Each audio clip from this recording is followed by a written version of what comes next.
Call the meeting to order. Good afternoon and welcome to the monthly meeting of the City of Des Moines Zoning Board of Adjustment.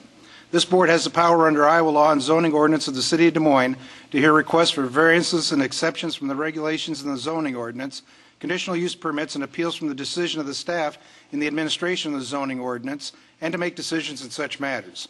This is an open and informal meeting. It's currently being recorded right now. The board members have received a copy of the agenda, staff report, and recommendations. Copies of the agenda, staff report, and recommendations are available to the public in the trays on my left over here. We should have 6-member board here, and I'll introduce the members as they're here. Well, by my far right will be Brooke Rosenberg. Next to him will be Cindy Smith. Next to her is Tom Clark Sr. On my left it will be Mel Pins. Next to him, Linda Westergaard. My name's Bill Gray. Representing City Legal today is Michael Kelly on my left. And representing City staff, we have Eric Lundy, City Planner, Bert Drost, City Planner, Emmanuel Toribio, City Planner, and Sue Ann Donovan, the Zoning Enforcement Officer. The Board is required to base its decisions in each case upon the criteria established by law for the type of relief sought by the applicant. The law applicable to each case is identified in the written staff report. If the facts as determined by the Board demonstrate that the criteria established by law for granting the relief have been satisfied, then the Board must grant the relief. Otherwise, the Board must deny the relief. All speakers are requested to focus their comments upon those facts that demonstrate whether or not the criteria established by law have been satisfied. Each appeal will be announced in order, and the staff will present a brief explanation of the appeal. Any written comments received by the staff prior to the hearing will be distributed to the Board or otherwise identified.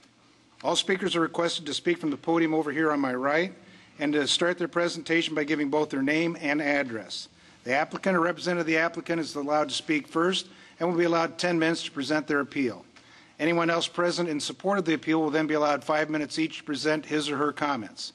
Anyone present in opposition to the appeal will then be allowed 5 minutes each to present his or her comments. The applicant then will be allowed 3 minutes for rebuttal or other closing comments. The meeting will then be closed to public comment, and the Board will make a decision. That decision and reason will be announced.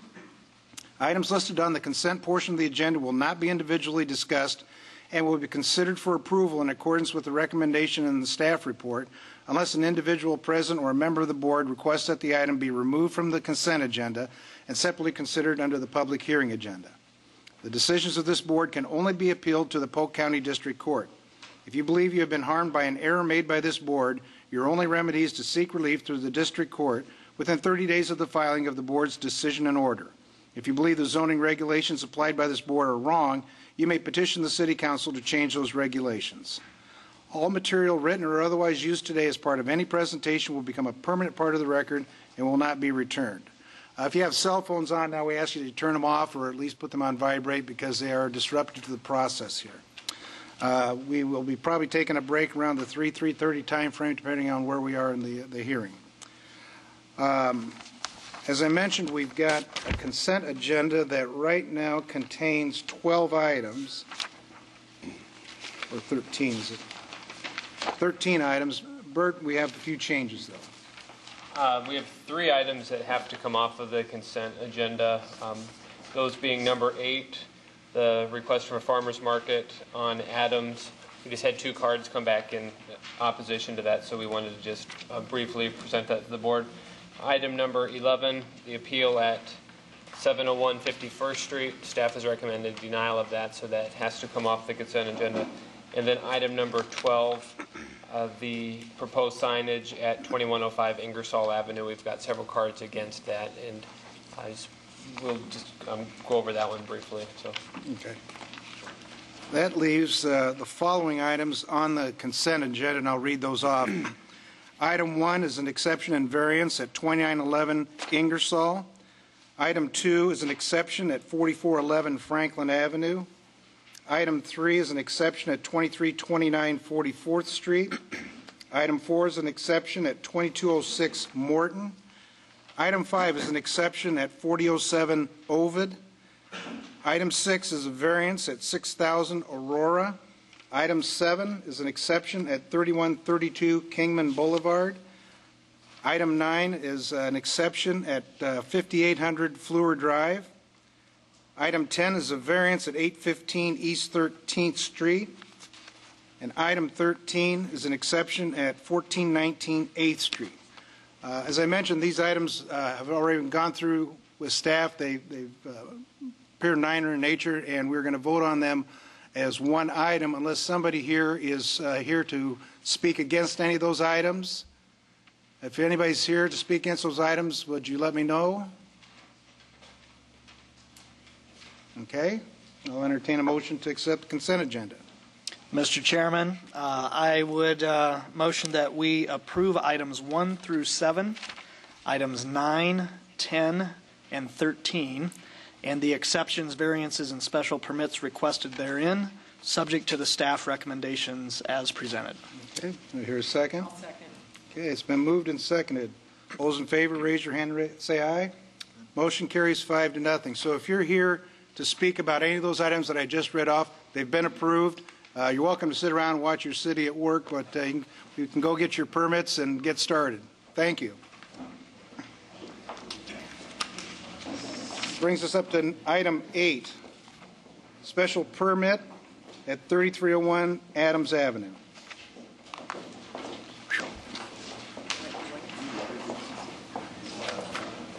Quite a clear out there.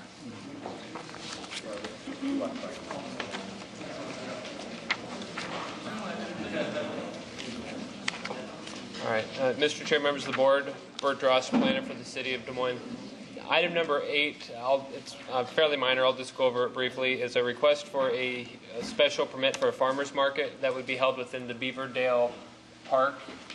They would have it one night per week between the hours of 5 and 8 p.m. And then they've also requested an additional 1 hour before the 5 to 8 and then 1 hour after the event for teardown. So it'd technically be from 4 to 9 o'clock. Here's an aerial of the park. Here's Adams Avenue. There's 1790-degree stalls along Adams Avenue that would be used for customers.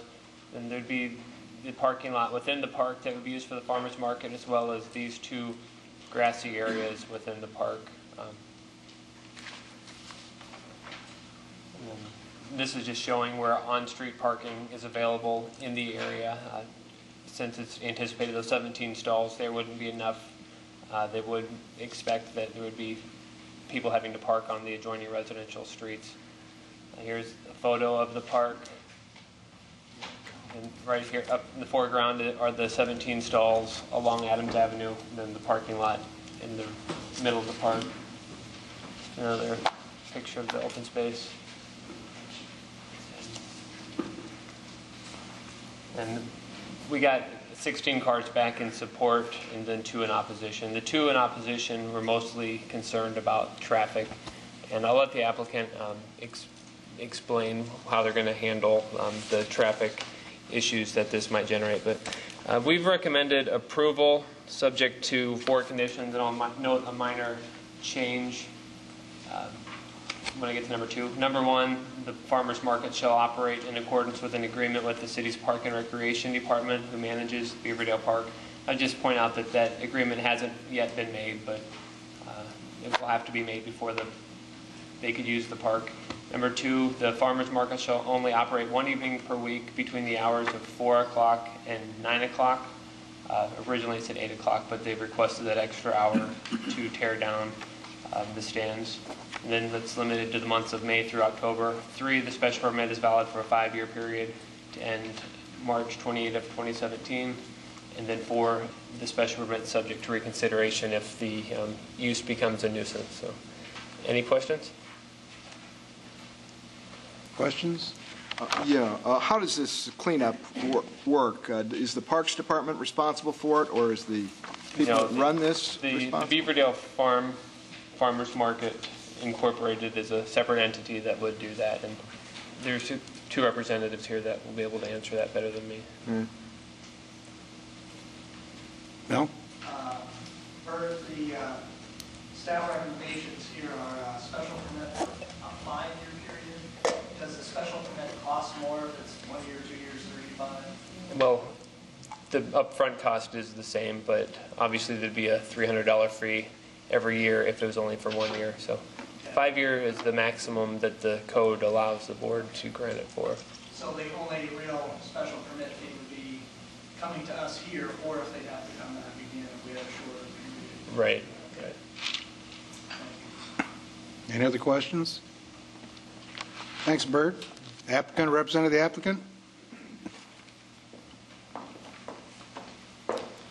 Good afternoon. I'm Carla Turner. My address is 2514 38th Street in Des Moines, and I'm representing the Beaverdale Farmers Market. We did get the two signage, or the two cards back. One was mostly concerned about street parking and traffic. The other was the usage of the park.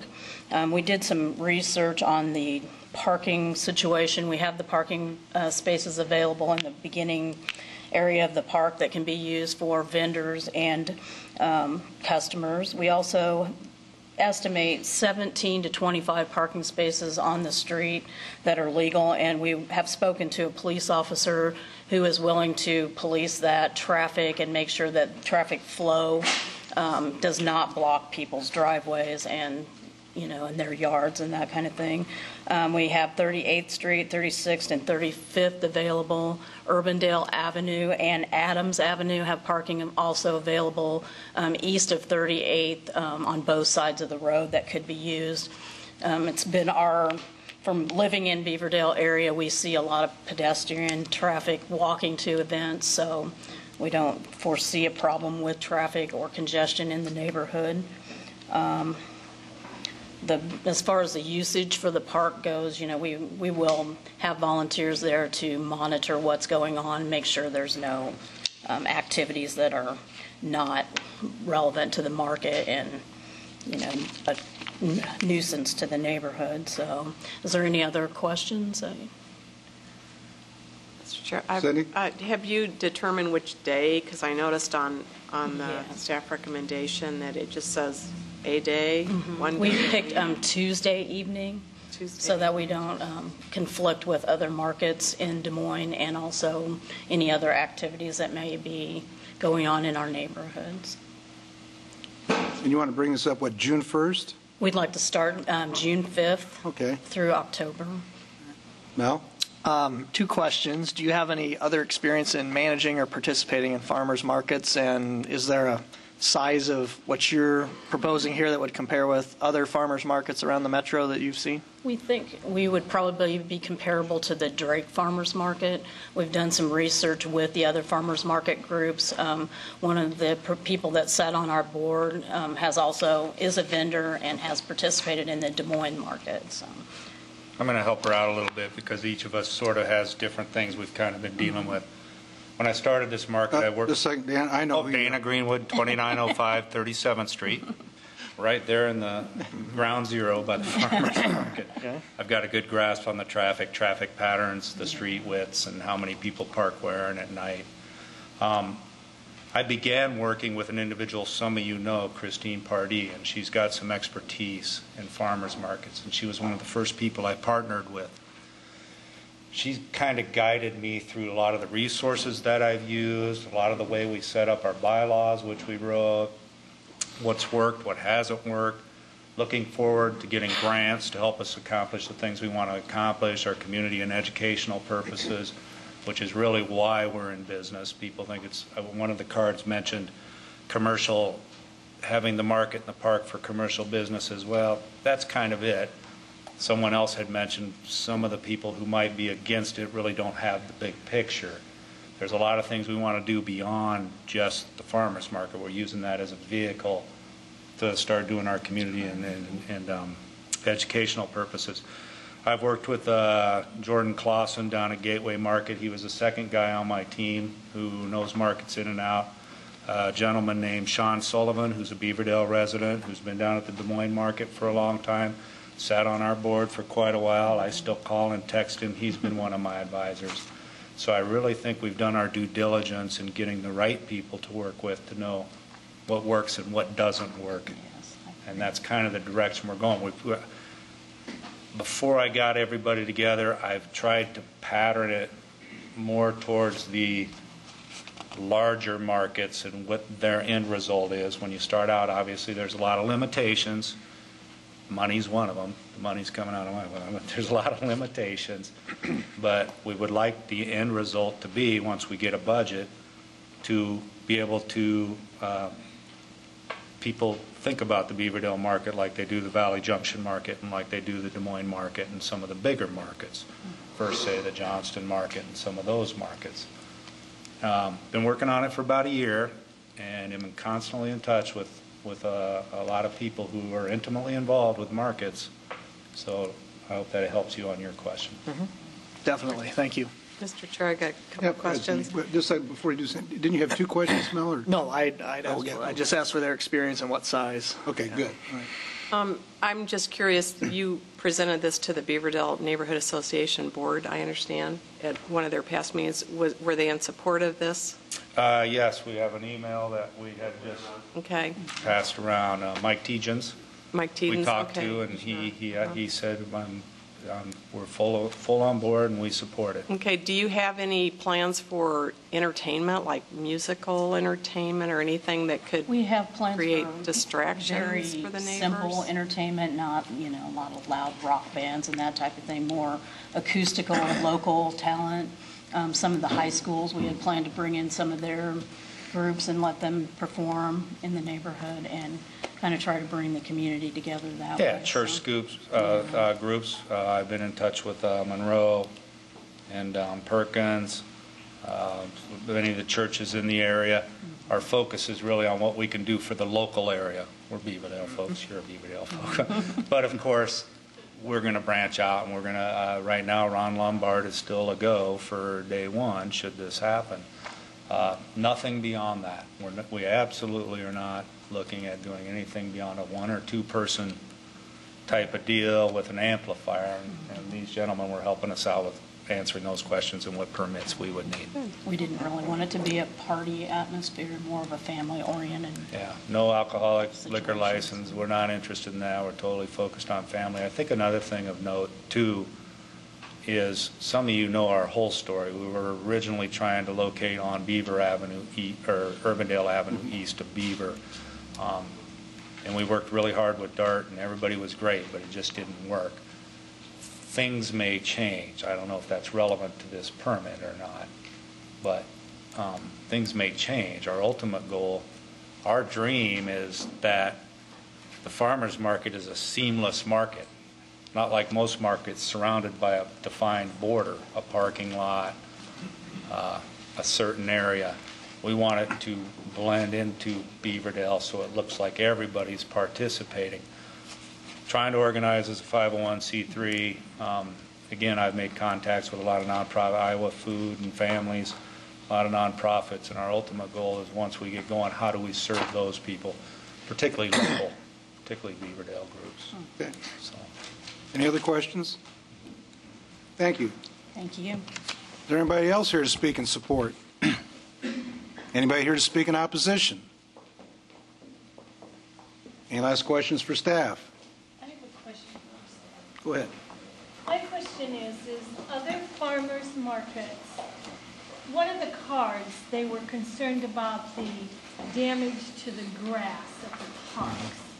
And do we have any other farmers markets where we're allowing them in a city park where there's going to be traffic on the grass, or are they usually in business areas? Well, the few I can think of are on parking lots. There's one at the 4 Mile Community Center, which the majority of that is on the parking lot, but the vendors kind of back up onto the grass. And there's a sidewalk there. Yeah. I mean, I've been to that one, and I don't see that it hurts the grass at all. Yeah. We had planned to go. Well, we'll call you if we need you, though. All right. Tiva with the Parks Department was going to be here. I don't see her now, but there she is. Sorry. Did you want to address her? Sure. I'm Tiva Dawson, Recreation Manager for the Parks Department. One thing is almost any use of our parks does have potential of causing damage. If you were to go to Beaverdale right now, soccer has caused turf damage. So for us, as part of people coming in, having different activities in our parks, there's potential for that. We have made the stipulation that no vehicles could be on the turf, but if they wanted to have tables and vendors on the turf, they were welcome to do that. We don't foresee that that'll cause a lot of damage. But again, it could rain the night before or early in the day, and that has the potential. But that also probably wouldn't be good for the vendors to have folks on the mud if there's there. So we'll try and monitor that. But again, for us, any park use has the potential for that, and so but yeah, just so you know, the vehicles is what has the potential of causing the greatest damage, and that would not be allowed. Mel? Bert, just clarification here, possibly. I think the applicant mentioned something to the effect, well, we'll see if the permit works for this location, to kind of paraphrase them. This special use permit would only be for this location. Yeah, if they would want to move the farmer's market, they'd have to reapply and come back, and we can't transfer the permit. So I just want to make sure I was clear and that they're clear. Okay. And that would be a good thing. I mean, if it took off that well, another $300 isn't going to kill Right. it. Right. Or if they just say, gee, we're not getting enough people, let's just move. We have the permit. Well, the permit is only for the property and on the docket here, right? Correct. Okay. All right. Any other questions for staff? Thanks, Bert. We'll close the public portion and go to board decision. Is this your part of town, Mr. Chairman? Yeah? Okay, I'll make the motion. I'm kind of ingrainedly involved here. I move that we accept staff recommendation. I second. Been moved and seconded. Any further discussion? All those in favor, raise your hand and say aye. Aye. Motion carries 5-0. Cindy's part of town, too? Yeah, you'll have to take us on. Yeah. Thanks, guys. I'm kidding. You can stick around and watch your city at work if you want to, but you've had enough, huh? Item 11, it's an exception at 703 51st Street. Mr. Chair, members of the board, Eric Lundy, Senior City Planner. The property we're dealing with here is at the corner of 51st Street and Harwood Drive on the northeast corner. The home actually is oriented with its front entrance facing 51st Street. The setback in question for the exception is towards Harwood. Because it's a corner lot, they have to observe 2 front yard setbacks. And so that's the issue that's at hand right now. If you're looking at it on the street towards the northeast, behind the intersection here, this is the home.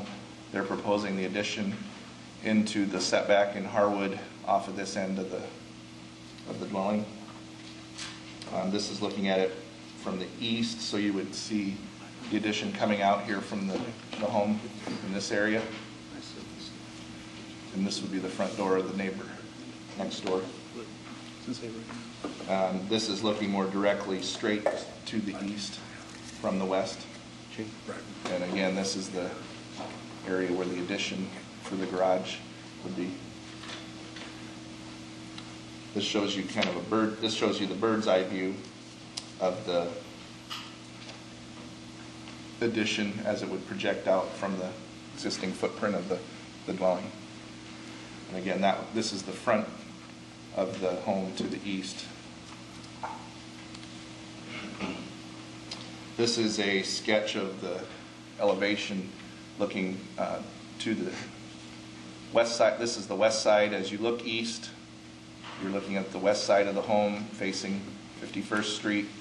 As it exists now, the garage is here with a hip roof. They would be going with another kind of a hip with a projection forward with the garage addition. So you'd have a little bit of a break in the ridge line here with this roof plane. This is the consent map. I'll pass the comments around for you to have. Should have done that first. As you can see, there's a little mostly opposition, although one indicated in favor and one did not respond. Staff's primary concern here is the view shed that you would have along Harwood. This really projects into the view shed for these homes that are in this area that front Harwood, and the difference being this property doesn't front Harwood, it fronts 51st Street. So this is more of a side, normally would be looked at as a side yard, but because it's a corner lot, then it gets into that front view shed, and that's where the conflict occurs. Based on that, we're concerned that the views that will be impeded by that are going to affect the essential character and that criteria for granting of the exception, and therefore we're recommending denial of the exception. However, if the board does find that it meets the test for the exception, we do want to ensure that any garage is constructed in conformance with the design, because we believe the design as a standalone, it does a good job of integrating into the existing home, and that also that they would comply with building codes and have issuance of a permit. So, okay. Questions for staff? Eric, one of the cards mentions that there are some covenants that may affect the properties surrounding this area. Did anybody provide you with copies of those covenants? No, we don't have any, and we would not enforce those. Well, I understand that you don't enforce them. But I wasn't made aware of any other than that statement. So, all right. Thank you. One question. One of the cards also mentioned something about the current owner. Is the owner the resident, or is it a rental property? At this time, I don't believe it has a certificate, although I could look into that and see if it's a rental. That doesn't really bear into our review of it, so it wasn't something. What I do know is it's a listed partnership, so with the Secretariat. But in a sense, it's not an owner-occupant who would live there and have to live with the neighbors. It's somebody that comes in, builds something, and leaves. Yeah, it's good. This could be investors that would be looking to sell the home.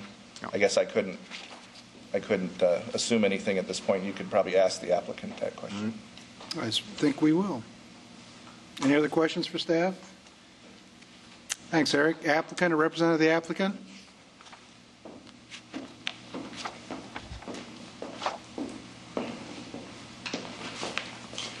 Good afternoon. My name is Scott Johnson. I'm a member of Southern Partners LLC, the owner of the property. My address is 712 Ashworth Road in West Des Moines. Prior to today, we were not aware that any of the neighbors were objecting to the request for the variance. I'm certainly glad to answer any questions you may have, but at this point in time, I'd request a continuance to next month's agenda so that we have time to meet with the neighbors and see if we can alleviate their concerns and then come back to the board at that time. Was that something we could consider? Otherwise, if you have questions, I'd be glad to answer any questions you might have. Just kind of briefly, double car garage already. Why a third stall? To answer some of the questions, yes, the property was purchased as an investment property to be rehabbed and resold. Currently, we're in the middle of completely remodeling the property. Okay. Where we've invested to date close to $100,000 in the property. Okay. We have a couple who is very interested in purchasing the house, and one of their requirements would be that they would like to have a third stall garage on it. So that's the purpose why we made the request. Okay. Otherwise, I wouldn't make the request because you typically don't get your investment back on a third stall garage. Okay. Any other questions? Before we vote on whether to give you a continuance, you're looking to do this in the April meeting? 1 month lead time good enough for you? That would be fine. Okay.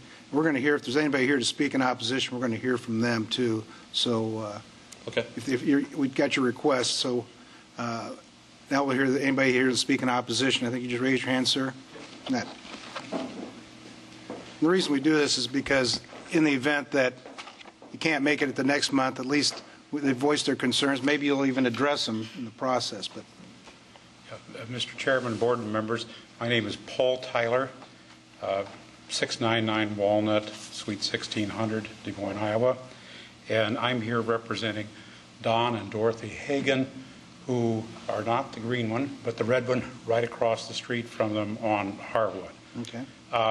The Hagans would be here themselves, but they're out of state and contacted me late yesterday, and frankly, I'd just as soon not see a continuance because I've done a lot of running around today trying to figure out what's going on here.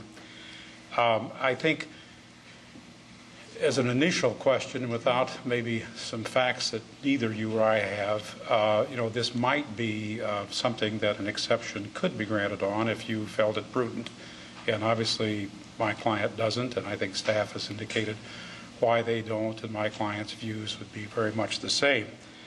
The house on this lot is a big house on a fairly small lot. I was questioning some of the distances, and I've looked on the assessor site and the measurements on the assessor site, and I went out and looked at the house, but I didn't go out with a tape measure to try to measure things. But I would not be surprised if this would be a legal non-conforming house on that lot already. In other words, it doesn't look to me, not as an engineer but as a lawyer, that the house probably meets all the side yard requirements, front yard requirements anyhow. Now, it may, but it doesn't look to me like it does. It's a big house. Quickly trying to refresh my memory on when exceptions can be granted, I note that one of the areas dealing with front yard exceptions or any yard exceptions indicates that an exception from a yard requirement to permit an addition to an existing legal non-conforming building can only be done if such addition extends no further into the required yard than the existing building, and this would certainly do that. I mean, it would take up 15 feet of the existing situation already. So without belaboring the point, my client is opposed. I do not speak for the other neighbors, but I understand through my client that there's considerable opposition. We don't think it'd be appropriate for an exception, and we question, could be corrected, but we question whether or not the board would even have authority to grant the exception. Okay, thank you. Is there anybody else here to speak in opposition? Well, we have before us a request for a continuance. Rebuttal. If we hear the case, you'll have a rebuttal. Yes. What's that, sorry? If we hear the case, then you can have a rebuttal. But if we're going to continue it, then your rebuttal's next month. Okay. Thoughts? I have a question for Mike. Does staff, and perhaps for staff. Yeah, there's two different exception provisions. And he's right, that could be granted under the provision that he indicated, and that's in a situation where, let's say, the existing home was already non-conforming and would require a variance, typically. If it's no closer than the existing encroachment, then it falls into an exception with a lesser burden to show. And so that provision is in there for that. And I'll give you the sections here for the record on that. In 64.4 A, there's the provision also that such exception does not exceed 50% of the particular limitation or number in question, which in this case is the 50-foot setback requirement. If you could go down to 25 with an exception, and it would still fall in the exception level. If it was more than 25 feet into that setback and it didn't encroach any further than the existing building, it could also be considered an exception under a different provision that Mr. Tyler spoke of. So there's actually two separate provisions.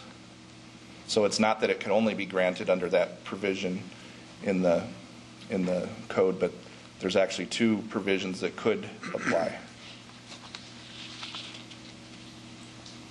I guess my question really revolves around whether or not staff or legal needs additional time to make a determination as to whether this building is already a non-conforming use. I don't think that the staff report and recommendation explains that, explains the alternatives. Or I think it could next month. Does that answer your question? Well, if the property doesn't conform already, I'm not inclined to grant them more stuff, you know. And if it seems to me that the board can't really decide the case without knowing whether or not we've got a non-conforming use at the present time. Right. I agree with you. Yeah. Okay. For that reason, I would move that we continue the matter. Right. Yeah. You would vote that we do continue? Yes. Right. And that is a motion, Tom? Yeah. Do I hear a second? Yeah. Yeah. Okay. Any further discussion? Mel, you seem perplexed. No, You're good? okay. Just Okay. thinking. It's been moved and seconded to continue to the April meeting, and you're good? Okay. All those in favor, raise your hand, say aye. Motion carries 6-0. Your comments have been taken. If you can't make it next month, we've got them in the record, though. I thought you might. Okay. Thank you. Item 12, exception and variance at 2105 Ingersoll.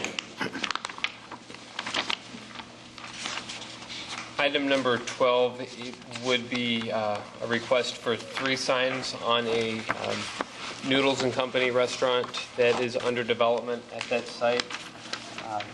The site is just west of Martin Luther King Jr. Parkway on the north side of Ingersoll, part of the former Stu Hansen's site.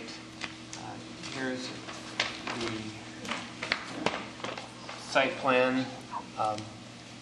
This was actually before the board last month to get relief of the front yard setback. Since it's zoned C2, they needed the variance to be up to the front property line.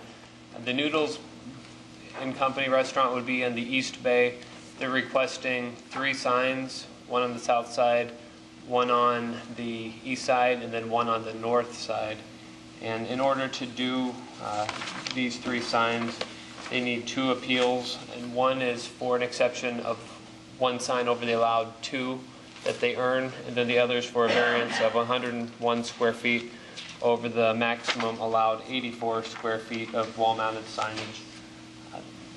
Here are the elevations of what the signs would look like. This is the sign fronting Ingersoll on the south side. This is the sign on the east facade.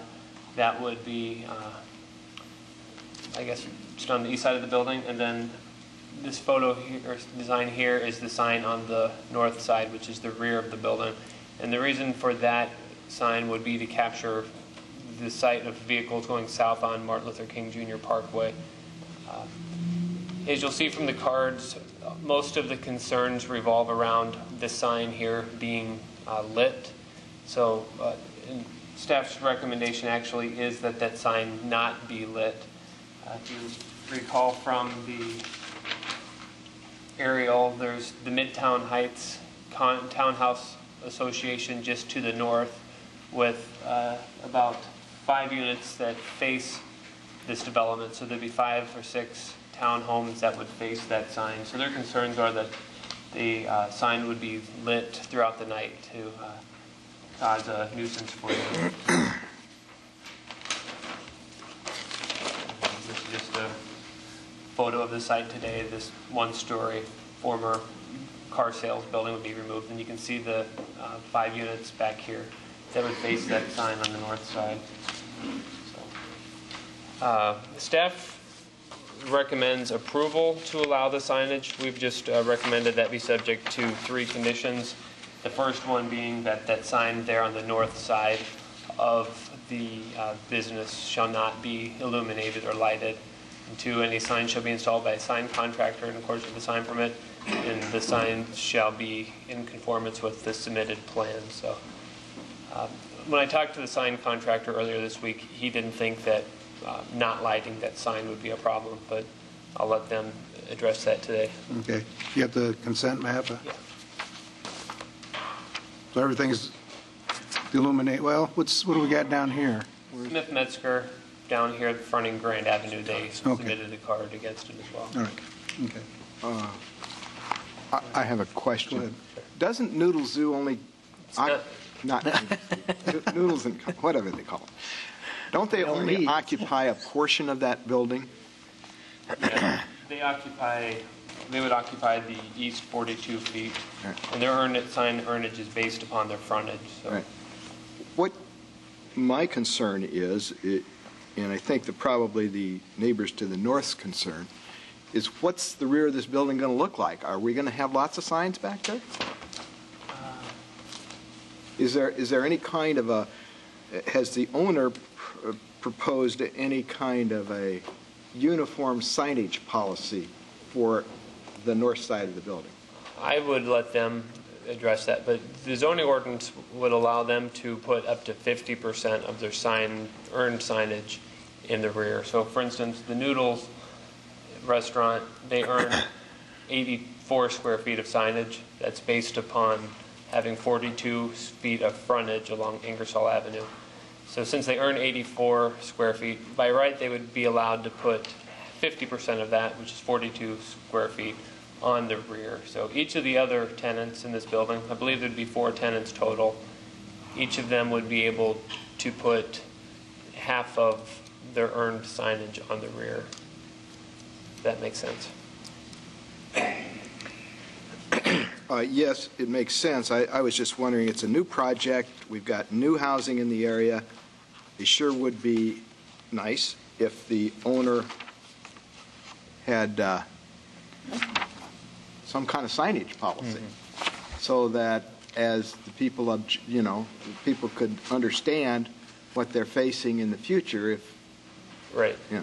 Right. I would ask them to answer that when they get up here. All right. Thank you. Any other questions for staff? Brooke? When you say the sign on, you don't want it to be lit, does that mean any type of lighting? Yeah, any type. We had talked about just prohibiting internally illuminated, which would, could allow the light to, come off of the sign, or indirectly, like if you have light shining onto the sign. We still felt that that might be a distraction, so we recommended no lighting whatsoever. Any other questions? Thanks, Bert. Applicant or representative of the applicant?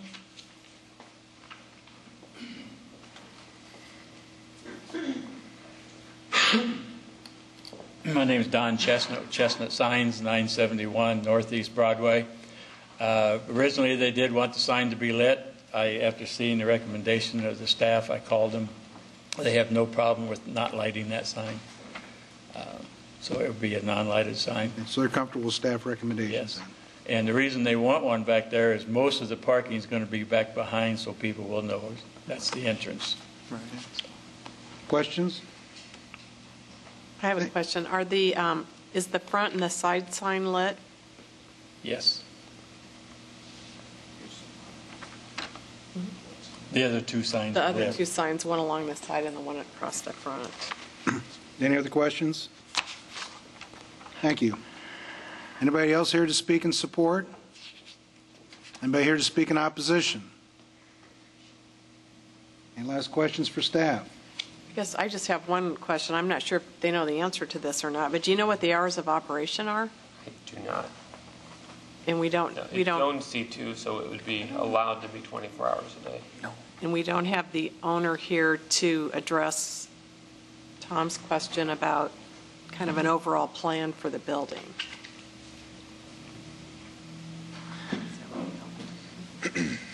Mel? Bert, refresh my knowledge here. I think it's reasonable that people who park in the back, and if there's an entrance at the rear of the building, should know which entrance they're going into. But even without a sign as proposed, they would be allowed to put letters or signage on their doors and windows on the back, and that would not require any permits or square footage allotment, correct? If it's inside of a window, the sign ordinance doesn't apply. So everybody could have a little sign that says, back entrance, Noodles and Company, on their doors themselves, if they're glass doors, and that'd be fine. Yep. What you're basically saying here is they've got enough signage allotment for square footage, and we wouldn't light the sign they're proposing. Correct. Okay. All right, thanks. Any other questions? Thanks, Bert. We'll close the public portion and go to board decision. I would move staff recommendation. I'd second that. Been moved and seconded. All those in favor, raise your hand and say aye. Motion carries 6-0. Or is it? All those in favor, raise your hand and say aye. Aye. Those opposed? Thank you, Tom. Motion carries 5-1. Item 14. It's a variance at 1808 Southwest 1st.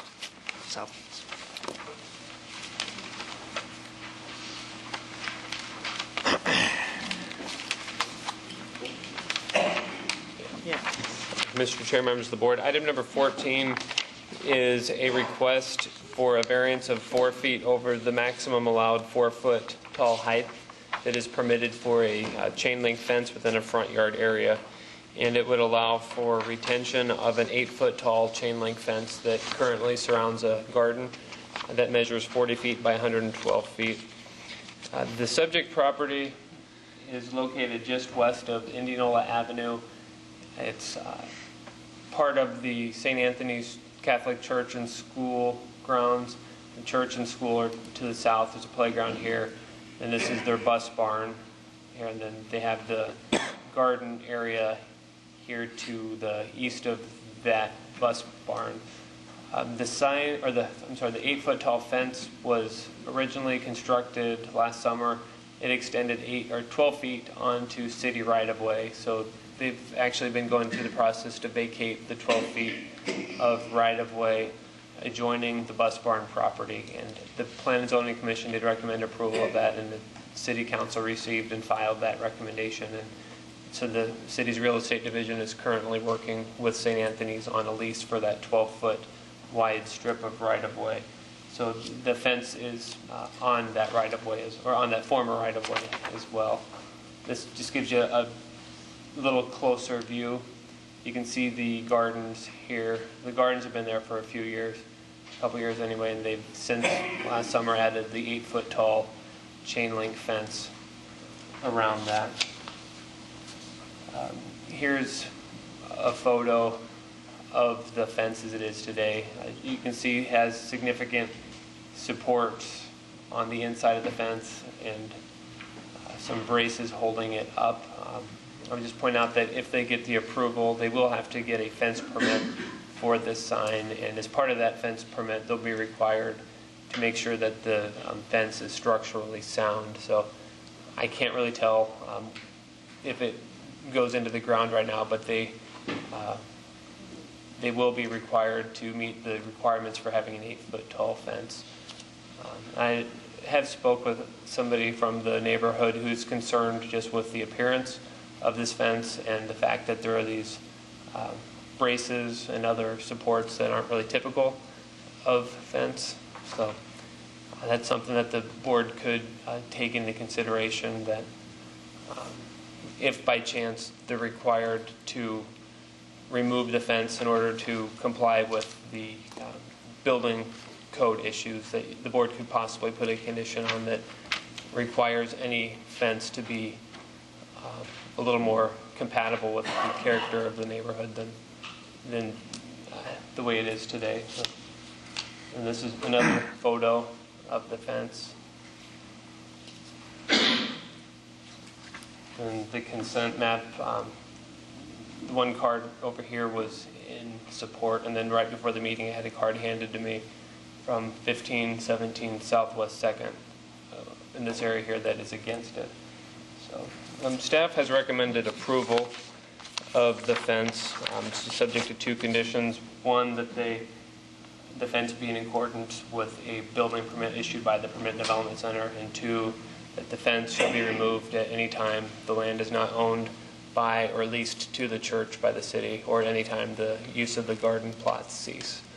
So, and again, what I was talking about requiring a more compatible fence, we didn't put that in a recommendation, but that's just something I would throw out there for the board to consider, that if this fence has to come down in order to have one built in accordance with the building code. Okay. Questions? I have a question. One of the cards indicated that in the past, the plants have grown, the grasses, I think the card said, has grown up, and it looks like we're right there where traffic might be, it might impede the view. Do you have another view of it? I mean, can we see where the traffic pattern is, and would... Edison there. Southwest First Street is kind of a cut through between Indianola Road and Indianola Avenue. And is the garden right down there on that little corner piece? Mm-hmm. Right. Right, oh, right there. Yeah.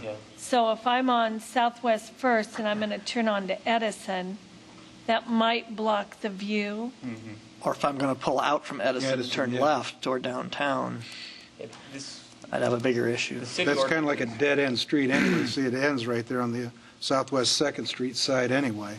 The city ordinances wouldn't allow you to build any solid structures, like a solid fence within the vision clearance triangle, and this fence wouldn't fall under that category, but the ordinance doesn't really address plant material. But if you've got plants that are growing up there, then it would. But even if there wasn't a fence, they could have high plant material, which we wouldn't regulate. Evergreen. Because the plants would not be in the right-of-way? Is that why, or just because? They're not structures. Okay, all right. Well, the plants that are growing may not be on their property. They haven't come to terms on the property yet, have they? 12 feet of their plants may not be, yeah. Well, but we're trying to decide something before they come to terms on the right-of-way? It's been through the Plan and Zoning Commission and received and filed by council. Has it been approved? The council's directed the real estate division to work on the lease. So the lease itself hasn't been approved yet, but... Well, how do we do this before they lease the property? Good question. Well, we know that it's going to go through.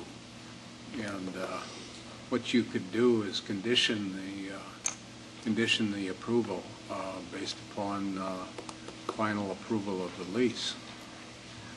I think that could be another way.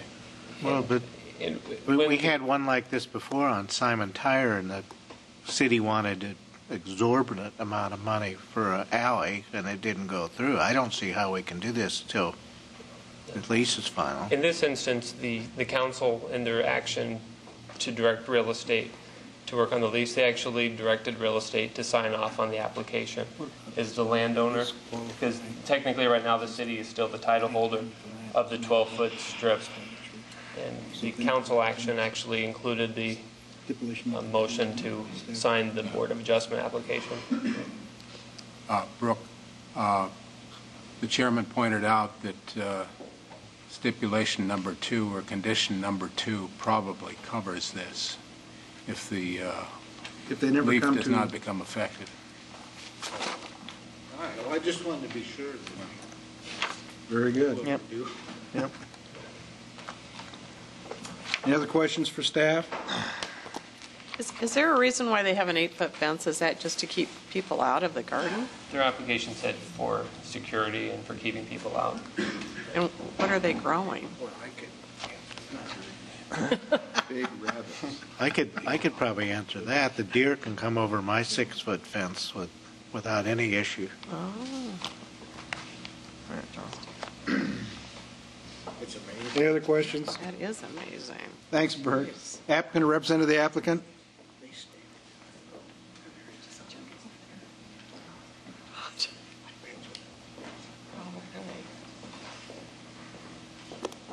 Good afternoon. My name is Mark Paris. I'm the business manager at St. Anthony's Catholic Church, 15 Indianola.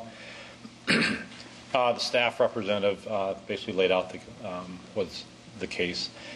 There's a couple of questions that got brought up. One was the reason why there's an 8-foot fence.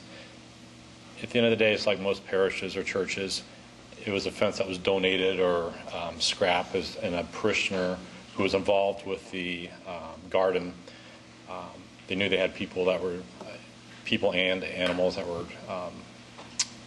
destroying the integrity of the garden, so they found some scrap fence and constructed it. So that explains probably why it's not cosmetically aesthetic to some of the residents. But two questions I may answer. You're okay with staff recommendations and to get a fence permit and everything? Yeah, we're all right with that. I've not received any communication yet from the city regarding the terms for lease and all that. So of course we would want to understand what those financial terms are. But we know we would have to go through. If that's agreeable, then we'd go through the process. Okay. Sorry, Mel, go ahead. Mark, not to be too rhetorical, but did you know you needed a permit to build a fence? Hate to put you on the spot. Yeah. Especially an 8-foot tall one. Sometimes our parish has a history of just volunteers all of a sudden starting to just take matters in their own hands, and next thing we know, we have a fence. Right. So. Well, at a minimum, I mean, you've been doing lots of good things down there lately, but I might caution you, make sure you Understood. check where property boundaries are, setbacks, when permits are needed. Fair enough. Okay. Any other questions? Thank you. Thank you. Anybody else here to speak in support? Anybody here to speak in opposition?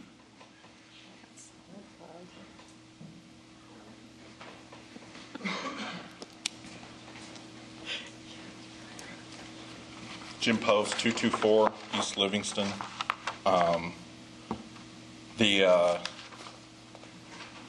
Looking at the 3 criteria that you need to consider on this, one is that they own other property in the area. This one here is directly across the street from the bus garage. You can see that it was recorded in 1967. I believe this is when they got their tax exemption, property tax exemption in '83. This is what it looks like today. Pretty wide open there. This is the property, actually the bus garage, that it appears that they've had it for 29 years.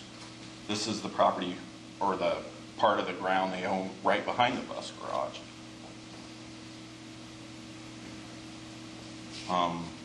This picture I actually got off Google Maps. August of 2007 is what that looked like at the time, the garden. You asked about traffic flow. There's speed limits signs in that neighborhood, 25 going both ways on that street right there, the cut-through street.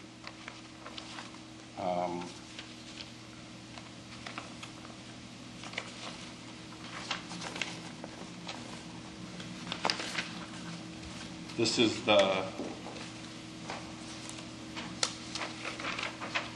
you can kind of see the corner clearance here. You asked about a picture of when they were in bloom. I know it's not very good. I took it off my cell phone in October. Notice how high it is compared to like the minivan parked over here and my own minivan parked here. This is a barn that you can really, it's almost, if it was a little farther back, would be hidden. This is the same barn in a picture just last week or yesterday. Notice there's no stop signs in any of the intersections. It's just a 25-mile-an-hour racetrack, 3 blocks long. This is a picture actually on the sidewalk from Southwest 3rd as it intersects from Indianola Road to the ballpark, Sec Taylor Stadium, Principal Park. This is a fence that surrounds the playground that keeps my children safe that go there. And then this is the fence that is surrounding the garden.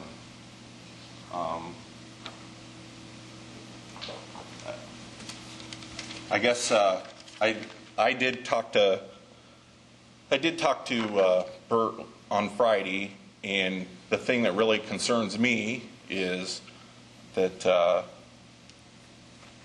I mean, if they went and pulled a permit and they could show that this fence was structurally sound, and you guys approve staff recommendations, that's it right there. I mean, that's a pretty unique fence to drive by every day, 2 or 3 times a day. I guess I was kind of shocked through this whole process. I was kind of shocked that it made it through traffic and transportation, being out that far. I was kind of shocked that Plan and Zoning recommended to give them the ground, or lease it, provide it for them, whatever. I'm not sure you guys can put any limitations on what's behind it, but you can certainly see by the one picture, 8-foot tomato plants out in the corner certainly isn't a great thing, especially with school children right there. So it blocked your view, is what you're saying, when you're coming from, well, I guess from either direction to that intersection, correct? Right, that corner. I mean, okay. Like I said, this was one picture. This one here was taken actually after the first frost, about towards the end of October. So the growth blocks your view, or the growth and the fence, or a little bit? Well, I mean, if you look at a little bit of both. That does not block the view. Yeah. But I mean, that certainly does. Mm-hmm. And I don't know if you can put it. I don't know if you can do anything about that. About what they could plant where? Is that what you're saying? I think you could strongly encourage they don't put tomato plants out in the You showed some other pictures of vacant land. Are you suggesting that maybe the garden should go someplace else? I think one of the provisions, the plight of the owner, is due to unique circumstances, not of the owner's own making. I mean, they could have put that garden on any of the ground that they owned there. Do they have to put it in front of the bus garage? You know, and I mean, the bus garage, number one, that land there is a bus garage. It could be a bus garage whether there's a garden there or not. And I just want to make sure you understand the one point. The variance is for an additional 4 feet of fencing. Yep. And that can be for security for the bus barn or whatever. Yep. You know, it's the garden just is incidental to what they're requesting. So. Okay. But you bring up some valid points. From my point, and as a neighborhood leader, that fence just is too unique. I mean, that's probably the best word I can describe. In talking to Bert, I guess it kind of bothered me that if you pass staff recommendations, they pulled a permit and showed that it was structurally sound, they could leave that. Mm-hmm. I mean, you know, and I think per our conversation is why, I mean, I would ask at least to have some limitations put on them for You're talking about those side rails that are going all the way up and down there? That really what you're looking for? Well, actually what I'm looking for, I don't have a problem with a tall fence. They've already got plenty of it in the neighborhood. Mm-hmm. Why does this fence look like that, and they have a square block right across the street that looks like a regular ordinary 8-foot tall chain link fence? Like around the playground. Right. I mean, there's a vast difference of look there. Mm-hmm. Mm-hmm. Well, they're going to be back up here again, so I think that might be part of the question and answer session. Is there anything else you'd like to add, or? No, not really. Okay. Mr. Chair, question for Jim. Jim, you gave your name, address, and you mentioned as a neighborhood leader. No, I didn't say neighborhood leader. Yes, you did. Okay. That's why I'm asking you a further question. Are you president of your neighborhood association? Yes, I am. What is your neighborhood association? McKinley School, Columbus Park. And does this property lie within your neighborhood boundaries? And are you here in an official capacity today? Actually, the neighborhood really didn't take a stance on it. Okay. They all agreed that the fence looks terrible. Okay. I think we kind of agree that, you know, if they need a fence, that's fine. They don't need that fence. Right. And even if you're not here in an official capacity, you're here as a resident of that neighborhood area. I live in the neighborhood, and okay. I guess probably the one thing without any traffic control, the way those beams are set up, I mean, if there was just a little bit of a contact with car, you know, not being able to see, I mean, some of those beams, these beams would be right at windshield level. Right. Okay. I mean, it really is right. I mean, and I guess from the neighborhood standpoint, and personally, you know, I don't have a problem with the fence. It's just that fence. Okay. And I was really alarmed when Bert said that, you know, if it was structurally sound and they pulled a permit, that it could stay as is. Okay. And Jim, you've got some good pictures here. From your observations, is this like aluminum studs here we're looking at? I would guess that or what it looks like. To be honest with you, I drive by it all the time. Okay. I don't even want to get out and look at it. Okay. I mean, these I'm look like 6-inch church, aluminum studs, and but I'm not sure. It just, having it there just didn't sit well. I would compare it to maybe like a dog kennel that they had no way of hooking it together, so they took like these structural steel studs and lag bolted them all in. I'm not even sure if it's in concrete. Okay. You know, I think that one of the things is there's a big difference of temporary to permanent, and I think that one thing, obviously, a fence like at the playground would be more of a permanent structure. I mean, I don't know how you could. I mean, I'm sure there's a way for temporary, but. You showed us a picture, and that is a playground that's owned by St. Anthony's Catholic Church? Right across the street. So if we were to say that any fence shall be reconstructed to aesthetically conform to the existing 8-foot fence around the school playground, that would kind of cover it for you? That's your guys' choice. Okay. Thank you. I just have one other question. Have you made any contact with anybody at St. Anthony's? As my thoughts of the fence? Yes, yeah. I've talked to Mark, I think, at least twice about it, as a person and as a neighborhood. Mm-hmm. I've talked to the pastor, Monsignor, about it. So you've made efforts? Yeah. Okay. I mean, so this is not a surprise either way? Okay. The principal, I mean, I could go on. Okay. Several. Got it. Thank you. Is there any other questions? Thank you. Is there anybody else here to speak in opposition? Mr. Parrish, you got 3 minutes. Maybe answer a few questions or tell your side.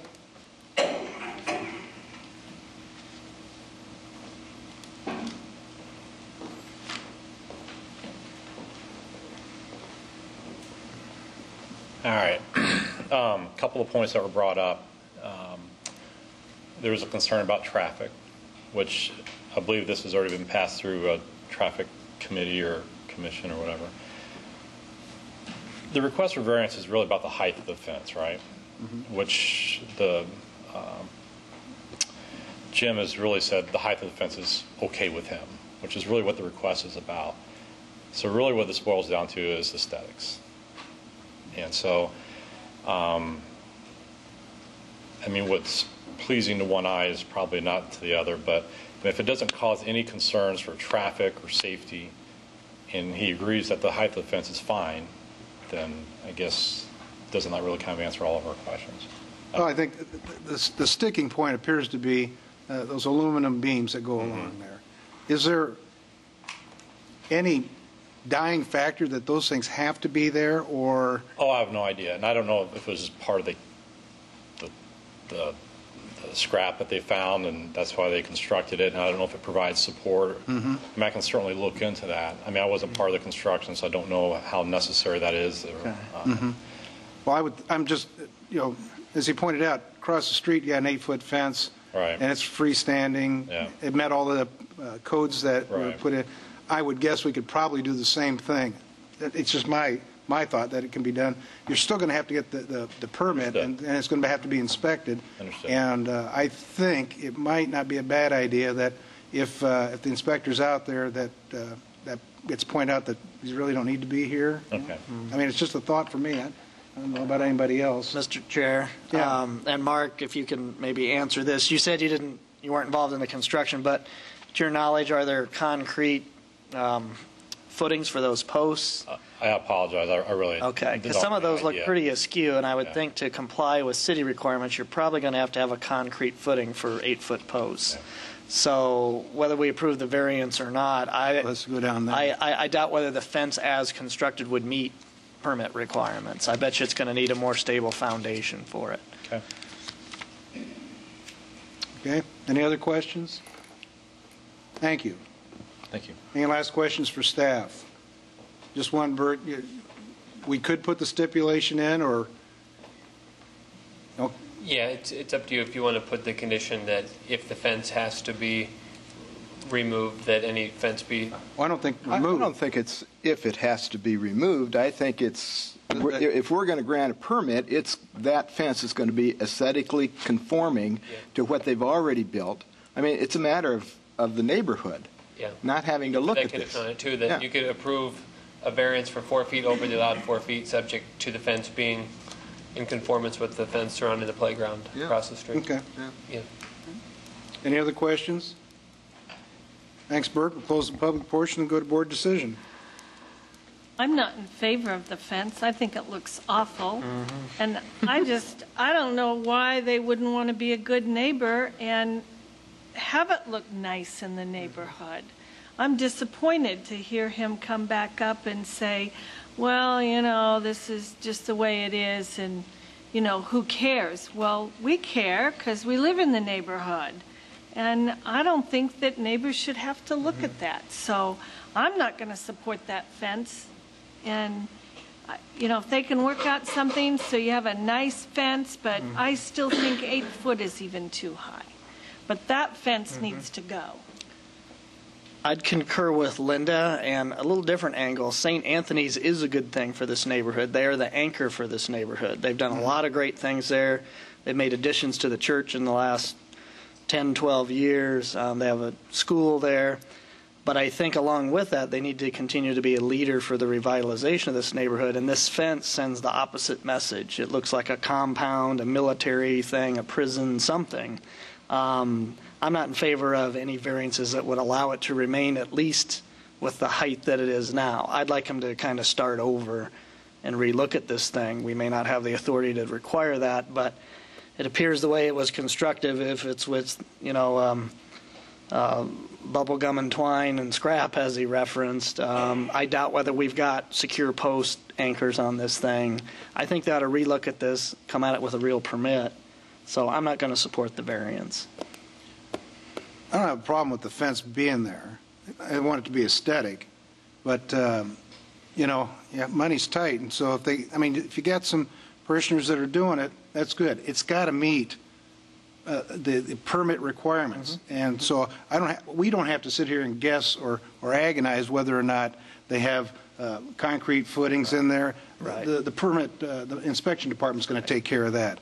I guess the thing that I would say is I could let them have that as long as they pass the permits, as long as they pass the inspection. My guess is it's probably going to have to be a few changes made, but the one thing that I'd like to do, going along Linda's vein there, is to get that one beam out. Let's dress it up a little bit. Let's be proud of what we got there. So I'd be interested in granting staff recommendations with the stipulation of getting that beam out of there. My thoughts. Well, I agree with you. I think that basically, though, that the standard in the neighborhood is what's around the playground. So if you're going to grant anything, Why don't you just say, build it like the one around the playground? Better choice of words, yeah. Now I understand that you may not like 8-foot fences, but this is part of a. I could live with it if it looked nice, but not that 8-foot fence. Right. Okay. Yeah, and I agree with. I think that's yeah.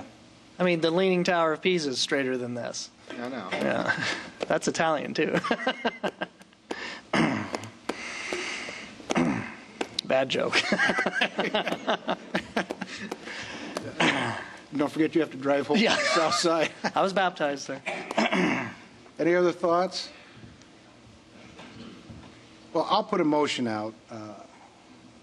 Much as Tom said, accept staff recommendations with the stipulation number 3 that it looks the same as the fence on the playground across the street. Keeps it uniform, dresses up the neighborhood. Hopefully we've addressed the neighbors' concerns. And, the inspection department's going to take a look at it and give their thoughts. So I think that indemnifies you quite a bit, too. So I'm going to make that a motion. Second. Okay, it's been moved and seconded. Is there any further discussion? All those in favor, raise your hand and say aye. Those. Sorry. I'm going to take that as 6 on that. Motion carries. And Mr. Pope, I hope we got you taken care of in that. We'll see. Thank you. Item 15. It's an appeal of the zoning enforcement officer's determination at 918 Southeast 21st. And we have a fairly large packet along with that.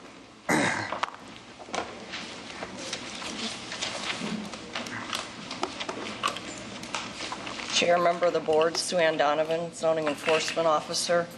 I'm going to present for staff today. We do have a fairly large packet. Again, it's a request for a determination on legal nonconforming rights that this property may have. A notice of violation did go out on this for failure to comply with a site plan that was brought in as a result of a previous board action granting a conditional use permit for this parcel for a salvage yard. They did not comply with that, with the site plan requirements, got a notice of violation, filed an appeal of numerous things, including but not limited to some of the site plan requirements, which is a Chapter 82 issue, and the board can't rule on site plan requirements in Chapter 82. So we did meet and narrowed it down to, I believe, the appeal of the violations in the Chapter 134, which boiled down to an appeal of the determination that they'd lost the legal nonconforming rights for this property to be used as a salvage yard with storage on an unimproved surface. And I will defer to Mr. Hockenberg to make sure that we have that issue resolved on what the appeal is before the board. There are 2 issues. There's the Mr. Hockenberg, just so I can get it on the record, I can hear you, but guys upstairs don't. Mr. Chairman, members of the board, my name is Lou Hockenberg. I'm here on behalf of the applicant. There are 2 issues before the board today. From our perspective, one is as Sue Ann identified whether we have non-conforming, legal non-conforming use rights, number 1, and number 2, whether the ordinance has been cited for the violation is even applicable to this situation. Okay.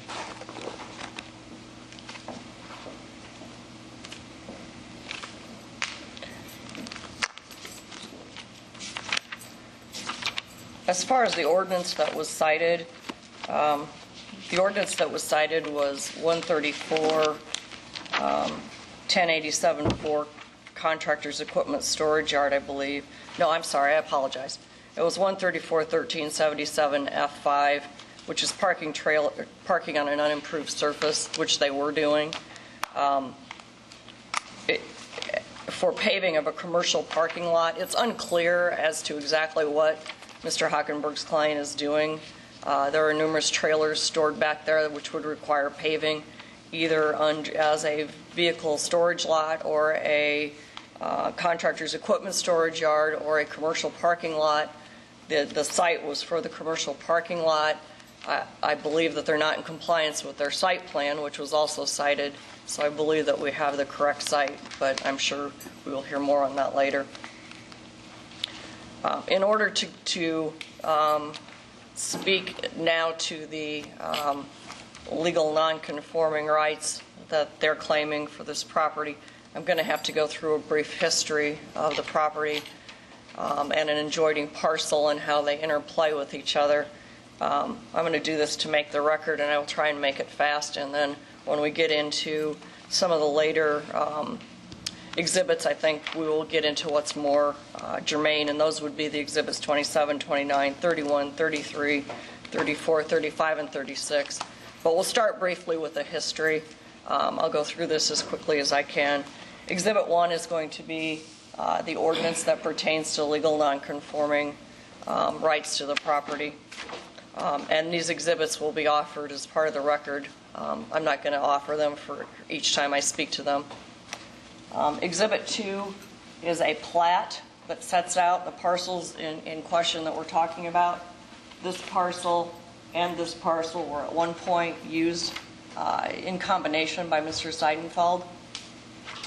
And later on, you're going to see that he separated off and sold the northern parcel on contract and then retained this and eventually took it on a deed from the city of Des Moines. He had previously been purchasing this on a real estate contract.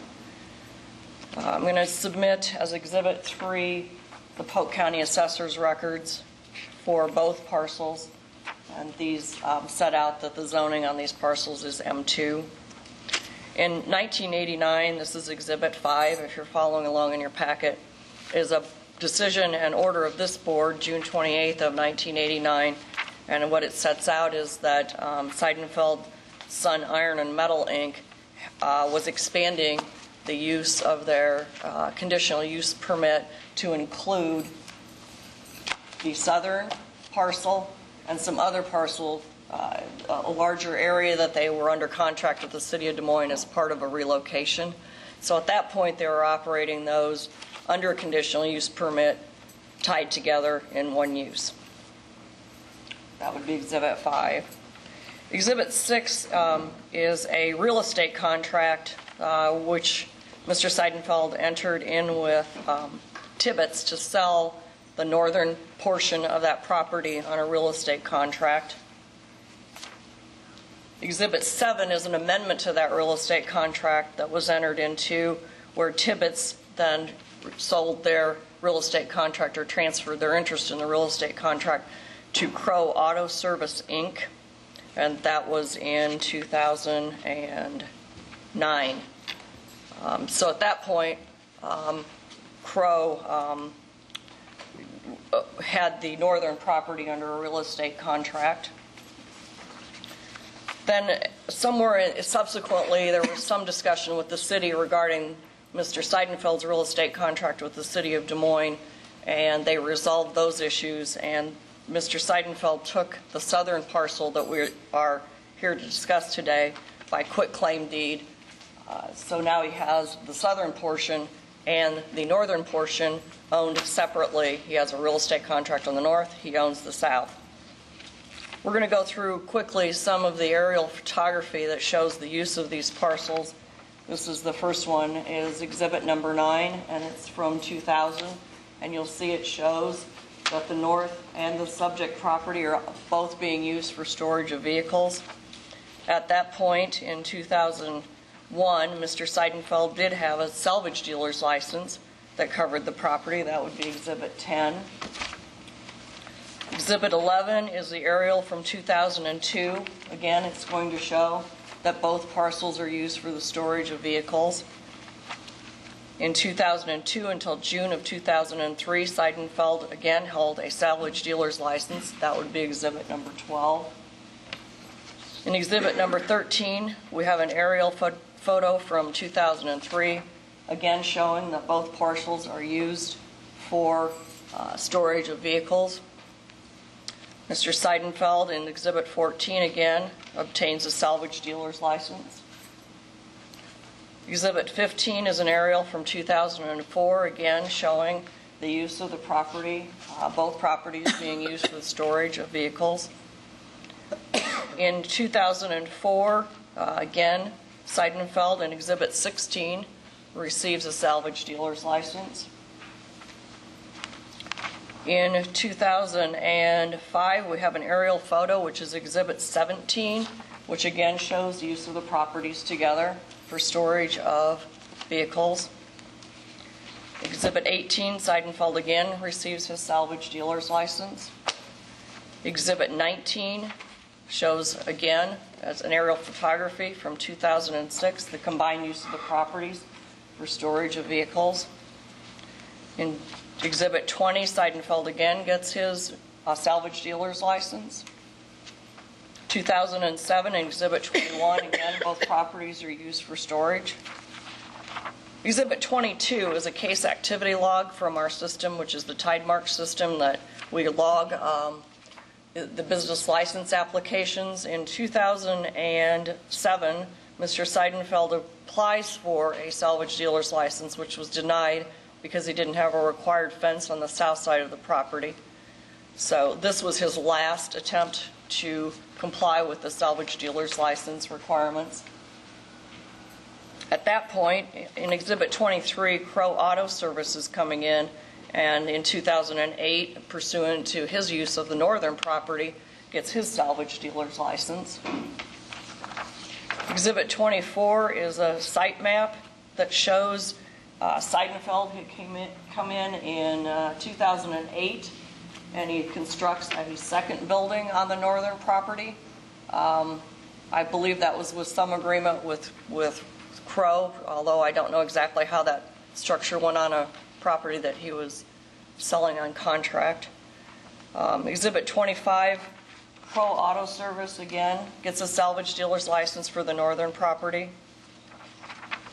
You don't have Exhibit 26 in your packet. Somehow that was left out, but that again is a license, salvage dealer's license issued to Crow Auto Service for July 1st, 2008 to June 30th of 2009. I can pass that around if you'd like to look at it, but it's just another salvage dealer's license. 25 to 27.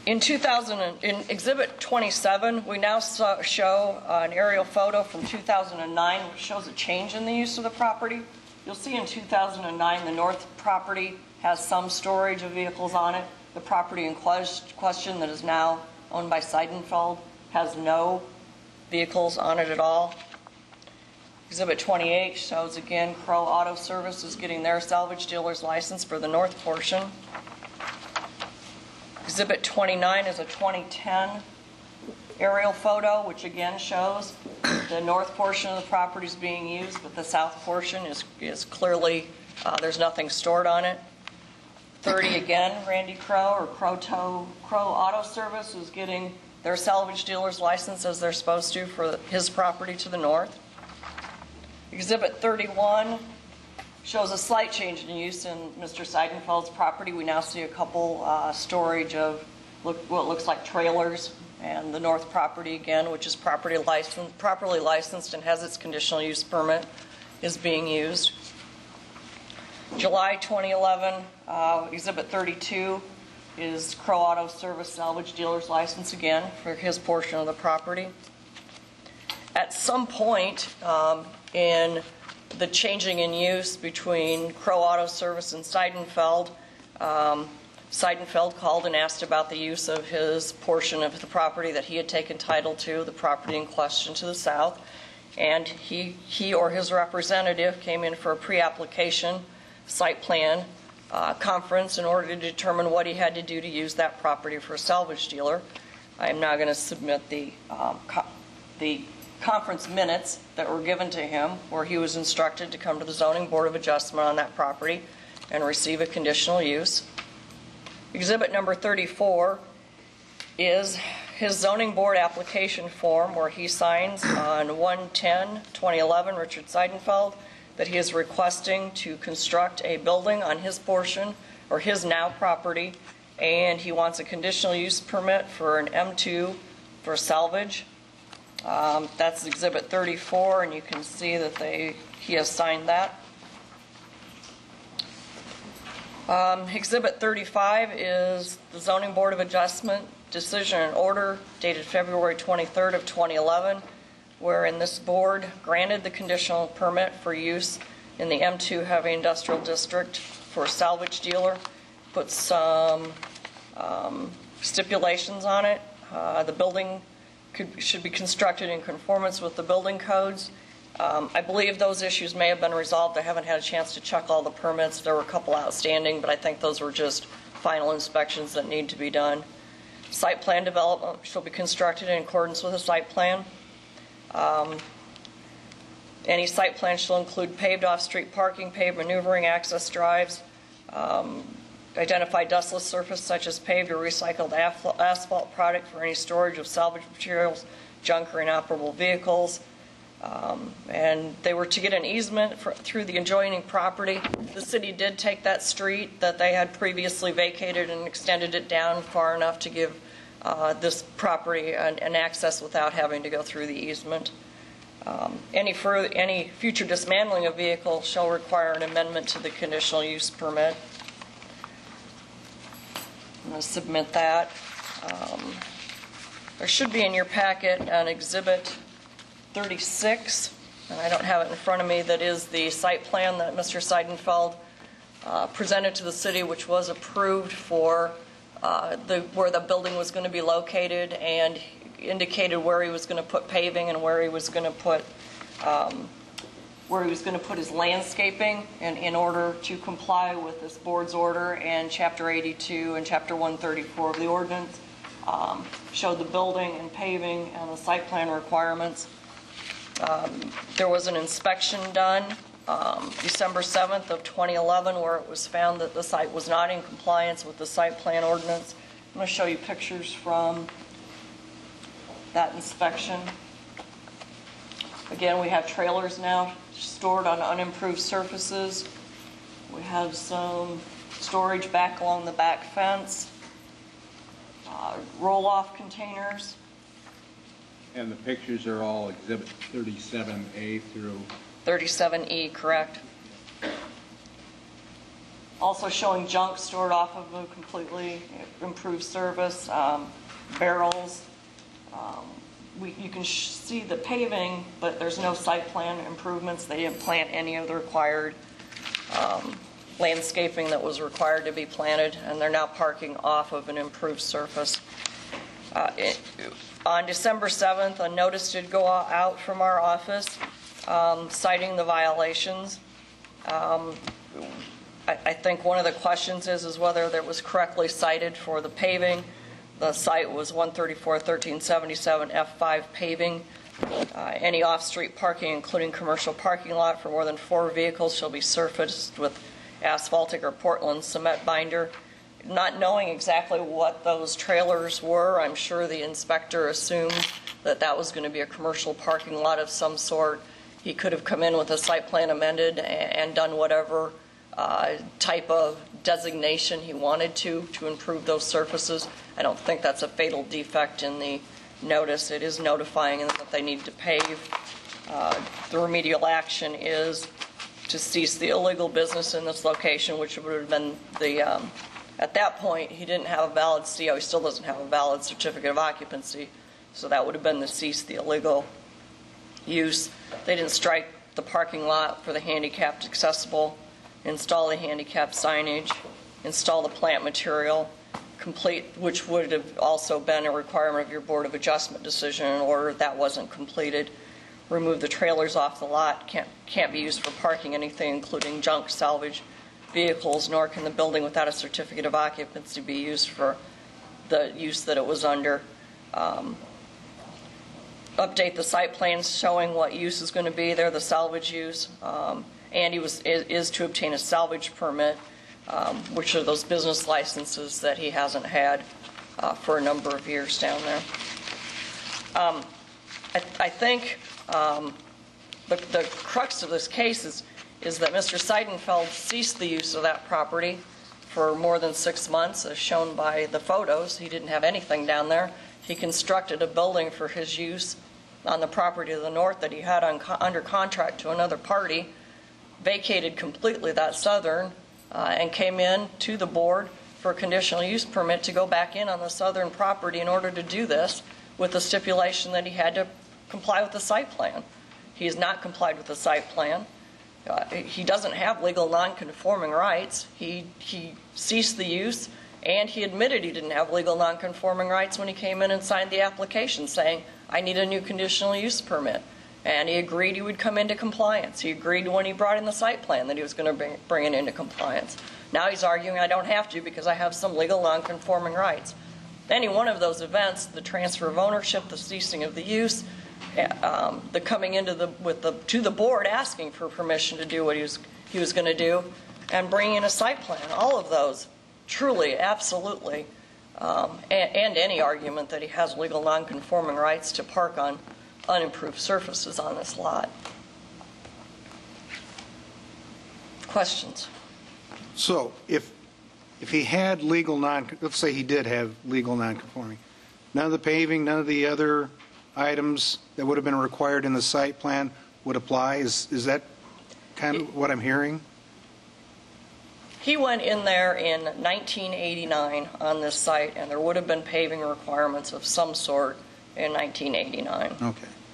So, I mean, that's the ordinance. We haven't had any right to be on unimproved surfaces since the 50s or maybe before. I'm now finding ordinances back to the 40s. So, so in your view, even legal non-conforming, there's even still... if he had legal non-conforming, he wouldn't have been able to just park down there like he is.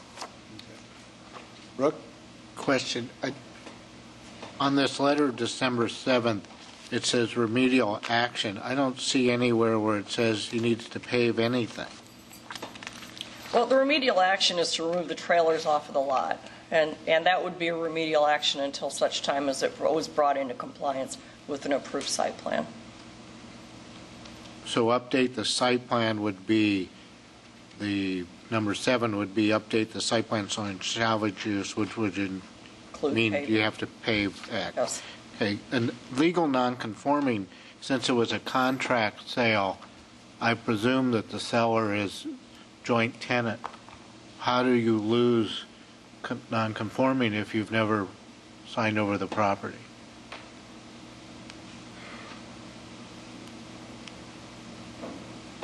They didn't, it's a question of abandonment of use. Well, but I mean, when I've sold stuff on contract, I never gave up my right to the property until the whole final payment was made. I'm joint tenancy. Is there joint tenancy under this? You didn't use, no, there's no joint tenancy. In my opinion, you didn't use a separate parcel.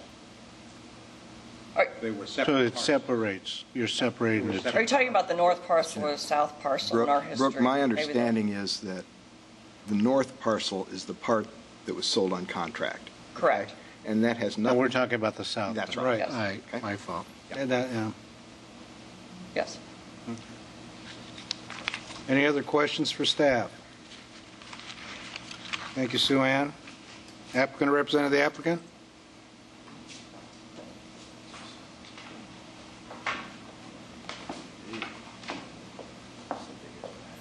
Mr. Chairman, members of the board, my name is Lou Hockenberg. I'm here on behalf of the applicant. Firstly, with respect to these exhibits, some of which I just saw for the first time today, Exhibit 2 does depict the two properties, north and south. Exhibit 4 confirms that Seidenfeld and Son, which is now Seidenfeld Incorporated, is still the legal title holder of the north part, and until most recently still occupied a good part of that property as a tenant on site. Exhibit 5, I think, was talked about. That was the proceedings from 1980. Mr. Hockenberg, would you stop right there? Do you have a copy of the lease for... No, I don't have a copy of the lease with me. But I'm telling you factually. You're alleging that there is a lease on the north part, on the north parcel.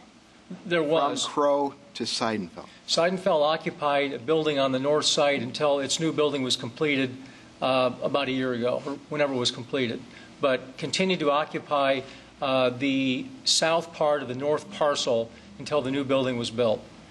And do you have any letter from the landlord or any, evidence of payment of rent or anything? No, I don't have to it show with us? me. Okay. But I'm telling you factually, and you can tell by the address that Seidenfeld still maintained that address of 826, and that's in the documents you'll see here. Okay. The property address for the new site, I believe, is 917 or 918, but the north piece is 826. Moving on to some of the other exhibits, which you've been told tell you that there's been an abandonment of use, which we strenuously object to. I guess I'd like to point out number 7, exhibit number 7. Seidenfeld was not a party to that exhibit, so I don't know why it's there. It was a contract between two other parties, the party that Seidenfeld sold to and then a third party.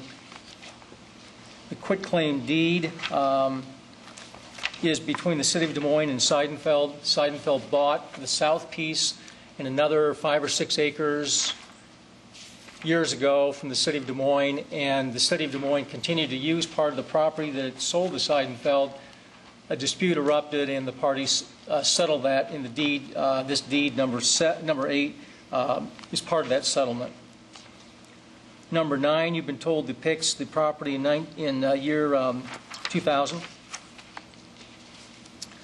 You see number 10, which is a salvage dealer license. Currently, Seidenfeld doesn't hold one and hasn't for years because there's been some question whether it even needs one. It does not sell salvage to the general public. You see number 13, which you've been told depicts the use of the north and the south piece. 14 is the license again. 15 is supposedly a aerial that was taken in 2004.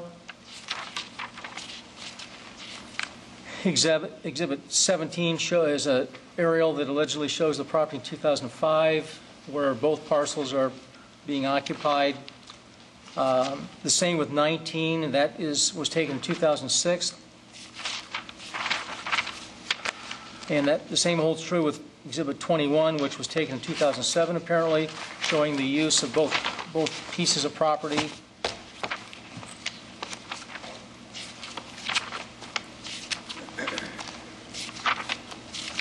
And then you've been referred to Exhibit 27 for the purpose of asking you to imply that Seidenfeld didn't use that part any longer in year 2009. The reason no vehicles are shown on the south piece is because Seidenfeld doesn't deal in vehicles and hasn't for several years. That's why there are no vehicles on that piece. It's a metals recycling company. However, the southern piece was used by Seidenfeld and has been continuously used for many years. Same with 29. And 31 shows some trailers, as Ms. Donovan indicated, which I think is accurate.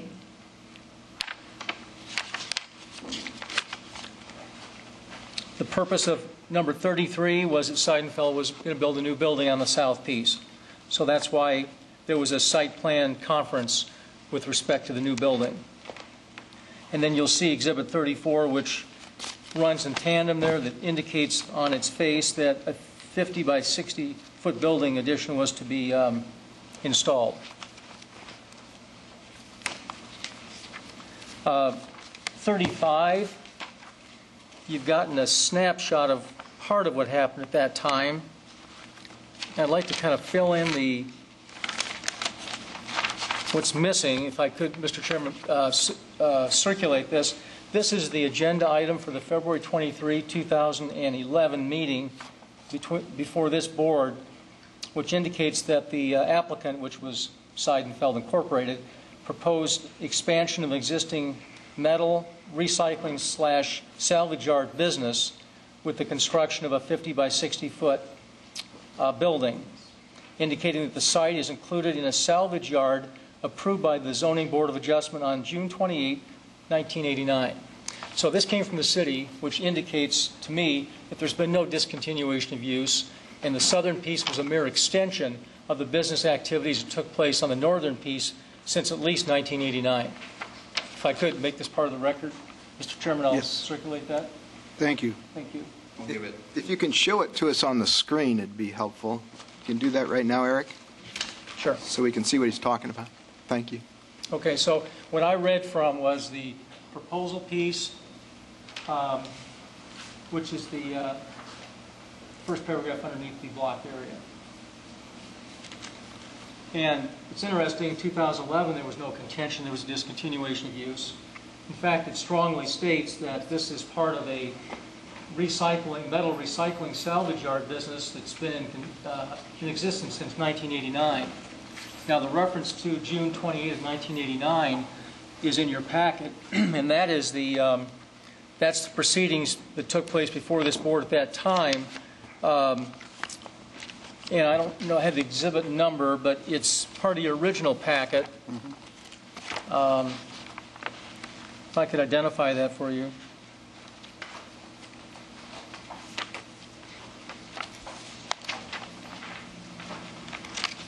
Exhibit 5, the original board decision back in 89. 1989, yeah. Exhibit 5.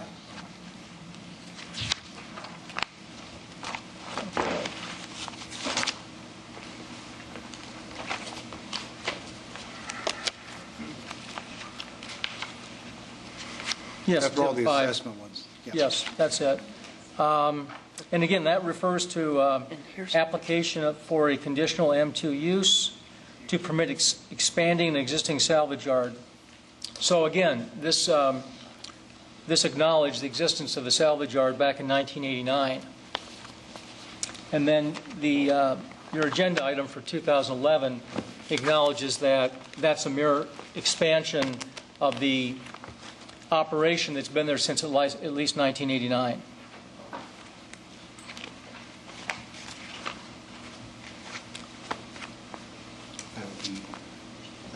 Is that? Well, that was already something we had.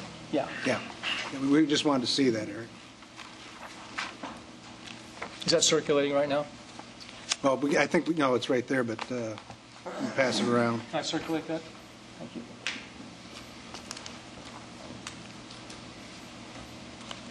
With respect to why we're here today, as indicated, it relates to a notice of violation dated December of 2011. And it's my understanding that the site plan issues with respect to the building matters are not before the board today. And I think they either have been or are in the process of all being handled through the building department. All the contractors have completed the work on site and have for some time. For some reason, the city staff has not indicated final approval, although all the items have been approved. So what that brings us to is the item number 6 on the remedial action list. I'd like to address some of my comments to that. And that relates to, according to the notice of violation, that relates to City Code Section 134-1377F5, which is referred to on the third page of the notice of violation.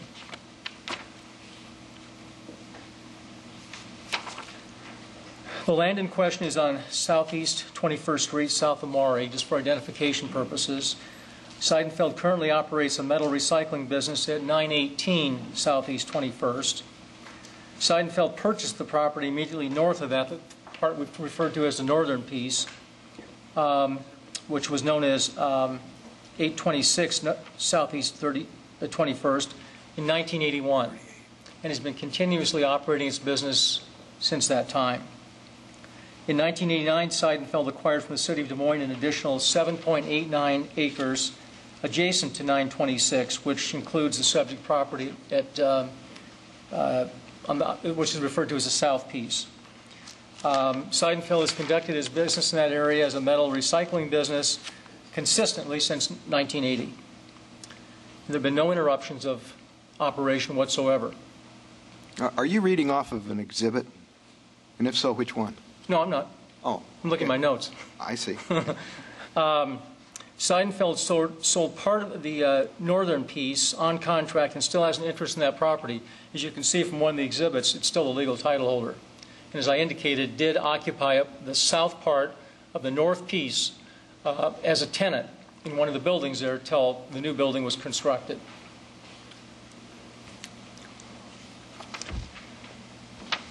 On June 28, 1989, the city granted Seidenfeld a conditional use permit for 826 Southeast 21st, the north piece, to expand an existing salvage yard as it was stated. And the minutes that have been circulating deal with that matter and talk about an existing operations being expanded. It's noteworthy that at that time, no requirements were imposed on Seidenfeld to pave part of the property or to provide a dustless surface as is now being required. Now, for information purposes, there is hard surfacing adjacent to the building for patrons to park on and employees to park on. On February 23 of 2011, you granted Seidenfeld a conditional use permit for the new building at 918 Southeast 21st. The minutes of that meeting state that Seidenfeld was seeking an expansion of an existing metal recycling salvage yard business. And that's in the minutes of that meeting, which you have in your packets. And that the site is included in a salvage yard approved on June 28 of 1989. No claim was made by the staff at that time, a year ago, a little bit over a year ago, that there had been a discontinuation of use. Not until recently, when this matter came up, has the city made that unsubstantiated claim. There is absolutely no basis for that claim whatsoever. The whole property has been continuously used as a salvage yard by Seidenfeld since it acquired the property in 1980 and then acquired more property in 1989. The anything that's changed at all relates to the fact that they don't deal with cars anymore. No, vehicles are not part of their operation, but they are a metal recycler. In support of its claim, the Seidenfeld has to provide hard surfacing. The city cites to 134, 1377 F5. That section deals with required off-street parking, primarily for parking lots of private passenger automobiles of occupants, patrons, and employees. And that comes from the ordinance. On the Seidenfeld property, there is no hard surface parking for there is hard surface parking for patrons and employees that was constructed when the new building was put up. In 2009, the city attempted to apply that same section, which is again 134, 1377 F5, which I can circulate.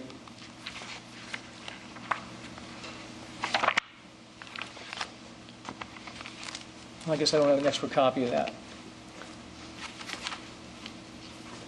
I'm sorry, I do. May I circulate that? If you want to put it underneath first, we can just have a quick look.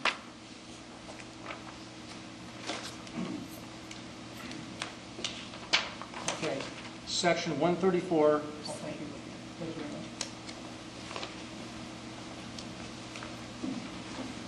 1377 is on the page I'm pointing to. It talks about required off-street parking facilities shall be primarily for the parking of private passenger automobiles and occupants, patrons, or employees of the principal use served. Then further in that ordinance,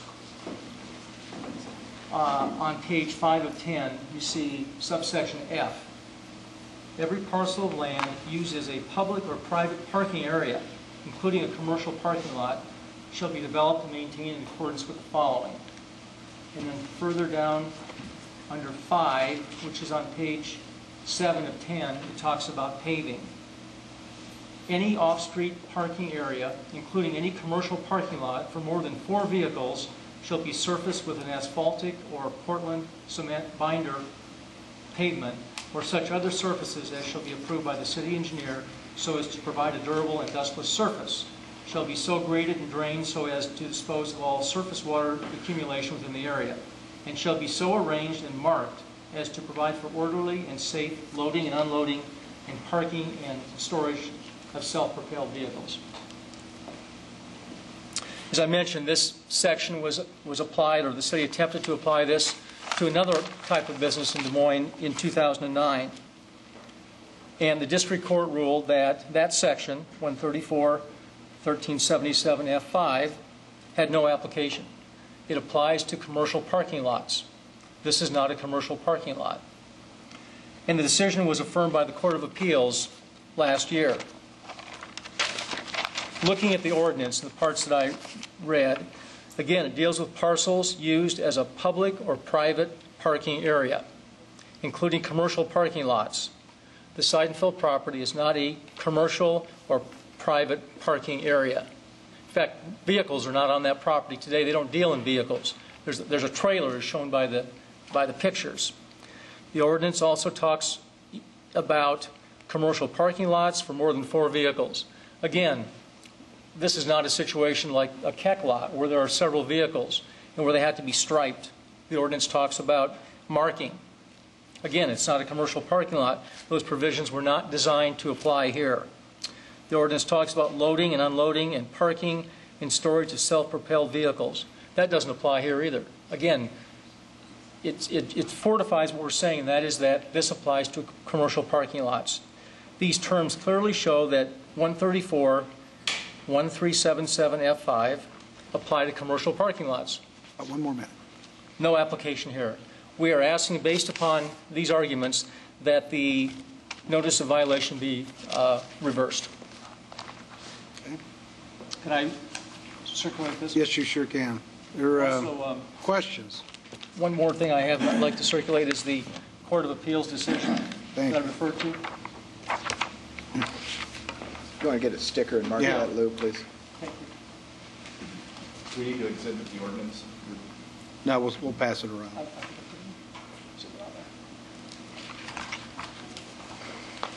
Thank Any you. questions for Mr. Hockenberg? Thank you. Thank you. Anybody else here to speak in support? Anybody here to speak in opposition? Any last questions for staff? No. Yeah. Sue Ann. Question for you. This board issued a conditional use permit on February 25th, 2011 for this location. And there were 7 conditions as part of that. Those are listed here in our staff report for today. When that conditional use permit was granted by us, does the applicant for the permit agree to those terms? Do they sign a document that says, I understand this and this is what I will do? No. Okay. He signed the application to appear before you. Okay. You made your decision in order. If he disagreed with the decision in order, he would have had the right to appeal it to the district court. Okay, and if he did not do that, then basically by law, it's now in effect. Is that correct? Yes, we are charged with enforcing it. So in essence, by him applying for this conditional use permit and us granting it with conditions, by him not appealing it, he has accepted those conditions. Correct. Okay, and those conditions do specifically state that he will comply with 7 terms, one of which includes a site plan that has requirements for dustless service such as paving or recycled asphalt product for any storage of salvage materials, junk, or inoperable vehicles. Correct. Okay, and those are either conditions that either the ordinance directly requires or that we could have decided that, well, we'd like to have this, and we could put those in there. Yes, and when he brought in the site plan, we would have asked the property, what are you going to do with this extra property that isn't shown? He did a site plan that showed what he was going to do on the property. He did not include the unimproved surfaces in the back, or we would have said, if you're going to store anything back there, you need to improve it. And he did not bring that as part of his site plan.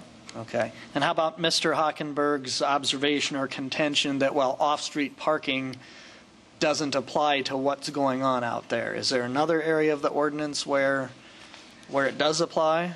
It seems that we're using two sides of an argument here. First, he claims they aren't salvage vehicles. He's not salvaging down there, and he doesn't have any intent to salvage.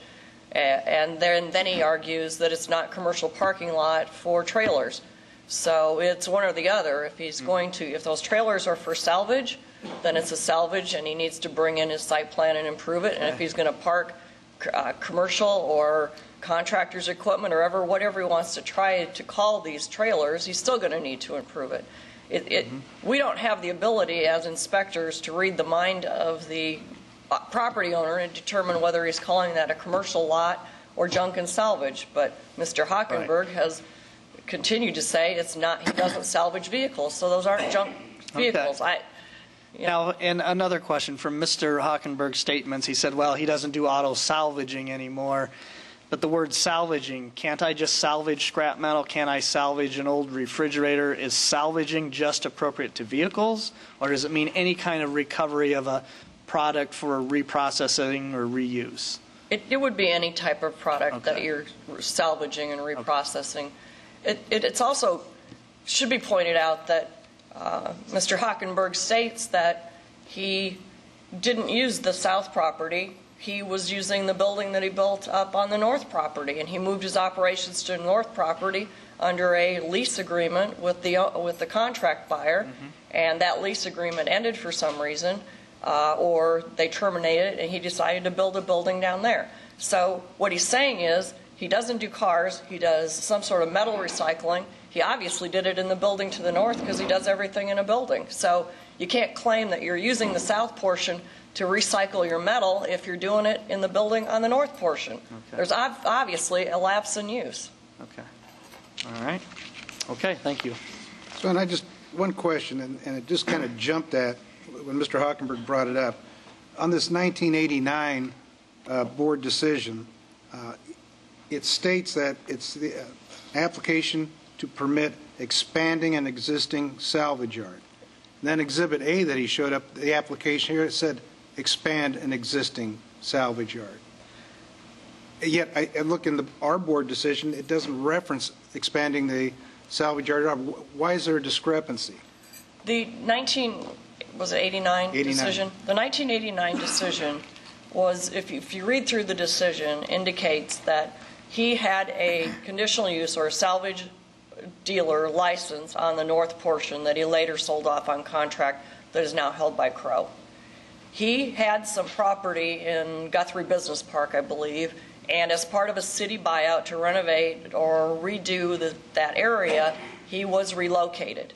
And they relocated him down to about 14 acres south of the parcel he later sold on contract. So in order to use the entire now parcel that he owned and the parcel he was buying on contract from the city of Des Moines, he did an expansion of his conditional use so that all of that was included.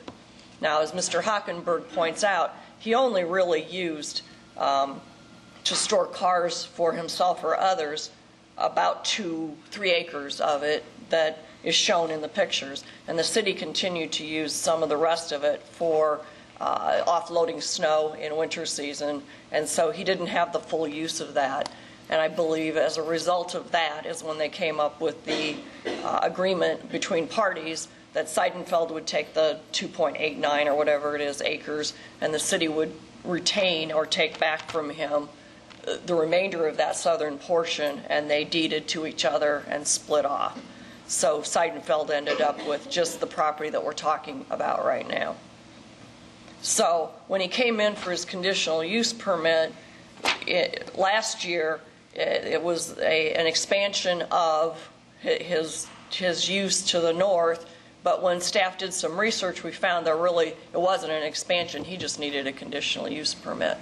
So it may have been in the original staff that went out. That was the way it went out. But when it came to the board, it was clarified. This was for a conditional use permit. That was what the board ordered. That's what you voted on. So as we research, sometimes before we can get things into the staff report, we find out that truly there is a different set of circumstances. Okay. I have a question for you. Mr. Pelds, who is an engineer in this city, was involved in this whole situation, and he appeared with the city as a representative of the appellant here. At the last Board of Adjustment hearing. He helped fill out the application that Mr. Seidenfeld agreed to file, yes. Has Mr. Pelds been in contact with the city about any of these problems down there? I have not heard anything from him. Okay. Thank you. Any other questions for staff? Thank you, Sue Ann. Mr. Hockenberg, in all fairness,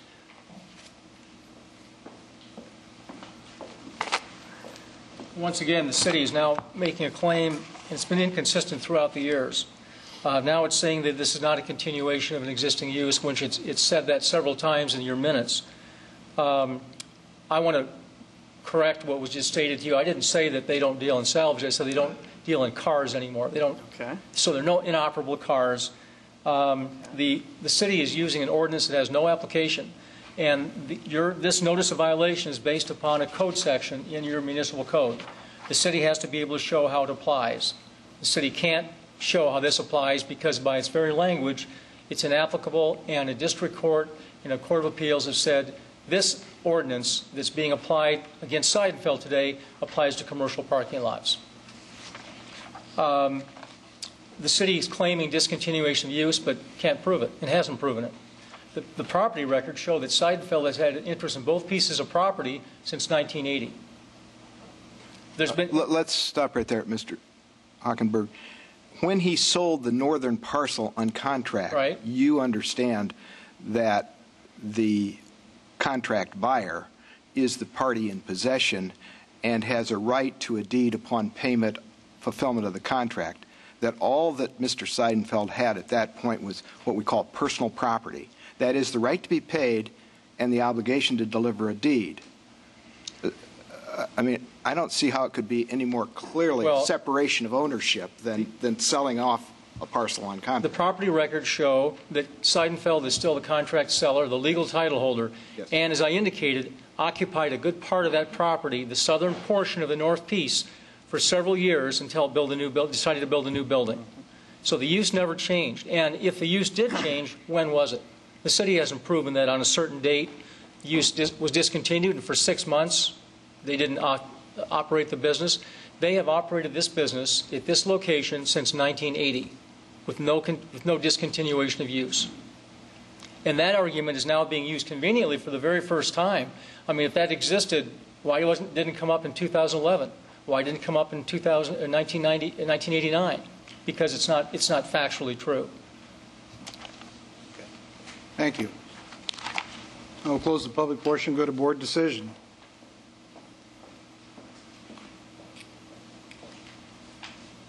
Quiet group.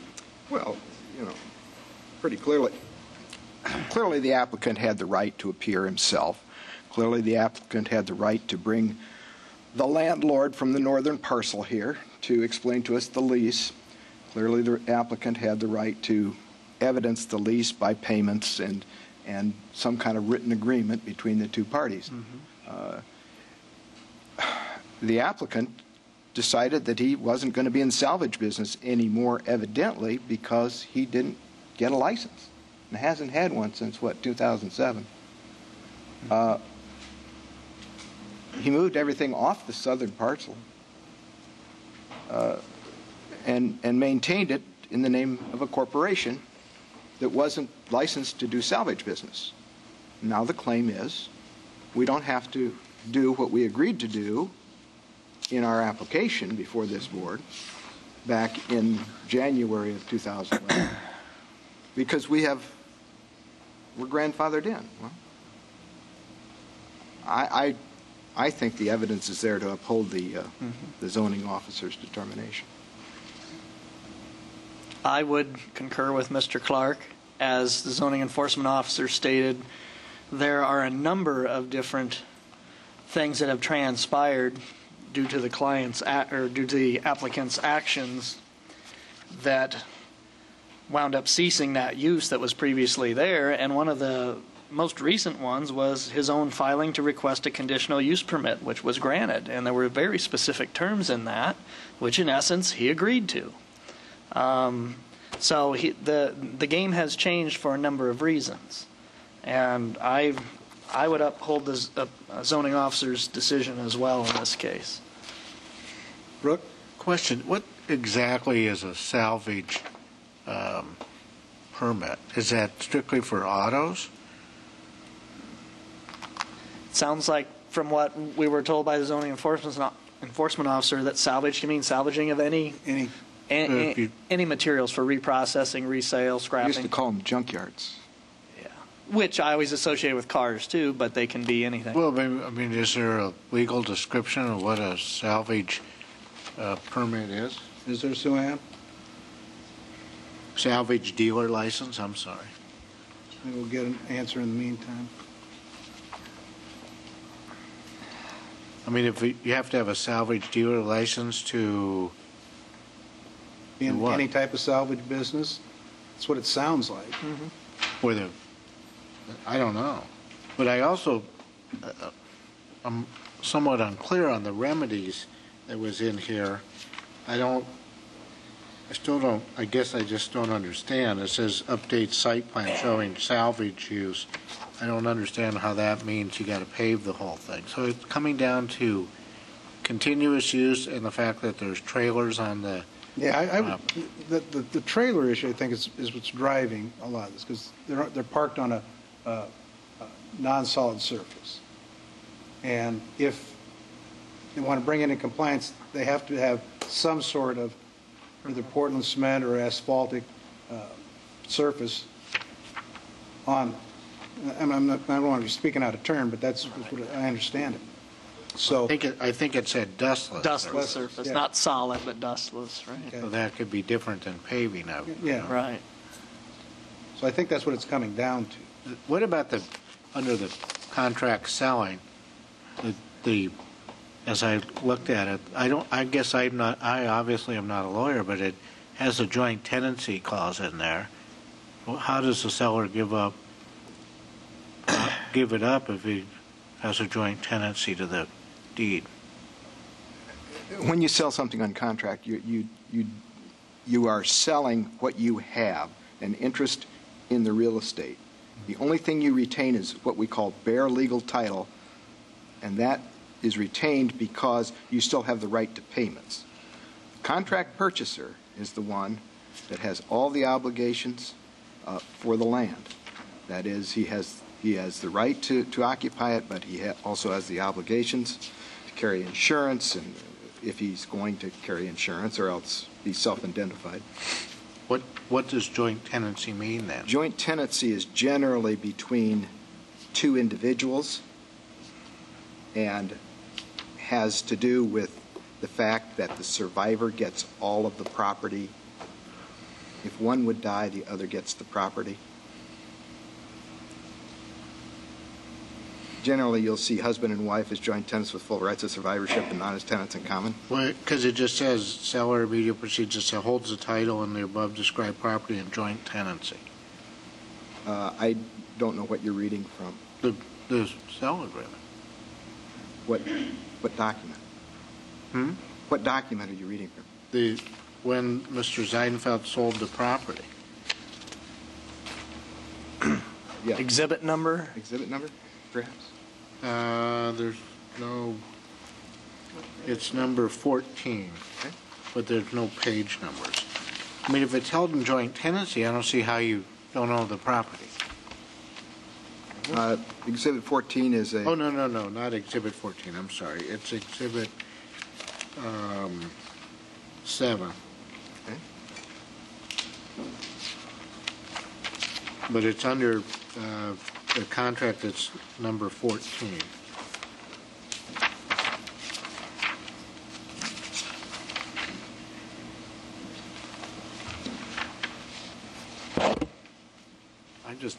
I don't get it. I mean, if you give up property, if it says that? Well, it starts out and says, if and only if the seller immediately preceding this sale holds the title to the above described property in joint tenancy. I'm just asking what it means. Well, it can't.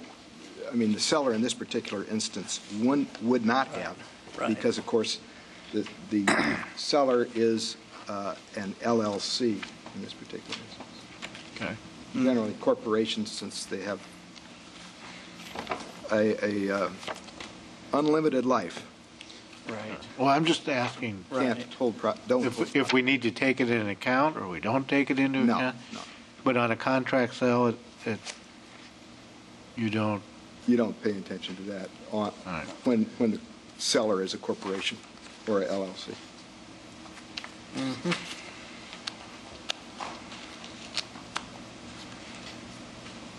Any other thoughts out there? Mr. Hochberg's been very compelling. He always talks a good case in front of here. I guess I'm satisfied with what the zoning enforcement officer did.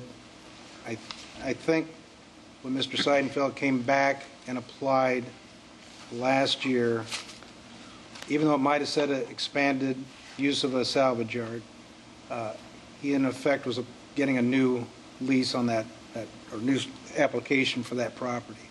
And the fact that he doesn't have a salvage license kind of lends me to believe that he kind of abandoned the idea. So I guess I'm following along with Mel and Tom and their approach, and so I think I'm leaning towards giving a approval of the zoning officer's determination. But is that what we're supposed to decide? It sounds like the continuous use is the big question. You're saying because he didn't have a salvage dealer's license, that in your mind there isn't a continuous use. That's what I'm thinking, Brooke. I don't know enough to know what a salvage dealer license is. Well, I looked at it. We've had them since 2000 up to, 2007. He's always applied for one, then stopped. Brooke, the idea here is whether or not you uphold the zoning officer's determination, and the zoning officer determined that there was a conditional use permit that was approved on February 23rd of 2011, and the appellant hasn't lived up to the terms and conditions of that conditional use permit. That's, pretty much what she determined. Why don't we get a motion out there and see where we go? Mel? Well, and to kind of make things as simple as what you see is what you get, we've got 2 years of aerial photos where nothing was going on that portion of the property. The use was discontinued. It wasn't there. So just like a business closes for 6 months that was, let's say, a nightclub, well, if it was a non-conforming use at the time, it can't come back anyway. So it's done. It's over. So again, as the zoning officer stated, there's a number of different things that precipitated the fact that this use has not remained in continuous operation, and I would make a motion to uphold the zoning officer's decision. That's 918 Southeast 21st Street, item 15. I'll second. It's been moved and seconded. Is there any further discussion? Well, I guess a comment. A aerial photograph is taken at one particular snapshot in time. And if somebody has 6 months to move or not move stuff in and out, I don't hold much to the photographs in any case. But I think I would try to err on the side of the businesses, not that they shouldn't be in compliance. They should be in compliance. But, and I think Mr. Clark said that the issue is the continuous use permit granted in 2011 and whether they're in compliance or not, correct? And that's the motion. Pretty much. Mm-hmm. All right. Okay. All those in favor, raise your hand and say aye. Aye. Those opposed? All right. Motion carries 5-1. Do we want to take a quick break? Yeah, for All right. 5 minutes. 5-minute break. We'll get back together here at 3:25.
call the meeting back to order.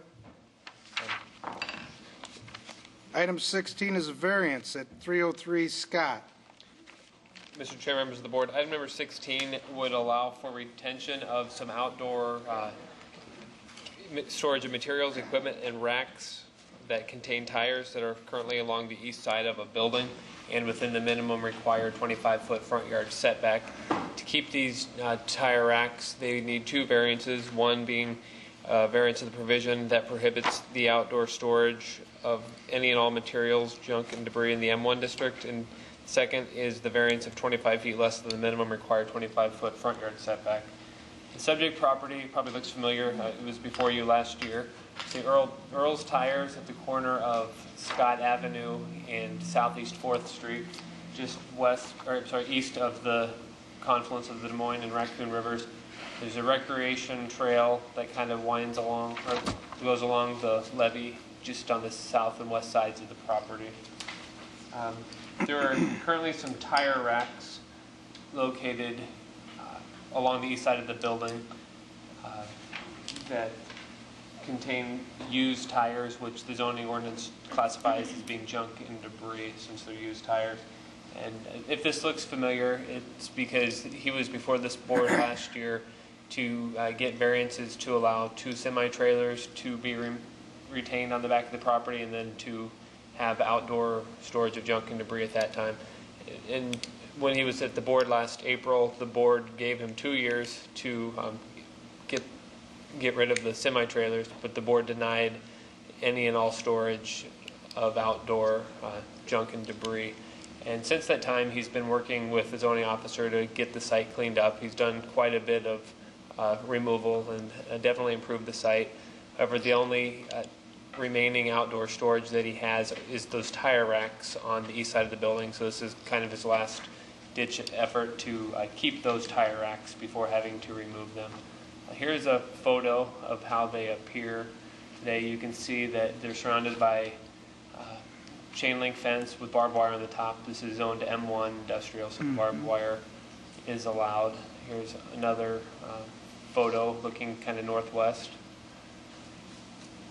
Another photo of the tire racks, and you can see the wheels piled in front. And these are the two semi-trailers that the board gave him the approvals to have for a 2-year period that expires next year. If you remember last time, there was quite a bit of junk scattered through the site. You can see that has all been cleaned up. Just point out that when we were doing the site photos, we noticed the pile of tires right here, and the zoning inspector has been talking with him the last week, and I believe touched base again this morning, and that is being cleaned up now, so that shouldn't be an issue. Then this is just the decision in order from last April 27 of 2011 that gave him 2 years until May 3 of 2013 to keep the trailers, but then denied the variance asking for outdoor storage. And then the consent map, we did not get any cards back. We just have one email, I have to sit here, from the neighborhood association saying that they voted unanimously to support the staff recommendation, which is for denial of the requested variance. So, as that alludes to, staff has recommended denial of the variance. We felt that the board made it clear last year that this wasn't an appropriate site to have outdoor storage of junk and debris, given its high visibility right at the corner of Scott Avenue and the river. So we've recommended denial of the requested variances. Any questions? Bert, yeah, it seems that they're following the plan to get everything all cleaned up, working with the zoning enforcement officer. Why have an issue with this? Well, I'll let the applicant explain it, but I believe that they feel these tire racks are a pretty valuable asset to their business. They feel like they use them quite a bit. So our staff's argument is that they could move them inside the existing building or maybe add on to the existing building or put another accessory structure to the rear of the building where they could store these racks rather than having them set outside. So. Okay. Let me ask you, is the primary objection just that it's not aesthetically pleasing? I mean, how about a fence? How about a wooden fence so you can't see it? Right. And if you notice on the notices that went out, we did put, the board may perhaps consider a variance to allow 8-foot tall solid fence to screen them. So by putting that in there, we did give the board some flexibility that if they are inclined to grant the storage, that you could grant a variance to allow a taller fence than otherwise allowed. But really, it's just, this is the historic East Village area. The city has plans for the market district in this area. Just a highly visible area that we don't feel any outdoor storage of materials is appropriate in this area. So really, it is the visibility and the visual impacts of these racks that we're most concerned about. Question. You said the city has plans for this area. Is there final plans for this area? I don't believe the market district plan has ever been formally adopted by council, but there's vision since the Martin Luther King Jr. Parkway is just a block to the north from the site. Obviously, the city has visions of some redevelopment occurring to get the investment, a return on the investment of that new roadway. So. My objection has been consistent that there's no formal plan and what in place yet, I don't understand what the objection is, why staff would even take it into consideration. This doesn't make any sense to me. And a lot of these people have been in business in this area for decades. Now, if the city comes up with a plan, obviously I would presume they would communicate with the people and work through it. But if there's no plan in place, just like the wrought iron fence in the downtown district without a plan, I do not understand why it's taken into consideration. Well, our recommendation isn't based on a plan or a future plan. It's just based on the zoning ordinance prohibiting this type of thing. Well, but you made a point of mentioning that the aesthetic look and the plan, and there's no plan in place.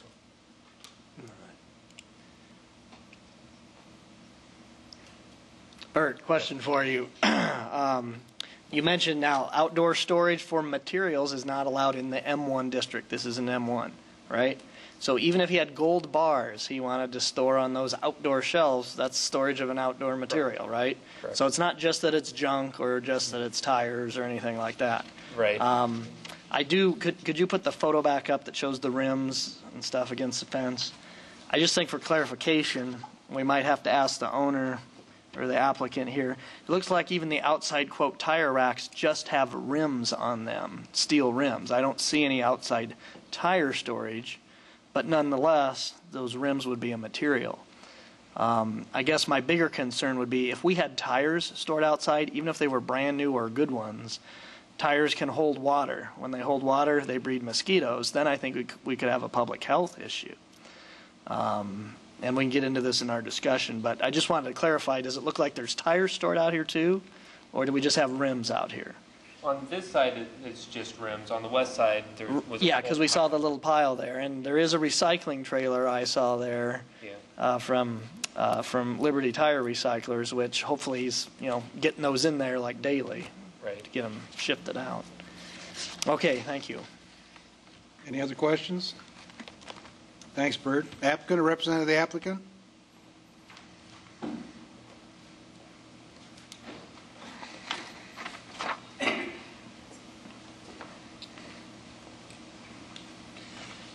My name's Don Crouch. I live at 1957 Arlington. I'm a retired partner with Earl on Earl's Tire Service. If I could put this up. What's this connection? That's the same rack. Those racks will not hold tires. There's just like what was that? Oh, what's your relation to the business, to the owner? I'm a retired partner. Owner. Partner. Okay. Partner. Okay. Thank you. It's a family business. Earl's my boy. Still. Okay. These racks are designed not to hold tires. Okay. As you can see there. And the pile that you've seen up against the fence is because we started to take these down and take them out until we decided to try and see if we could save this, because these are awful important to us. We're primarily in tire and wheel business only. We don't do anything else. We have 3 outlets. We do more than $4 million worth a year of business in this type of a tire and wheel. So we're not junk dealers in used tires. And like I say, the visibility issue, there is the recreational trail. You can't see these from the recreational trail, except if you get downriver quite a ways, and then you could barely see the end of them. I've been on this location for 50 years. You can see them from coming up Scott Street, but the recreational trail is not very visible here. The trailers either stop it or you're at a wrong angle. And as far as the plan of this area, I was before the city council last year when they come up with the downtown River Point district along the river here, the new zoning they decided to do. And we were exempt from that. It comes up to Scott Street, but it doesn't go any further. It doesn't come across from us. And at that time, when they exempted us, they commented that they had decided to let this area, this industrial area right here in this immediate area, to go on and develop on its own. They had no plans for it. And as far as this kind of outstored storage, I've got pictures here of almost every business down there that has outdoor storage of this same nature. We all have it. But the point I wanted to make is we do not store tires on these racks. They're strictly a wheel rack type deal. Questions? Thank you. Yep. Is there anybody else here to speak in support? Anybody here to speak in opposition? Any last questions for staff? Hearing none, we'll close the public portion, go to board decision. Oh, I'm sorry, go ahead. Well, the applicant made a point about the lot of outside storage in that area. Are there other businesses that have been cited? Sven Donovan, zoning enforcement officer. We are making an effort to, especially tires, because of the health hazard and the storage outside and related to tires, to start to get all of the tire shops to store inside across the city. That's one of our goals after we did the car lots. Now we're starting on another effort to get these cleaned up. We don't, as a zoning enforcement officer, want outside storage of materials in these zoning districts that don't allow it. We want to start cleaning that kind of thing up, make our city look better, start moving stuff in and having businesses do what they're supposed to do. So yes, there are other enforcement actions. As we can get to them, we're getting to them. Okay. Any other questions, Mel? I don't necessarily have another question for staff, but could we bring Don back up here? I'd maybe like to ask him one more question. Sure.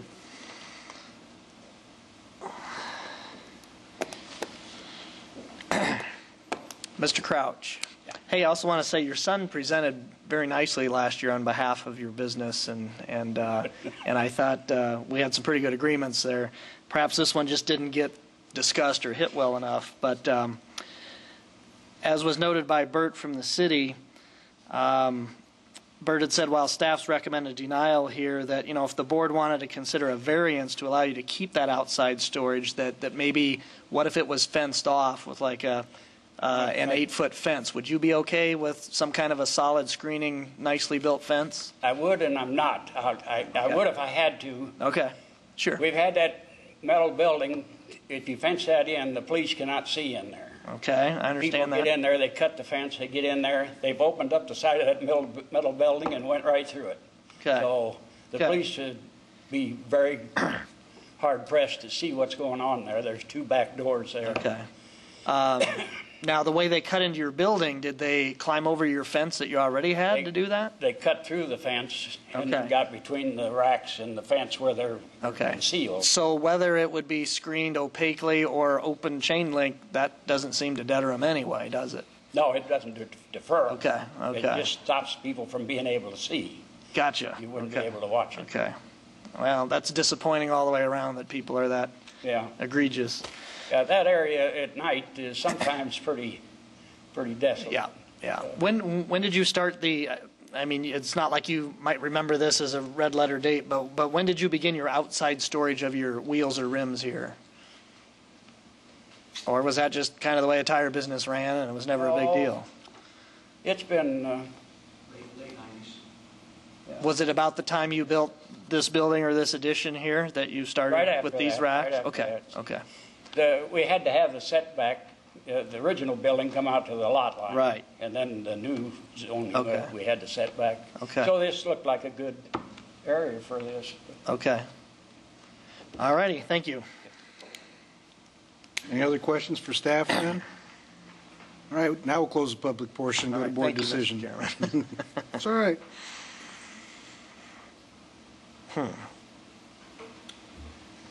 Does the staff have pictures of the area, other businesses in the area? No, not. What are we looking at here? I thought you had one on the street there or something. There you go. These two are both the subject. Yeah.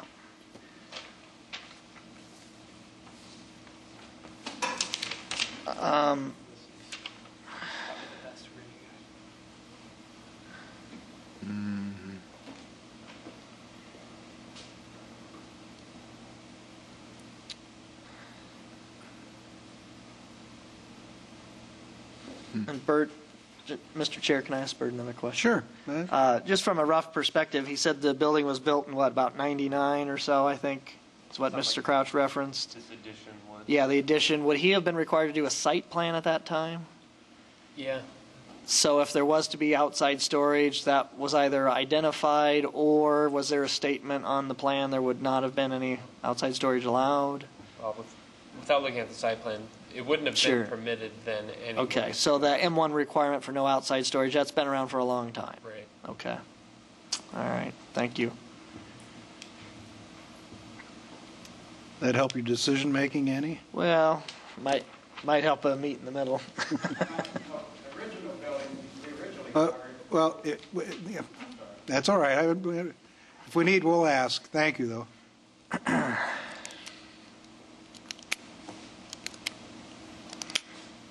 Quiet group here. I have a great deal of sympathy for anybody that's been in business for 50 years at 303 Scott Street. Yeah.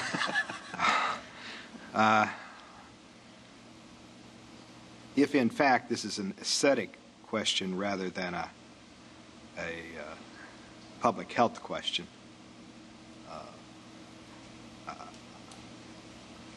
Mr. Crouch indicated that you can't see this from the trail, and I don't have any doubt that you probably can't.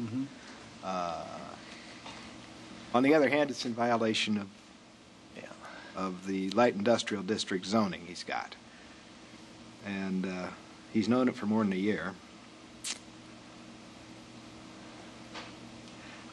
I'd like to give him some relief that says you can build a fence that an 8-foot fence that's just aesthetically pleasing, you know, to the neighborhood. You know, a slatted 8-foot fence, I don't know. Right. But, if that's the objection. All right. You know, but if the objection really is we're going to clean up every M1 light industrial district outfit down there, then you got to start someplace. Yeah. And I can think of a couple I might ask about. Well, I mean, he's trying. is Yes, what I'm yes. saying, And I think we should give him come a credit long for way. that. Yeah. It's apparent, though, there has been, you know, it's not like this tire rack has been there since 1962. There was a building addition done recently, done under permit requirements. There would have been a site plan. At least the zoning chapter and rules would have, you know, he's got to comply with the standards. He's not complying with the standards. It's not necessarily health. It's not necessarily aesthetics. It all plays into that. But it really is, the district does not allow the outside storage. But I think to just entirely throw them under the bus, with the principle of the thing only in mind, I don't know if I want to do that. I'd like to see it screened.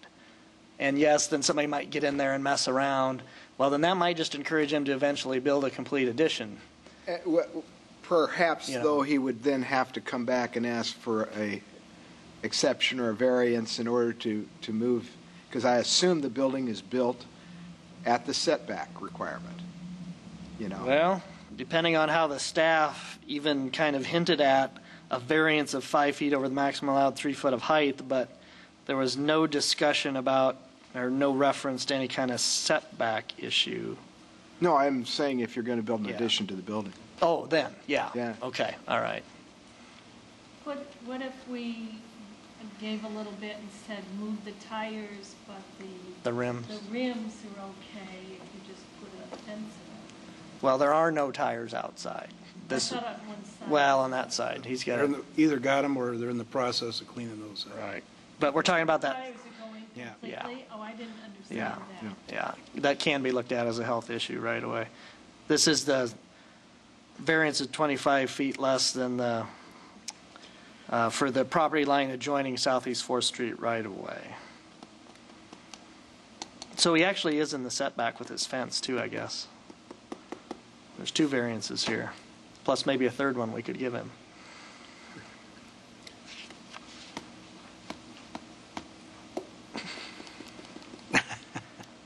Just to clarify, the open fence can be in the setback. Okay. But if you're wanting to put a screen fence, then that's what kicks in a variance. But then if we put an open fence, it still doesn't. No, I'm just saying the open fence as it exists is not an issue in itself. Okay. But if you're looking to put an opaque fence, that would require the variance. Right. So it could be up to 3 variances with a requirement for an opaque fence, or just 2 variances if you want to leave it as is.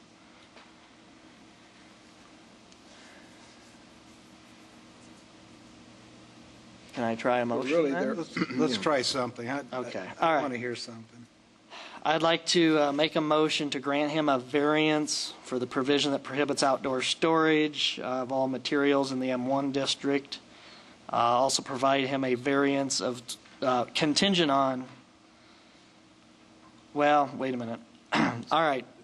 I want to grant him a variance for the provision that prohibits outdoor storage of all materials in the M1 district, and also grant him a variance of 25 feet less than the minimum required 25-foot front yard setback from the property line adjoining the Southeast 4th Street right-of-way, provided that with the granting of a variance of 5 feet over the maximum allowed 3 feet of height for a solid fence within a front yard setback, he will then be allowed construction of an 8-foot tall solid wood fence along the east front property line. I think I can live with that. Does that make sense? It does, but I do think there ought to be a limitation on how large an area he's going to use for outdoor storage. Can we say the fenced area shall be limited to the current fence perimeter and area already in use, no expansion or additional storage areas or racks may be erected? I just want that little part covered up. Like where the fence is now, if we've got a good enough footprint of that. There's a fence there at least, well, he's got it fenced in now, I believe. That's what he's trying to keep the bad guys out.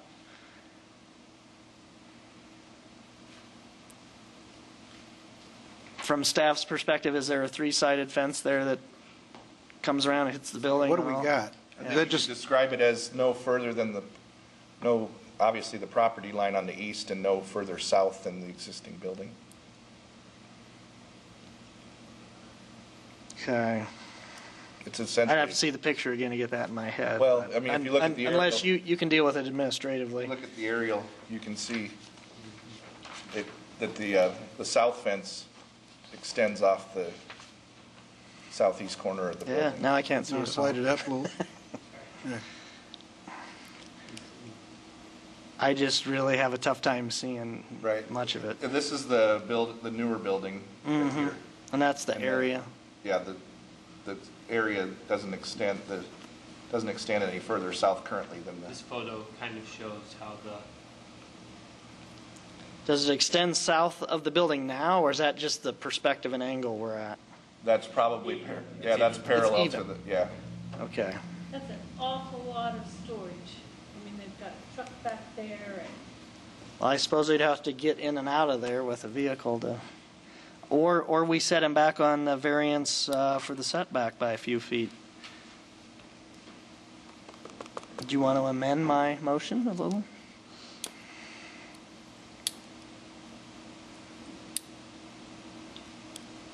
No, I think if you just say that the area for storage of materials shall be no greater than the current existing area within the that's perimeter being of the used. fence. Okay.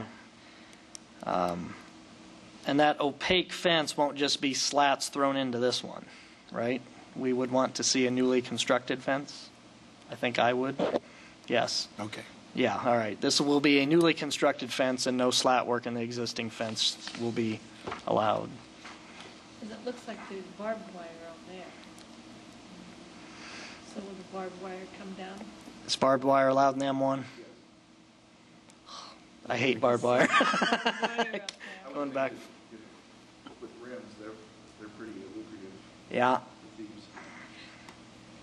I think So an opaque fence with a couple strands of barbed wire on top. I can't believe you're doing that.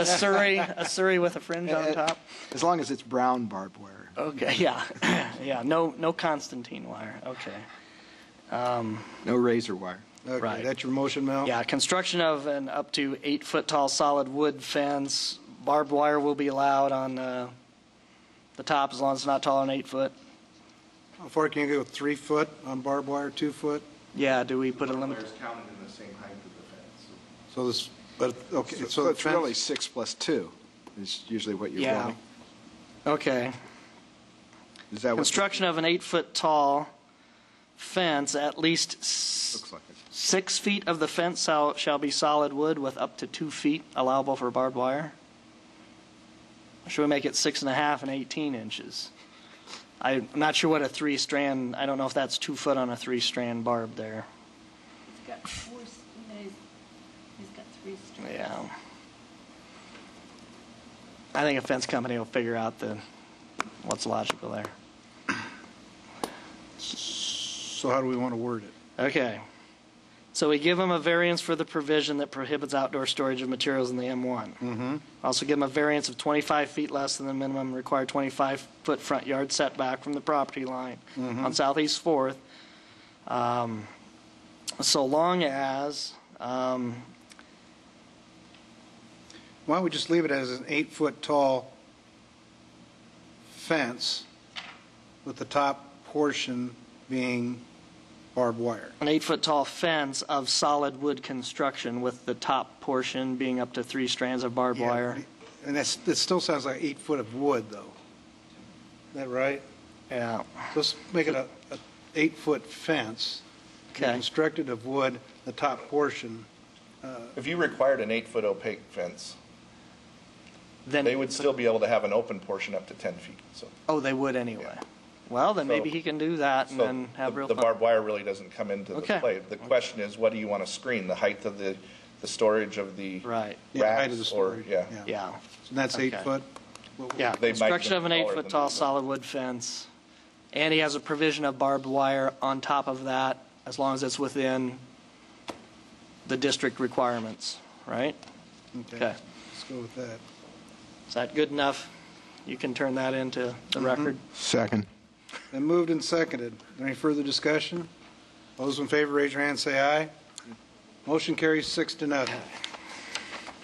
As Okay. good as we can make it. Item 17 is a variance at 4104 Southwest 9th.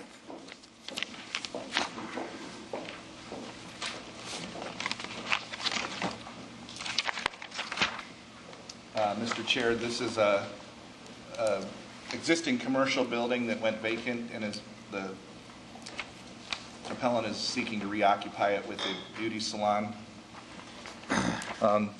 Because it was vacant, then it lost its non-conforming rights to the use of the land for the paved parking that went to the zero lot line here along Southwest 9th Street.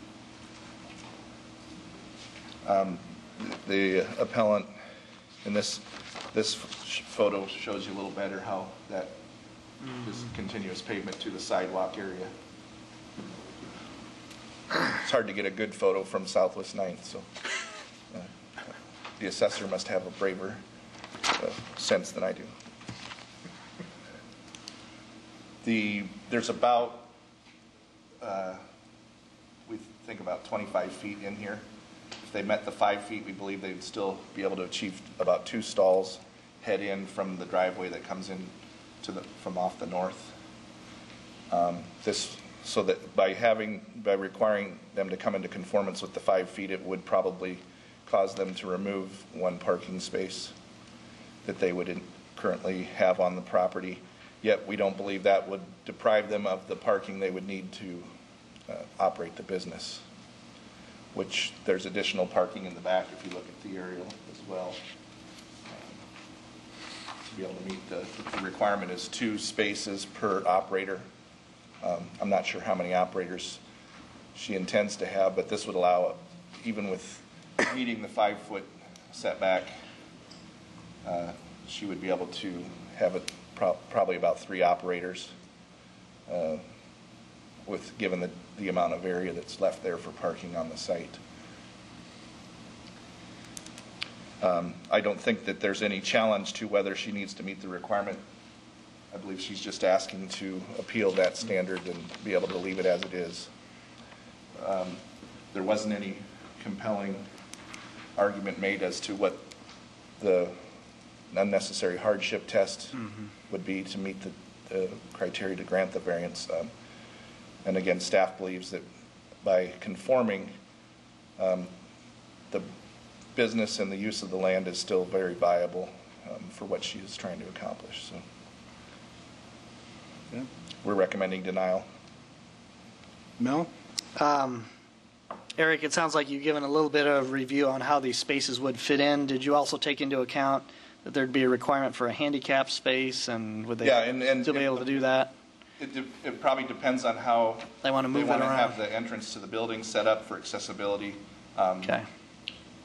There would still be the opportunity for, if let's say that's a double space up front, that could serve as they wouldn't be required more than 1 stall given the number of spaces. Okay. It does have, the first stall always has to be van accessible, which means it's got to be wide enough for the a landing outside of the van, basically. But that's all that would be required for a spot for of this size and this amount of service would be the 1 handicap spot, which would be the van accessible one. Correct, and I don't know, they may choose to put that in the rear depending on how they want their accessible entrance set up on the building. They have to still make modifications to make sure the building meets building code. So. To your knowledge, are there more than 1 business entrance to this? I know there's the one right there on 9th in your photo. I think there's one on the side. Okay, and I can ask the applicant that. Can you point to the area in question? The setback would be just this, if you see where the green, and you can see where the flare is on the drives. So we would require that this 5-foot of perimeter be landscaped. Right now there's parking paved pretty much in front of the entire building. I know that kind of that opaque shape file is sort of covering that up. What about the bank next door? The Maid Right? Or whatever it is. It's owned by the bank, it looks like there. I believe that that's been in continuous use. So that might be a little bit different. They did have to come in for a fence issue a number of years back, but this parking here has been as part of continuous use as far as we know. And then is that Wendy's across the street to the east? I believe Wendy's is approximately across the street. Okay. If not straight, almost straight. Yeah. And of this frontage we're looking at where the 5-foot green space needs to be, it almost looks like it's green space up to the paving now. Yeah, you can see on the... Well, I'm back on the subject property, Eric. It almost looks like there's grass there now, but there's not. That's the sidewalk, and there's just some tree branches. That you got to really, with these aerials, you got to be careful because Yeah. the property lines. Yeah, so there is a hard match up surface. exactly with what's on the photo is, Right. you know, there's a little bit of margin of error, but this Right. is representative to give you a sense. You probably saw better from the photo head on that it's pretty much. Yeah, there we go. There we go. You know, this is clear out to the street essentially. Right, okay.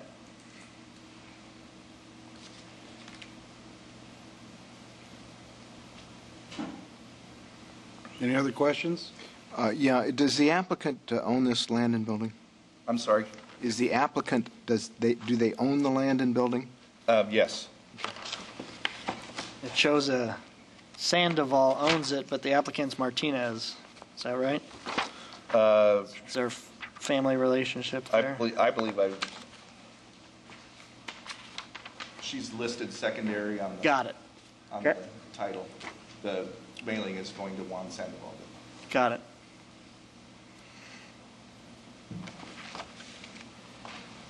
Is this supposed to be going around too, or is this part of your packet? Oops. That'll represent what you're getting around. Any other questions for staff?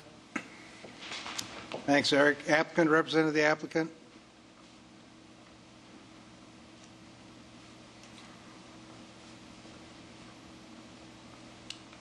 Hi, I'm Anita Martinez, and I own that place. And if I take, if I take those 5 feet, I think I'm going to lose the parking, and I'd rather have that parking because I have 2 entrances, one in the front and one in the back, and I like to keep the back closed, and because you never know. And I park in the back, and I leave those 2 for the clients. Okay. So. Well, any questions? The staff had a discussion about how many operators you could have, like how many, what I would say, how many chairs or people you'd have doing the work there. Would it just be you? You'd be the only operator? For now. For now? Yes. Okay. But even if you grew, it sounds like the staff is saying you'd still have more than enough parking spaces, but it's just that you'd rather not use the back if you don't have to? Yes, because, everybody comes to the front, and I don't like to keep both of the doors open. Okay. So, because Mayrite, it's empty, and so I'd rather keep my parking. Okay. Any other questions?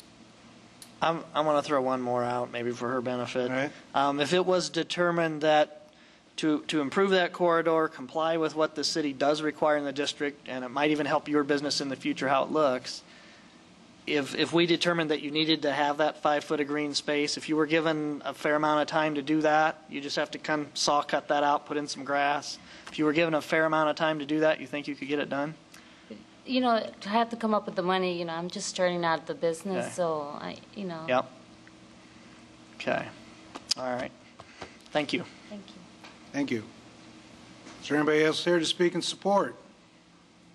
Anybody here to speak in opposition? Any last questions for staff? I have a question for legal. You indicated to us earlier that, or someone did, that we could give a permit to use a park for 5 years. Okay? That was Bert. You didn't have an opinion on that. Not on that, yeah. Special permit, yes. What if we granted him a variance here for 5 years? Is that the type of variance? That they don't have to change the property. You see, right now, what we're asking him to do is do something affirmative, basically jackhammer up concrete, plant grass, and she's just starting out, I would rather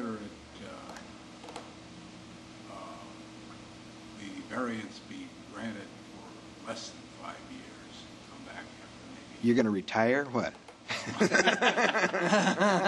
you want to see this again? No. I think it's a question of how long do we want to keep this use going? How long do we want to keep this non-compliance going? And I think 5 years is pretty long. I think 2 years is better. I haven't heard anything that said that it's impossible to give it, but I know, but the business isn't open yet. It's a single person thing. I mean, I have a great deal of sympathy for people that are just starting out in business. Eric, do you know any prohibition under the code? Yeah. I don't know of anything that prevented. Normally on the temporary variance, there's some association with what conditions might change in that period of time that would then require them to meet the variance. But Limited to the owner. Well, does Iowa State Bank comply with the current setback and? Iowa State Bank? Yeah, it's right to the north there. Iowa State Bank might have had that on receivership. That's a made right. Yeah. Which, by the way, it sounds like if that's closed, then we're going to have an issue there coming up when somebody wants to I don't know if reoccupy they're that. using it, keeping it going under contract or something. I have no intimacy to that situation. Okay. Ooh. Okay. But they don't comply, no. They're the same condition, but again, they've probably been in continuous use. I'd have to do the research to determine if that's definite, but what triggers this is when we review this, when she comes in for a new use and a change of use of the building, then we look and see what was the period of time for which it was vacant and whether it lost its non-conforming rights, that type of thing. Well, again, I mean, I understand what the city eventually is trying to do, but it's kind of like the sidewalk to nowhere where you require somebody to put a sidewalk in and nobody else in the neighborhood has one, I agree with Tom because the building north doesn't have a grassy strip. It just seems silly it seems like quite a hardship to force her to do this. The other difference would be a restaurant has a higher standard for parking and to achieve the number of spaces and get the maneuvering. In the placement of the building may be a little more difficult. If this was a restaurant use, then there might be a little more of an argument that, hey, we need every lick of parking we can get. That would be the difference, I suppose, if you're trying to compare them.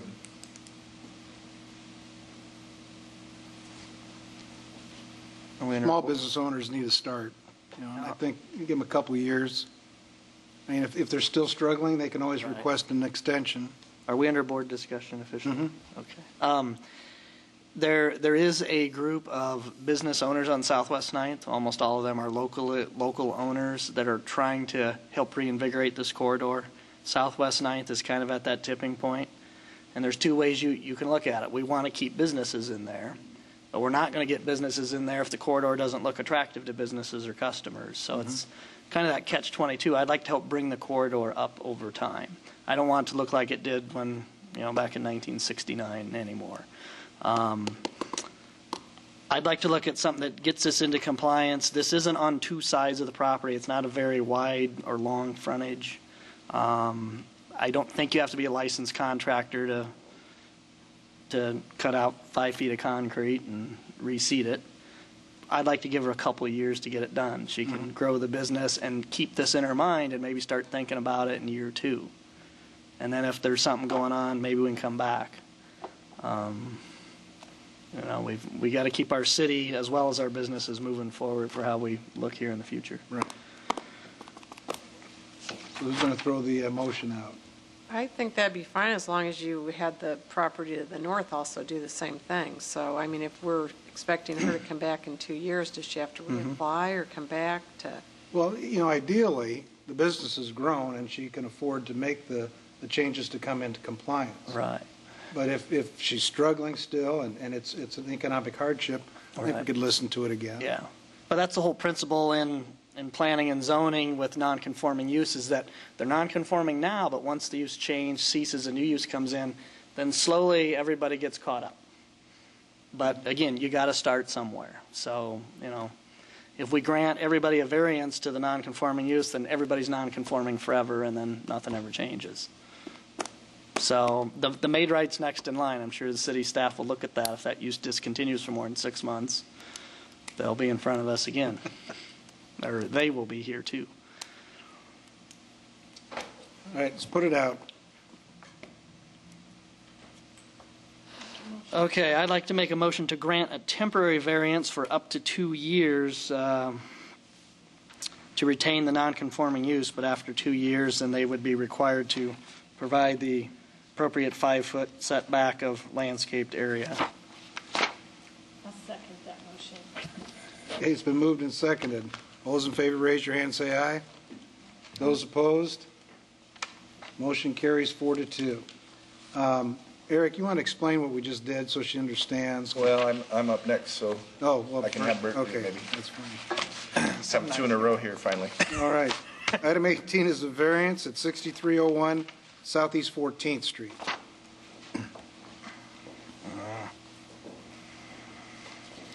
I'm keeping Mel's busy with his area of town. That sounds like it. Moving and shaking going down there, Mel. And it's very confusing, of course, as you read it, I know, as to what's actually being asked and what's actually being appealed here. Essentially, it may be better to try to understand what they're doing. I'll pass around the cards here. This is the Applebee's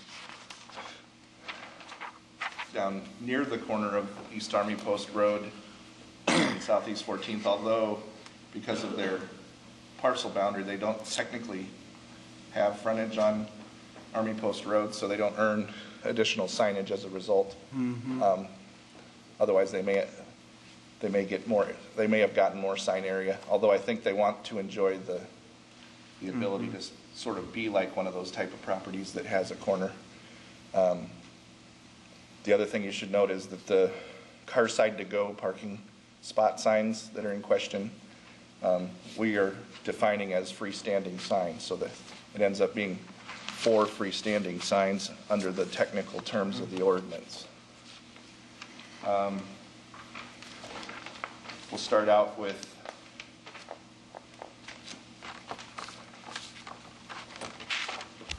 the first thing, which is installation of the 4 freestanding signs. They basically earn 1 freestanding sign. And then for that 1 freestanding sign, they earn 90 square feet of area. And that's based on the width of their frontage along Southeast 14th, which is under 180 feet. This is the freestanding sign that they are proposing. Now, the other thing that comes into play is that they want a reader board component of 45 square feet. So when you total it all up, they want a total of 156 square feet when you add in the 3 additional car side to go signs. And you can see in that photo how those would appear. And because they have the Applebee's logo, they do become considered signage and are required to be counted as a sign. Just because of the logo? Well, I think if they were without the logo, that it could be argued that they would be directional for traffic within the parking lot to know where to park. Well, you referred to the ordinance, signs freestanding. Yes. It doesn't say anything about logos. Again, let's see what you're it's an identification sign when it has the logo, okay? Let me see what you're saying by the logo. What is show me the logo on that sign. It's an identification sign that identifies the business. And car side to go is a trade or a copyright. There's a little bit of a trademark going on here too. Well, But let's say it says car side to go in plain letters and parking only. I think we would probably leave that alone, okay? Yeah. So, again, why we're Where does this say this in the ordinance? if you go to the definition of identification sign, is that in your applicables? No.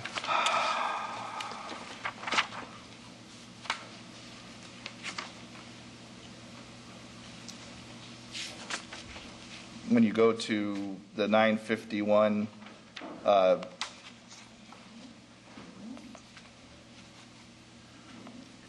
Three, it talks about a freestanding sign. And then those can be broken down into either identification signs or advertising signs. But we don't have that. Okay, let me see if I can find that. Can you grab that with me? If this said handicap, is it a freestanding sign? No. That would be for a directional purpose. Well, but because doesn't it has say the identification of the business, it becomes a sign that we regulate. Well, the freestanding sign says, a sign pole means a sign which is supported by one or more uprights or brackets in or upon the ground. Right. So, yes. Where does it say it's yes, you're correct, and that would be a freestanding sign, but it wouldn't be a freestanding identification sign.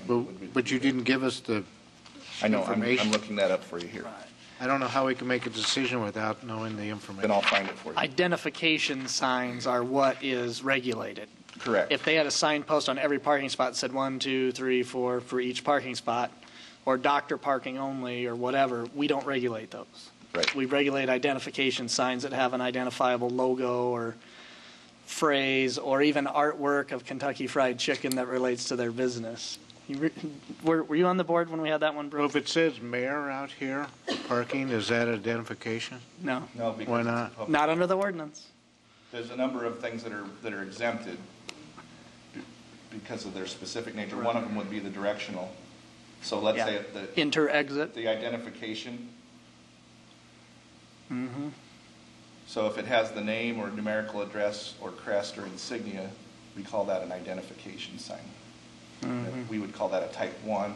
If it was type 2, it might include additional information, including the name of the building or a trademark like Coca-Cola or something that they sell on premises. So when McDonald's has inter-exit with a golden arch, you count that as an identification sign toward numbers and square footage allowable. Yes. If they just had inter-exit with no golden arch, it's not regulated. Correct. So, and I apologize if that wasn't added into the total equation there. It still maintains the intent of the business. These three signs, because of this Applebee's, and it could be argued that their trademark Carside to Go, which they probably would argue is their trademark. Well, it's listed right on the sign there. I think they have a little TM behind the letter O. That's a trade item that identifies them or an insignia. Mm-hmm. We call that a freestanding identification sign that's regulated. They earn 1. They're asking for the main 1 and then these 3. So does everybody understand what's being asked for in freestanding signs? Mm-hmm. Then we go to the other type, they earn type D signs because it's in a C2 district, although none of the signs that they're proposing are type D except for the electronic display component. Mm-hmm. So we're going to go around the building here, starting with the west facade.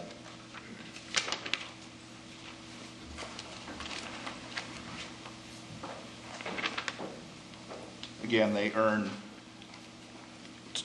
2 of these signs based on their building frontage facing Southeast 14th. Because of the width of that, they get 2. They're asking for 10, and we're saying a number of these that are awnings because they have the trade symbol on them as well. Oh. So let's see, I believe this is the...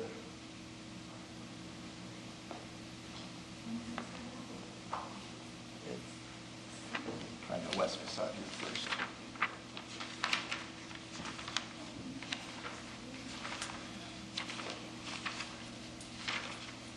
So could they keep those awnings, Eric, if it didn't say Applebee's, if they were just awnings? Yeah, the awnings, we wouldn't...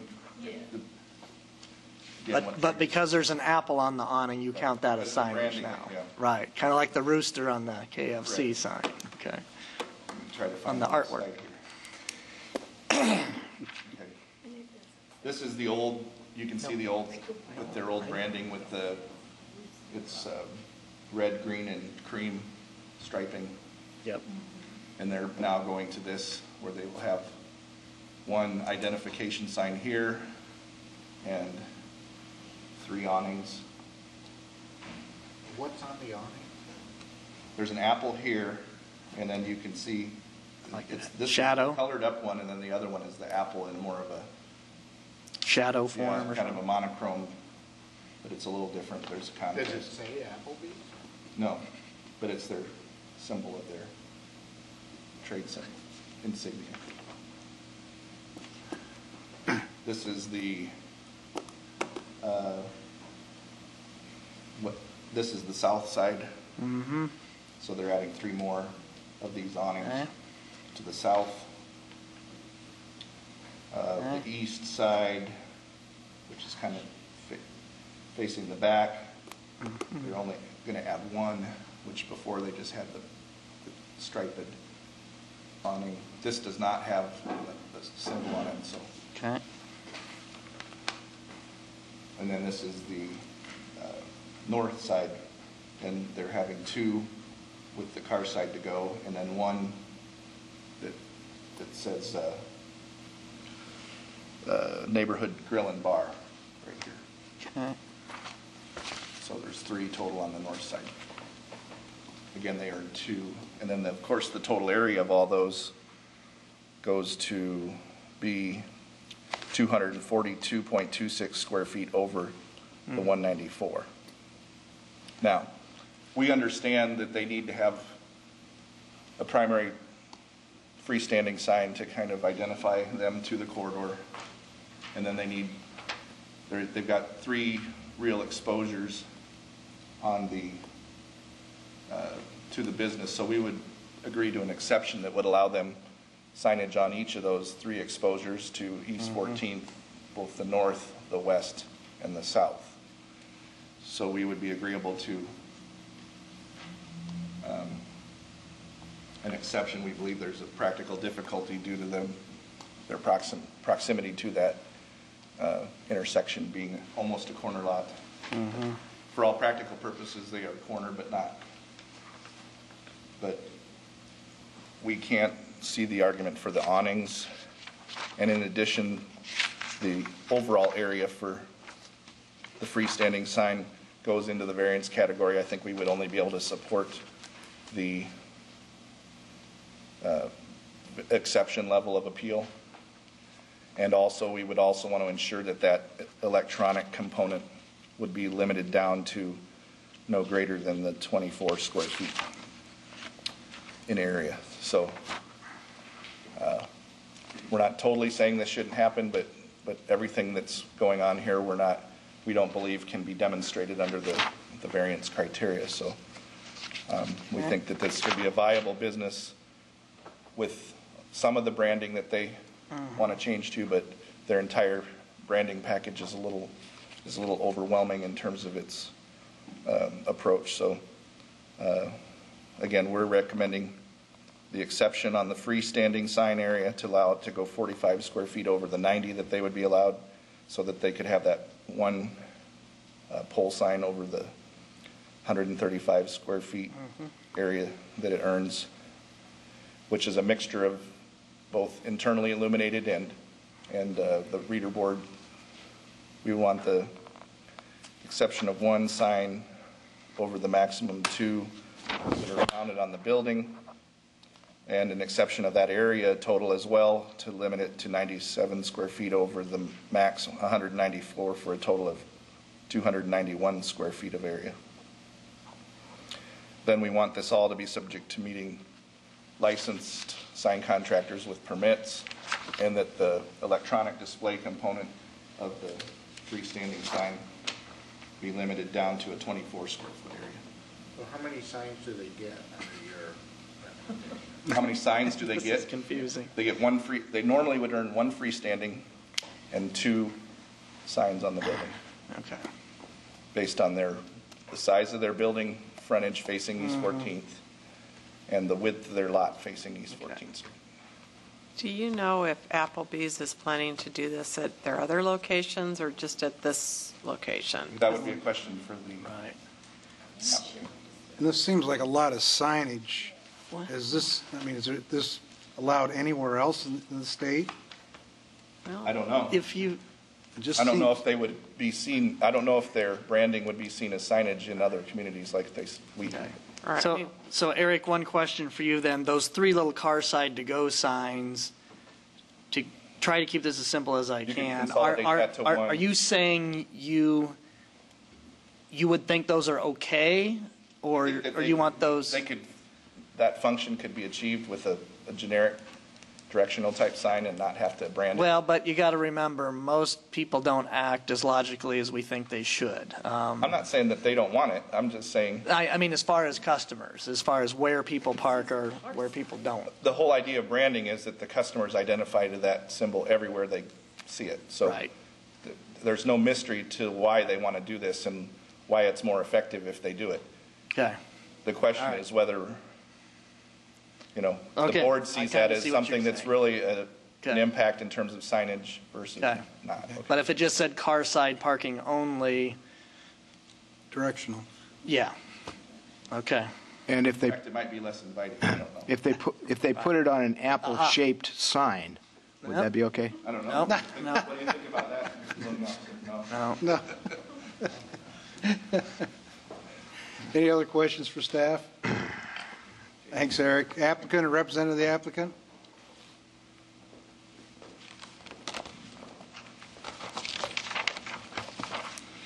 And we did get the one card shown on there.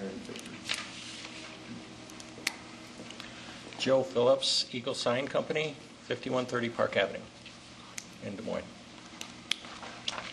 To your question, Cindy, yes, this is a national rebranding program for Applebee's. They're re-imaging all their stores across the country. So this re-imaging of their brand is very important to Applebee's. So that's, to answer your question, are they doing, is this allowed in other communities? We just got applications, permits to do it for the Applebee's in Ames. Oh, Ames. But their code is a little different than Des Moines. Did it allow you to do what you want to do here? Everything we're doing here, yeah. It's identical. Okay. Really, what I see here is the apples on the awnings qualifies as signage now, so that goes against their signage Here for allotment. Right. And the freestanding signs, I think there's some confusion on the freestanding sign, the pole sign along Southeast 14. This is what they currently have. Mm-hmm. And you can see they've got this manual reader board here. That's existing. And the only thing we're going to do to that is paint the frame and put a new face across here. We're not putting in a electronic message board there. Oh, it's not? No. Okay. That was the applications. Okay. That's a mistake. I don't know how that got in the application because none So of they'll the still get up there and change it by hand? Yeah. Well, Okay. they've Or, well, yeah, right. Yes. But it's still a manual. Yes, no, that's correct. Okay. So this is what they currently have, and what we're proposing to do is just put a new face across here, paint the cabinet, remove this head, and put on a new head, which is shown here. So this will be new. This new cabinet is an inch taller and 12 inches wider than what currently exists. This already exists. We're just going to modify it a little bit, spruce it up. Okay. So. As far as the other freestanding directionals, the car sides, this is currently what they have. And as you can see, it says car side to go, but it doesn't have their Applebee, their Apple, and their name, their logo, basically. So that's the only difference between what they have now and what they're asking for. Same size. Same size, just swap them out. Just that these will have their name on it. So. And then I think the other thing that I'd like to address that's probably a big part of the variance is the apples on the awnings. Because under the Des Moines Code, that counts as signage. Right. Where currently, the awnings they have now, as you can see, they're just a patterned awning with no nothing on them. So, but the new awnings with the apples, that's part of their new re-imaging of the brand, and they're rolling it out nationally, and they're really trying to get it so they're consistent across the country at all their stores. So that's why I'm here today, asking for the variance on their behalf. That stuff. But Do the awnings say Applebee's? No. They're art. Just Well. art. It's just apples and kind of a silhouette of apples. They're just art. They're just art. This is. Just awnings replacing awnings. I don't understand, Tom, you're not an art critic. It's in the eye of the beholder. yeah, I think you'll see this. I've heard KFC brought up, and you're going to see it McDonald's, Burger King. As they re-image their stores after 6-7 years, they come out with this new stuff to keep it fresh. Right. To keep the neighborhood alive. Right. So. Any other questions? Thank you. Okay. Is there anybody else here to speak in support? Anybody here to speak in opposition? Any last questions for staff? Hearing none, we'll close the public portion and go to board decision. I drink a lot of beer at this location. So I take it you don't need the branding. You want to be able to find the place? Is that what you're saying? I go here a lot for very nice things. Lots of South Side discussions happen here. This business is an anchor for that whole corner, and it looks really nice. I use car side to go. You can't see the signs from the street. That's all internal traffic there. I'm going to go way out on a limb here, which is rare for me. I'd like to grant them all the variances that they would like with this. It's a nice plan. You can see how the store looks now, how it will look. We usually don't get such nice images. Here it is now. Here's what it will look like. And I don't want to throw staff under the bus on this one, but I like what I see here. I think it's a sharper thing. I think we would be infringing on them and their general method of business if we start getting into differentiating too much on the Apple thing.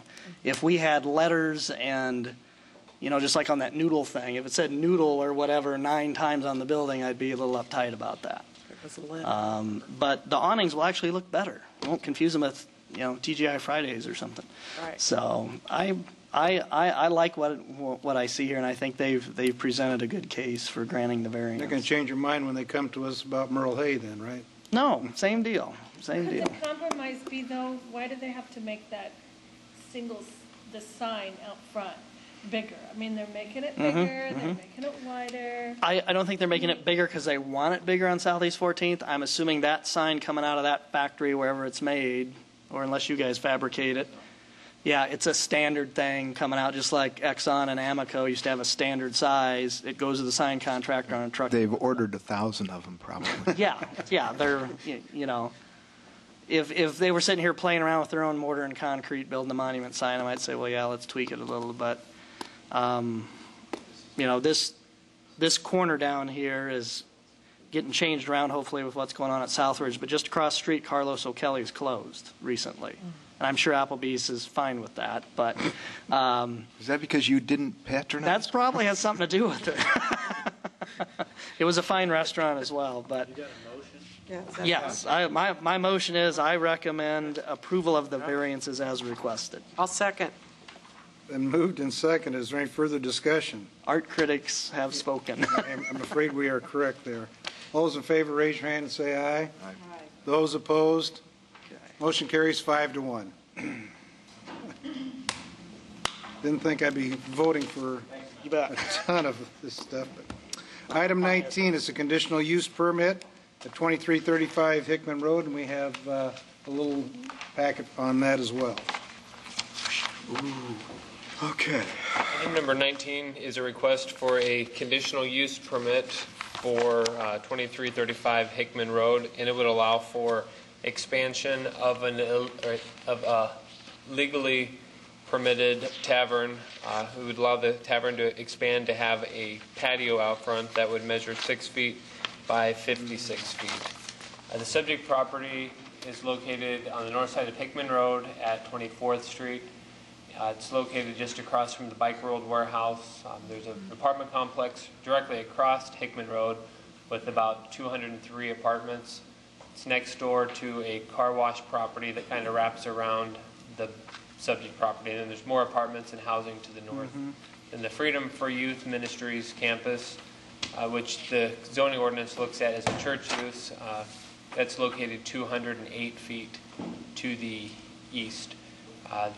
The zoning requires at least 150 feet of separation from the church use, so it technically does meet the separation requirement from that church use. This is just a sketch of what they're proposing.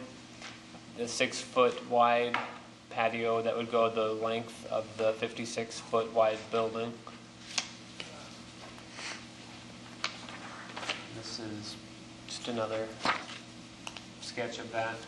And then this shows the rail, which would be 45 inches that would go around the perimeter of the patio.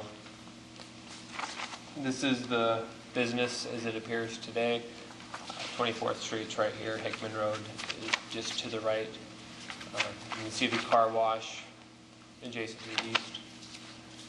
This is looking at it from the north. So this is the tavern building, and then you can see the apartment complex across Hickman Road to the south. And then this is taken just a little bit further north again. This is the back of that building with the apartment building there to show the relationship to the residential. And the consent map, here are the cards. You got the card from Freedom for Youth in opposition, and the card from the applicant, the property owner in support. And then there's an email there from the Hickman Martin Neighborhood Association that this area is within. So, and that the neighborhood is concerned about it and recommending or asking for a denial. Just given the proximity to this Freedom for Youth campus and all these apartments, there is a lot of pedestrian traffic in the area, a lot of kids walking to after-school programs at this site. So we felt that expanding the existing tavern, and again, the tavern is existing, it's in a permitted use. It's just any expansion of that permitted use requires the conditional use permit. But again, we don't feel that expanding that tavern to include an outdoor patio or seating area is appropriate, just given the pedestrian traffic in the area. I did put the police reports for this property in the 500-foot radius in front of you. There's nothing in there that really jumps out as having an abnormal amount of police activity for a tavern. And then I also put the police reports from the operator's previous business there as well for you to consider. So again, Bert, just the previous business at the location, or the operator's previous business somewhere else? Business, it was on East 14th Street, the former Courtside Bar and Sports Bar and Grill. Okay. Okay, so a different location. Right, the operator. Right, but same operator will operate here. Correct. Okay. Okay. Is this a new? I'll let the applicant explain if it's a new business or. It's been an existing tavern for a long time. And it was a 7-Eleven back in the day, wasn't it? Exactly. Got it. Okay. Yes. You recognize the structure, huh? Yeah, well, I got cherry squishies there. You know. Put that picture back up again, Bert, of the front, if I could. Picture of the front of the building. They're just asking for 6 feet, right? They're not going out very far. And will the awning cover that? It wouldn't quite cover it. It would maybe cover about half of it. And it's not wrapping around? No. And it's not infringing on any more parking? No. No, but just, we just felt that, bringing more patrons outside is probably not appropriate just for the, impact it could have on kids walking by or the noise that it could generate for the residential in the surrounding area. So really, we've recommended denial on that basis. Like I said, the police reports for this property don't really show any significant issues. But. Okay. And Bert, there is a sidewalk right in front of this place on the same side of the street. Is this where your pedestrian conflict? Yeah. It's just hard to see there, but there is a sidewalk there, right? Okay. But how long has the current tavern been in existence in this location? I don't know about that. I know it's been at least 15 years, if not longer. Are you saying this operator that wants to do this, or the tavern as a whole? I know I think the previously. tavern as a whole has like been there, Mommy's like Pub. Bird's. I thought it's been. He's asking both, though. How long's the appellant been operating here? I believe she's just. Yeah. Okay. Well, yeah, we can get you answer that. Was there any thoughts about maybe putting the patio out back? And if they did, would that change your view? Probably not, just because there's also residential right there. And But you're off the main drag then. How about on the west side of the building then? Would that eliminate your objections then? I don't think it would eliminate them. Soften them? I think there's still, as you saw from the neighborhood association's email, there's quite a bit of pedestrian traffic, both along Hickman and coming down 24th Street. If you put it right along the west side of the building, that would be right up to the sidewalks. There's not a, as you can see from the photo, there's maybe 15 or 20 feet between the sidewalk and the building. So I don't think we would, and that looks like it would block their dumpster.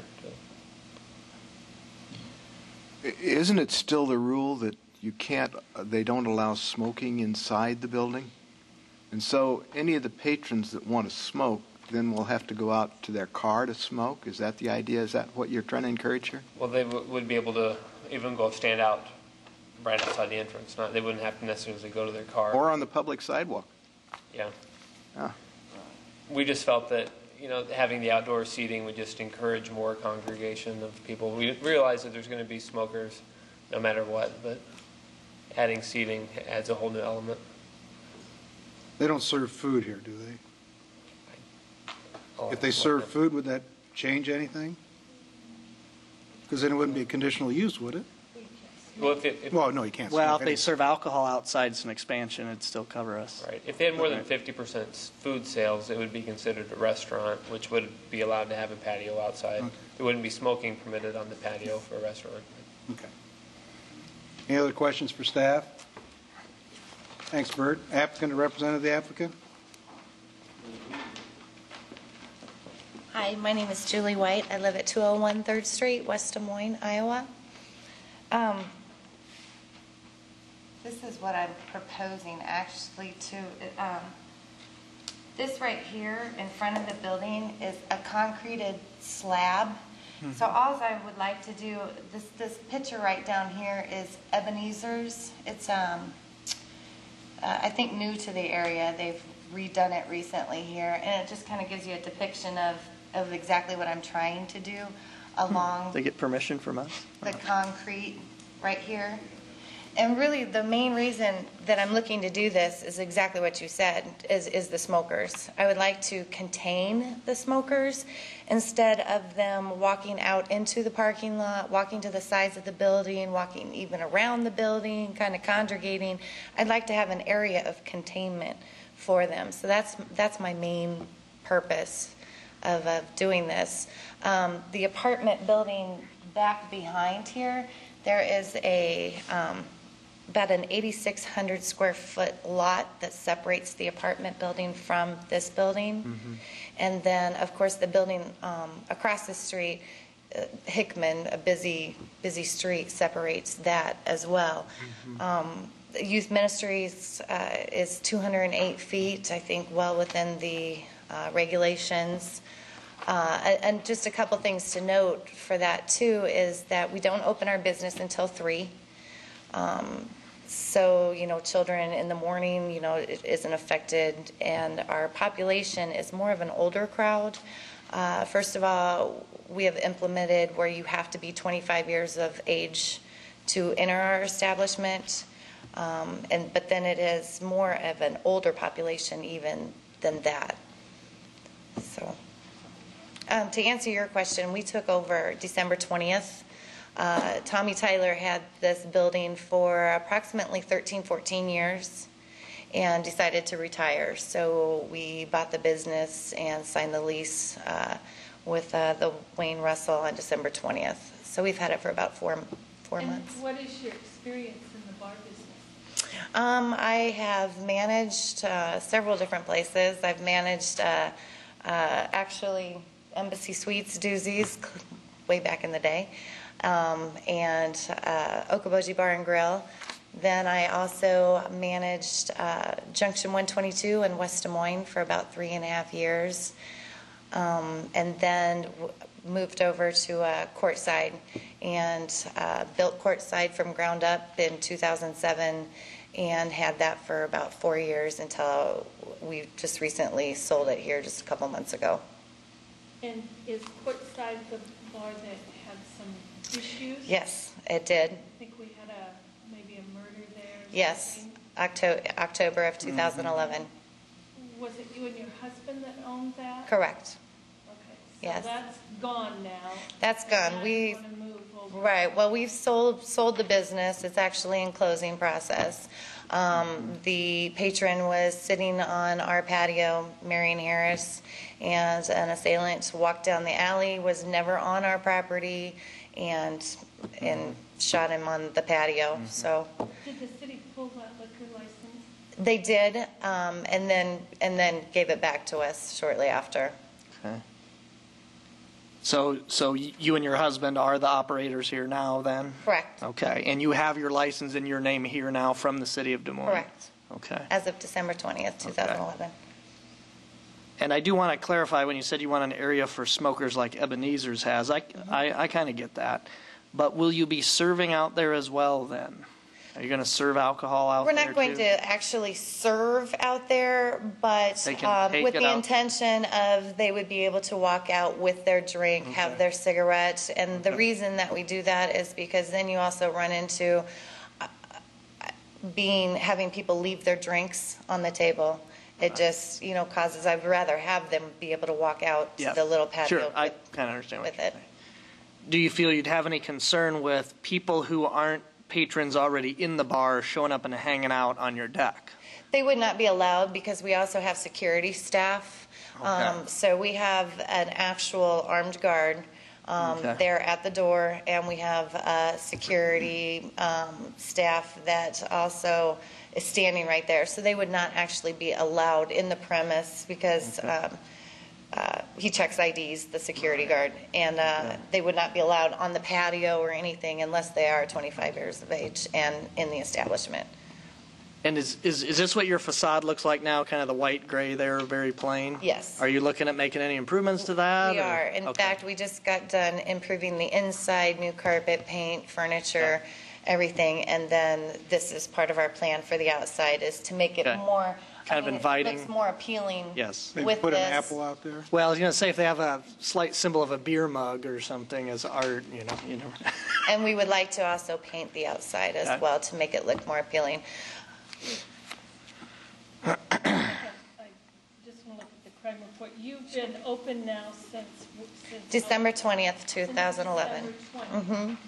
The only thing that we have on our report that, since we've taken over, is there's a 4th-degree theft, I believe, and that is when a patron lost her keys and called the police, and then they report it in such a manner as that. No other calls? No. Right. Since December? Since just, yeah. And I if don't know what the prior had before. And, you've been around the metro a while. You've probably heard how other bars operate. I think way back, maybe 5-6 years ago, there were maybe a few issues even at this location. Yes, Is there that was. right? There was. Okay. Tommy Tyler had his own issues at this location Right, as okay. well. That's why we have put in the safeguards of armed guard, Okay. security staff. That's why we decided to go 25 and up, kind of Okay. get rid of that little 21 to 25-year-old riffraff that can happen. And so we've tried to implement those right away. Great. Thank you. Any other questions? Yeah, let's talk about music. Are you going to put music on the patio? No. It's a very small area too. It's just designed for people to walk out. And we probably would not even put tables and chairs as this, maybe 1 or 2, but it would more be maybe more standing area or maybe a smaller bar table that you just set your cocktail on, because it's not intended for a long-term sit-down hangout spot. It's more intended just to contain the smokers. Is that area lit up at night? Yes. Okay. Underneath the awning right here is a string of the overhead lighting. Like fluorescent style or more canopers? Yes. Okay. Fluorescent. And are you going to heat it during the winter? I guess I didn't think of that. Not during the whole winter, but Tom maybe. likes to have it heated when he's out there. All heaters right underneath that. Probably not. We'll make them fend for themselves. Okay. Any other questions? Thank you. Thank you. Anybody else here to speak in support? Anybody here to speak in opposition? Any last questions for staff? Hearing none, we'll close the public portion and go to board decision. I'm going to move staff recommendations. I'm not going to support that. The reason is that in the bar business, although only 20% of the people in the country smoke now, in the bar business it's more than that. And the reason is because one of the natural incentives to smoking is either drinking coffee or drinking alcoholic beverages. And that's why you see, so many people that are smoking are either drinking coffee or they're drinking alcoholic beverages. I don't think it's fair to the owners that we not allow them to have a space where people can smoke. Maybe that's just me being old-fashioned, but I mean that's. But that's really a legislature that did that, just like they we can have liquor stores on every corner. And you can pay for health insurance even though you don't want it. Right. I guess I would just like to have more of a history. I think it's too close. Just like the city staff says, it's right by the apartments. There's a lot of foot traffic. There's a lot of kids. I just don't think that this is an appropriate place to have this at this time. Let's get a little farther into this. Maybe if they show that, there's not any trouble, but I just don't think it's a good location to have a patio where you are so close to so many kids and apartments, and it's just going to bring the kids down there. Well, I'm kind of agreeing with Tom because people are out there anyway. Just look at the picture. Yeah. Look at the chairs. They're out there. We're not going to be inhibiting anybody. We're going to dress the place up. What I also like is the fact that they've got their own security. And if they hold true to that, we're probably going to continue next month and next month after that, see reports like this where only one thing really comes up. Right. And that's kind of a tough neighborhood anyway. Across the streets of Royal Oaks Apartments, and boy, that's a tough area to be in, let me tell you. So, But they're working on it. They're trying to make it better. That's right. Yeah. So all I'm seeing here is that we're taking an existing situation and dressing it up, making it a little bit more presentable. We're not going to get the people out of there. That's not going to happen. But I like their idea of retaining them in, not have them wandering around the parking lot, dressing the place up, painting it, doing a lot of other things. To me, that's all positive. So I think I'm going to support it. There was no second, was Well, Mr. Chairman, well, we'll see if we can get something here. Yeah, you started out so well, Mel. Yeah, staff's presentation, I understand the larger concerns, but if we look at how this site does lay out, it does sit back from the street quite a bit. We approved one of these patios on East 14th between Hull and Euclid a couple years ago. I was a little concerned that was like right up by the sidewalk. This sits way back. And these people are already, you got room for three. Shoot, isn't that a person sitting in the one right now? You've got people who are going to be out there. He's waiting for them to open. Yeah. It doesn't sound like what Julie's proposing is a big service area and have a big party out there. It would be kind of keep everybody corralled, make it look a little more attractive. I don't want to throw baby out with the bathwater on this one. If this could improve this a little, the idea with a conditional use permit, we can keep an eye on it. If there's a problem, we can yank it. And then all the money that she spent for that improvement, she has to take the railing down, or people have to stay inside, or whatever. It's up to her. And listening to her resume, she's got a pretty good one. And maybe there was a bad location before. I think, we all learn as we go. It sounds like she's been trying to run this place the way you should. So, to not put the pressure on the chair, I'll throw out here to allow the conditional use for the expansion of... There's already a motion on the floor. there is? Who's got it? Didn't get a second. I'm sorry. I just said I'm sorry. I'm going the wrong way. And the question Okay, is so whether the waiting for a chair second. is ruling that it dies for lack of a second. Do I hear a second then on Linda's motion to accept staff recommendations? Hearing none, that motion dies. Thank you, Tom.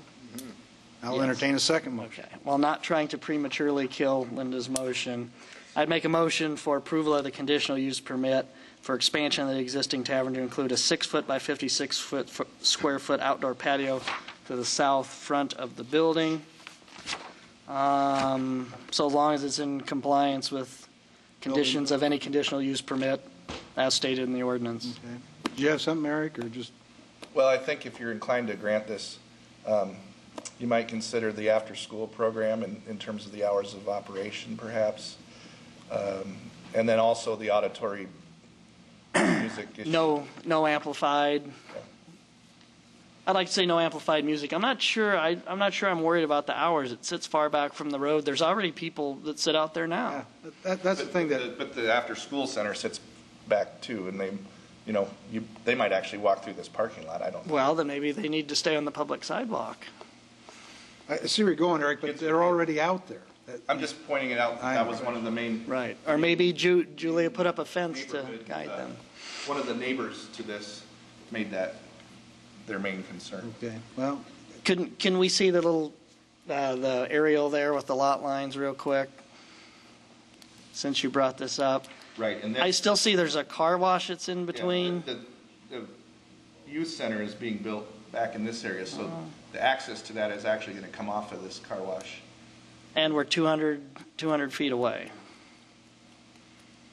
I would say youth in the car wash would hassle people more than some patrons sitting on the patio smoking a cigarette at the bar. Given the fact that we didn't put any suggested conditions because we recommended denial, I just wanted to have okay. Thanks, Eric. interjection there. Okay. Well, unless you'd like Julie to put a fence on the east side of the property for the first 20 feet south of the building or something, just see how it goes. You have a motion there that says that grant... My motion stands as it was. And no auditory. And no auditory music. Okay. I'll second that. Okay, it's been moved and seconded. Any further discussion? All those in favor, raise your hand and say aye. Aye. Those opposed?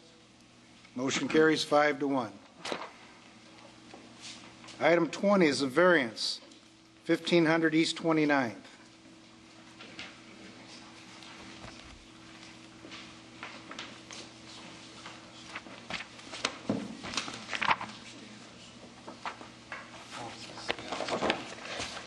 Number 20 is a request for a variance to expand a non-conforming use. The subject property currently, it's zoned R160 single-family residential, but it has 2 houses on it, which the R160 single-family residential district only permits 1 house per parcel.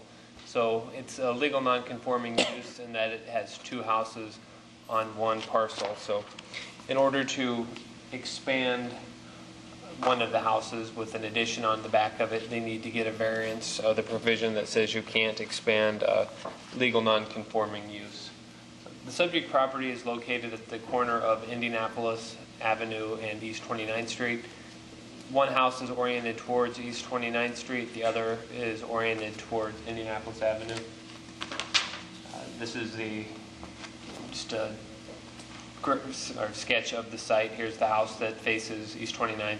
This is the house that faces Indianapolis. They're proposing an addition 20-foot wide on the back of the house that would just be an extension of the house. This is the house as it appears today that they would be expanding.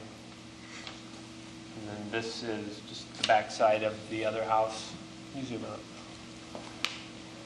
And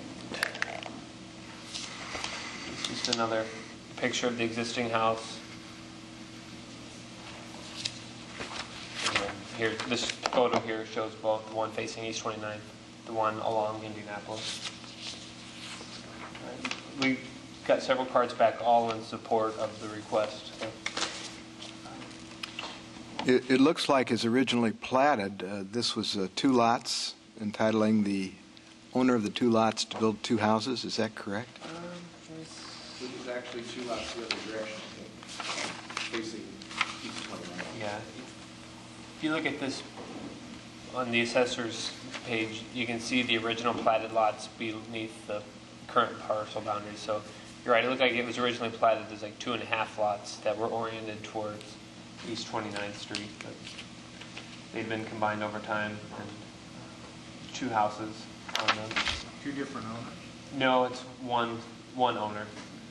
So in this instance, staff doesn't, we feel that there's a chance to make these conforming uses. We feel that it's a large enough property, it's about 125 feet in this dimension, so we felt it would be reasonable to put a new property line down the middle of this, so each of the dwellings would be on their own properties, and that would allow them to have 2 legally conforming lots. They would just need an exception of 1,687 square feet less than the required 7,500 square feet of lot area to do that. So we've recommended denial of the variance to allow expansion, but approval of an amended appeal that would allow them to split the lot. And in talking with the applicant, they're not really in favor of splitting the lot. They would, I can let them explain it, but they prefer to keep it as one parcel for their own. Well, seeing Mr. Etzel here in the back seat, let me ask a couple questions. Do they share the same sewer line? Do they share the same water line? Well, that was a question that was raised. We'd have to look at that in the planning process. Yeah, this kind of scares me to force the issue right now. Yeah. Okay.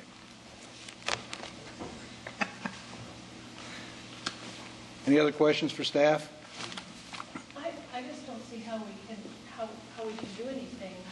I mean, if they're all on one sewer or one water.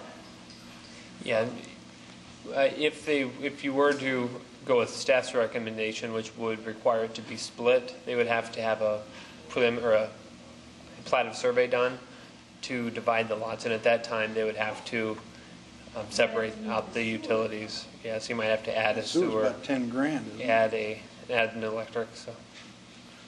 Now, as I recall, don't we have lots on, I think it's 44th Street, north of Forest, where they were built with a house on the front parcel, and then they have a little granny house in the rear? Kind of? Yeah, and those are similar situations to this, where they originally built a garage, or I guess a house in the back that was intended, to be like a storage shed later, before they built the main house at the front of the lot. Oh no, these were next to Eric's house. Built as houses. There's both situations where there was sort of a granny flat. Yeah. Okay. Grannies? That was what they were kind of colloquialism that was used for that. Any other questions for staff? Thanks, Bert. Applicant or representative of the applicant?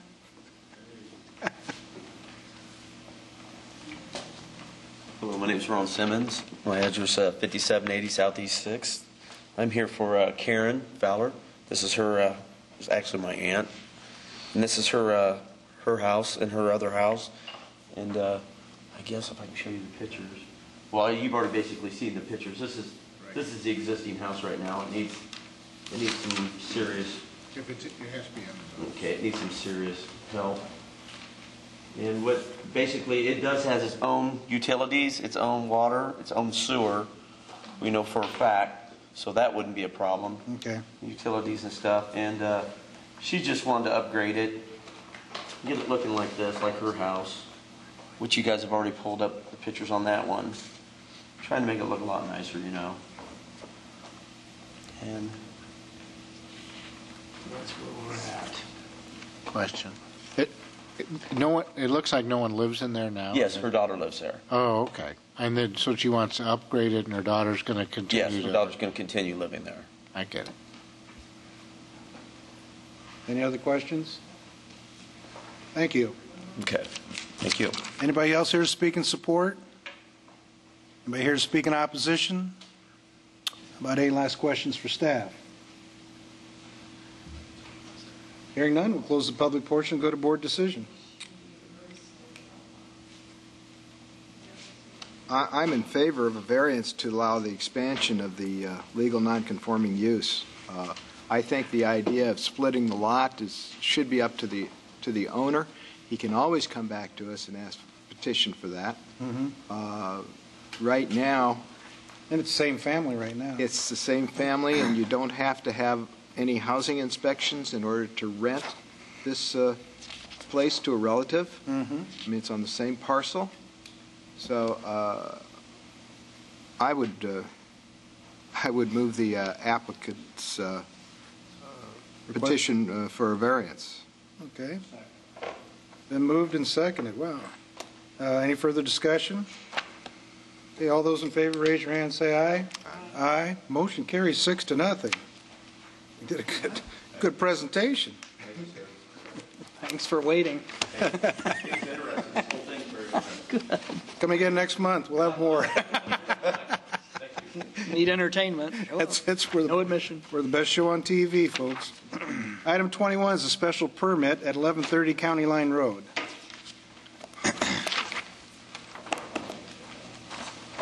This situation is, this property was annexed in 2009. During that time frame, I think it was going through a default situation, and this is on a was acquired on a repossession. I don't know what the best terminology. Realtor maybe can answer that better. Your mic's on. Previously, when it was in Warren County, it had allowance for a home business for a repair garage previously. So you do need to know that it has had a history of that, but then it ceased, and then it also came into the city, which there wouldn't be that allowance as a matter of right. So this is kind of one of those bird's eye views looking from the south. This is County Line Road up here. This is the garage in question. There's a primary driveway that goes to the house on the property here that comes in on the eastern part of the parcel, and then there's a separate driveway that comes back to this area where the appellant is proposing the business. And this is more of a straight plan view up.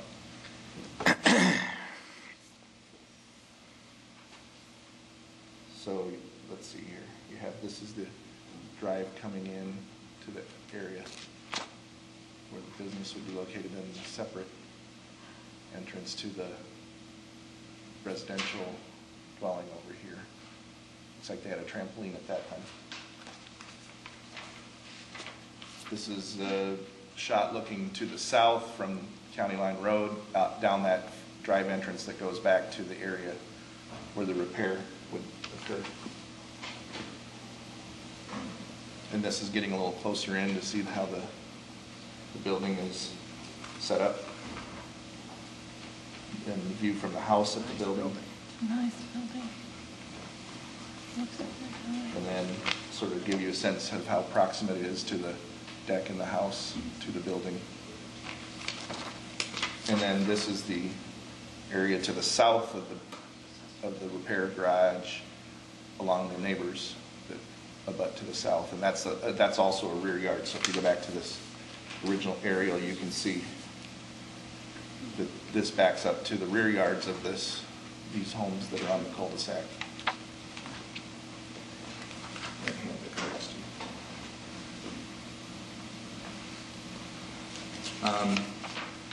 In staff's look at this, we're just generally concerned about a repair business activity in a residential period.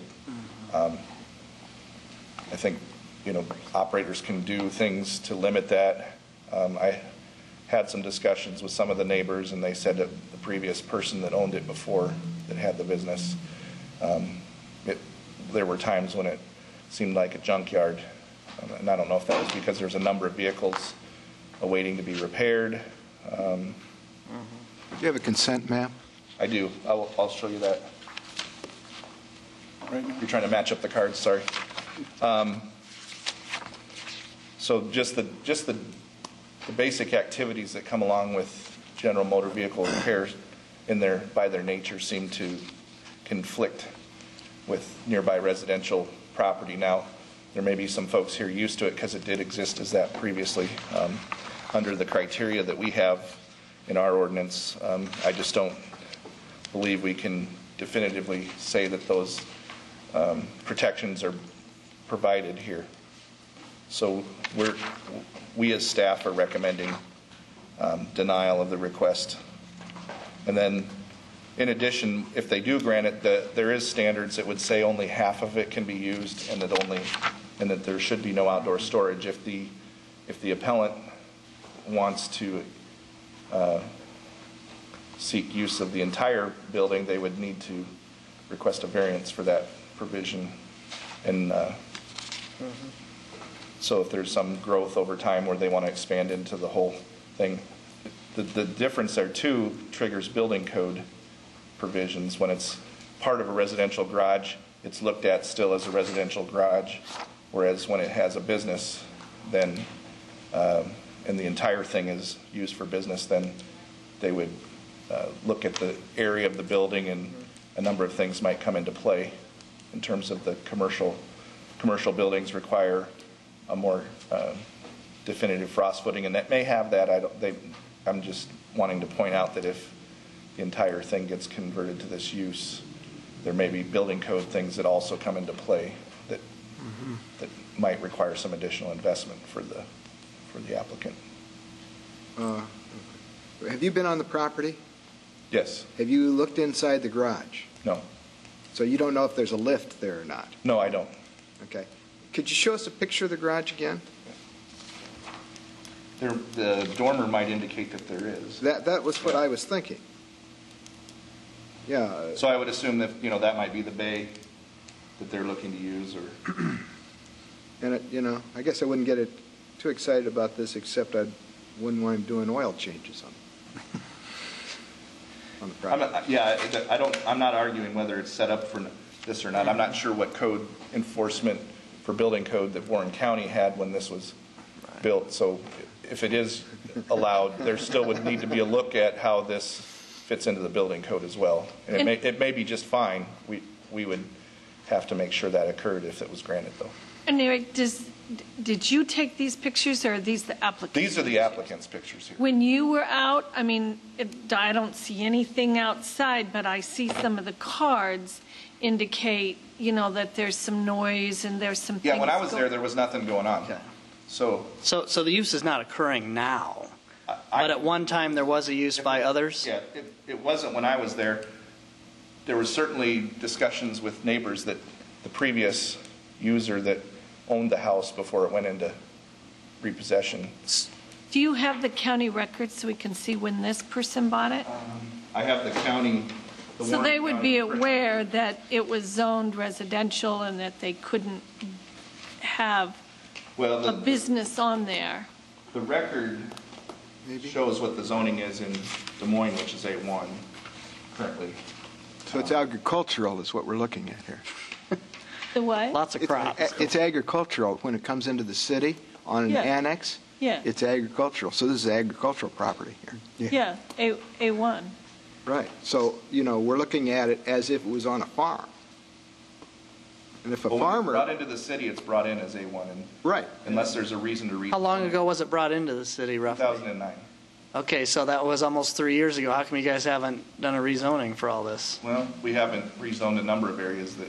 Okay. But they bought this Not to in- pick on you, but. No, and I'm not sure what the strategy. You know, since there is some density even to the R1, I think we'd want to get an overlay district there. This is the sale history. It looks like Okay. 2011. They just bought it a year A ago. little over a year ago. Okay. The sheriff's sale. Okay. Douchebank bought it, and then it came back to Deutsch. Deutsch. And then it came back for okay. This is a picture that shows more the front of the house part. So it has its own attached garage underneath living area here on the east side. So there's other garage components that are available for the residential function of the. Oh, that's the house. Hey, fit your RV in there, man. See, look at that. There you Your go. sport trailer. Wow. 04. Now, we don't allow parking like that in the city today, right? What's shown in the picture there? You mean on that You can't park in the front yard like that, right? No. Okay, all right. Just want to clarify, that's an old picture, right? Yeah, that was before it was in the city. But it looks better now from the recent pictures if those were. They were working on it. No, I mean the pictures that we This just picture saw. here. Yeah. That's Well, 08. even that's in 08, but I mean the ones Trailer from in the grass. today. Right, yeah. The Yeah, applicant. I'm assuming these are fairly recent photos here. Okay.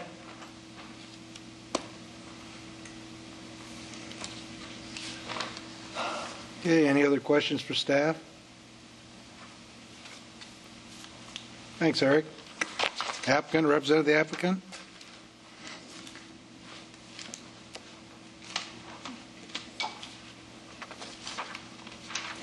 I'd store a lot of cars there, but I wouldn't run a business. My name is Joe Tessman. I live at 1130 County Line Road. About a year ago, I purchased a property, 1130 County Line, which was advertised as RE/MAX's ideal place for an auto repair business. My intent has always been to own my own repair shop, and I am hoping to be able to get a start from at home, to be able to keep my expenses low. Eventually, I would like to purchase an existing garage somewhere else, not on my property. But in the meantime, I would like to be able to get a start from home, keep my expenses down, which would also, until I could get the clientele build up. I come before the board today for an appeal of approval for a special permit to be able to operate a repair business out of the garage in the back of my house until I have enough clientele to go out and know that I'd be able to buy a business and not put myself in such a bind to pay for a mortgage and also pay for a rent on an existing garage somewhere else. I would like to address a couple of the concerns of the staff members. The first is the concern of parking of vehicles in the front yard and on the street. Well, I've lived there for a year now, and I've never parked a car on the street. I have ample parking in the back, which is actually 3,000 square foot paved parking lot in front of that garage. It has its own separate driveway and is nearly surrounded by a 6-foot privacy fence, except for the small portion where it goes across the road.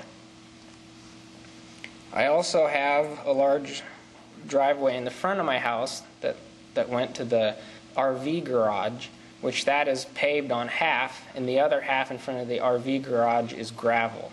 I do not intend to park any cars in front of my house because I will be the only one working out of the back.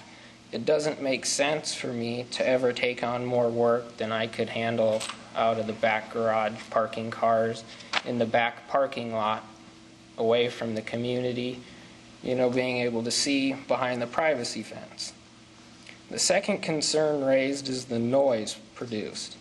Now, I have done a little work for my family and friends as it is right now, and I have gone and I have talked to all of the people within the 250-foot radius, And on that picture of the approval one, that only red one, which is my direct neighbor, Pete Tabor, I actually talked to him about this before I even went in front of the city, and he said he has had no problem with me doing what I do, you know, if I wanted to work on cars out of the back.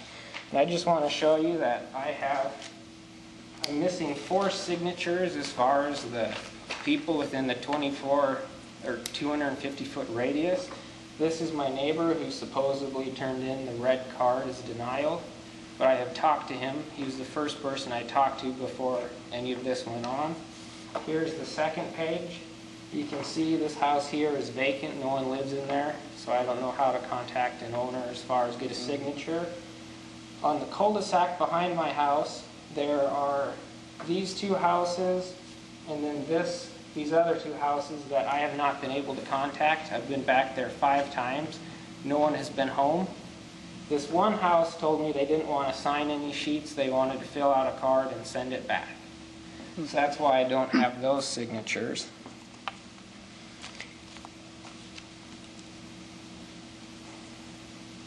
The garage is extremely well insulated. It is almost soundproof. I have asked the neighbors if any times I've been out there working on the cars, if I have been a bother or a nuisance, and no one said no. Addressing what the staff has said about the previous owner, from what I understand is talking to the neighbors that I have talked to, is he did like a drag car. So he was constantly down in that lower garage, always tuning and revving up his drag car at every hour of the night. I don't have any intentions. I don't race. I don't do any of that. I try to be as courteous to my neighbors and a good neighbor as I can. I don't want to bother or offend anyone.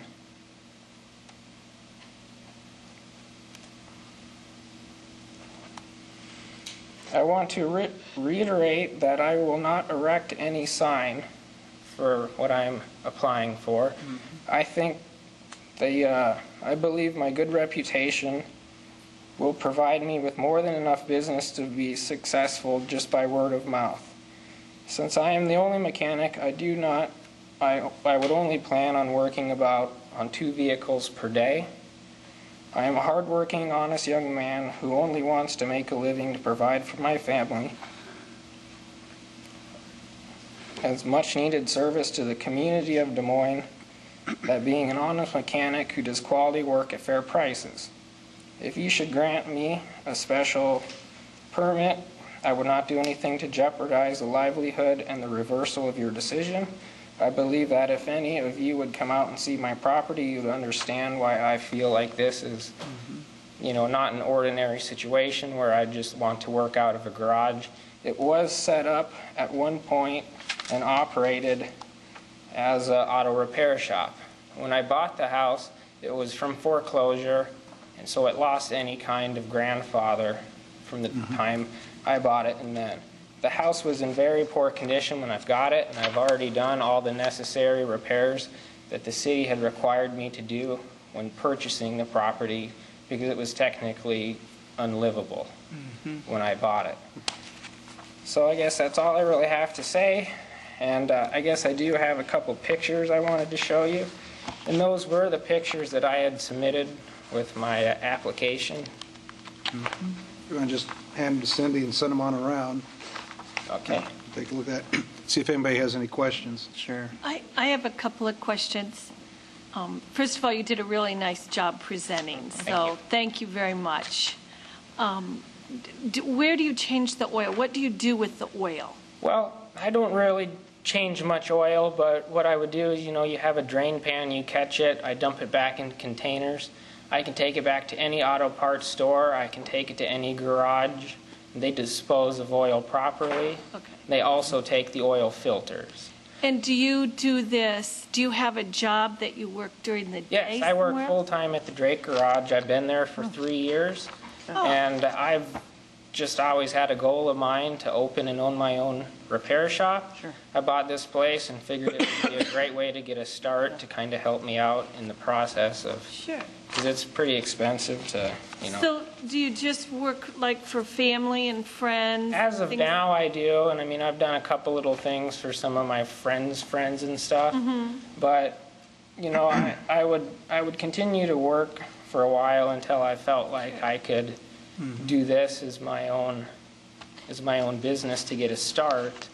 But as of now, I have a full-time job, and I'm just trying to get all this stuff set up to see if this would be something that I could, get going. One of the cards indicated that, they didn't want to see a lot of activity and noise at night. Well, I mean, right now I work as a full-time 8 to 4:30 job. Say if I was going to work on a car, I do things inside of my garage with the doors closed. They're inside and They're the doors are inside. shut, so. Yes. The garage, as you can see, it actually holds 6 cars. Half of it is vaulted, and the previous owner had 2 lifts in it.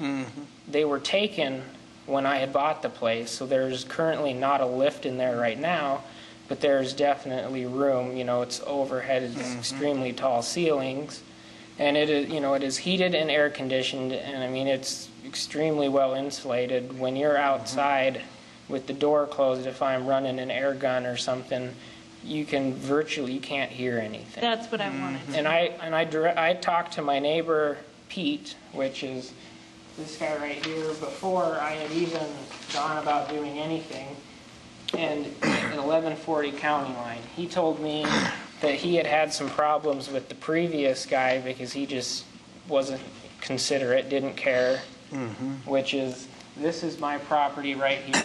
This is Pete. So he actually shares a property line right next to my garage.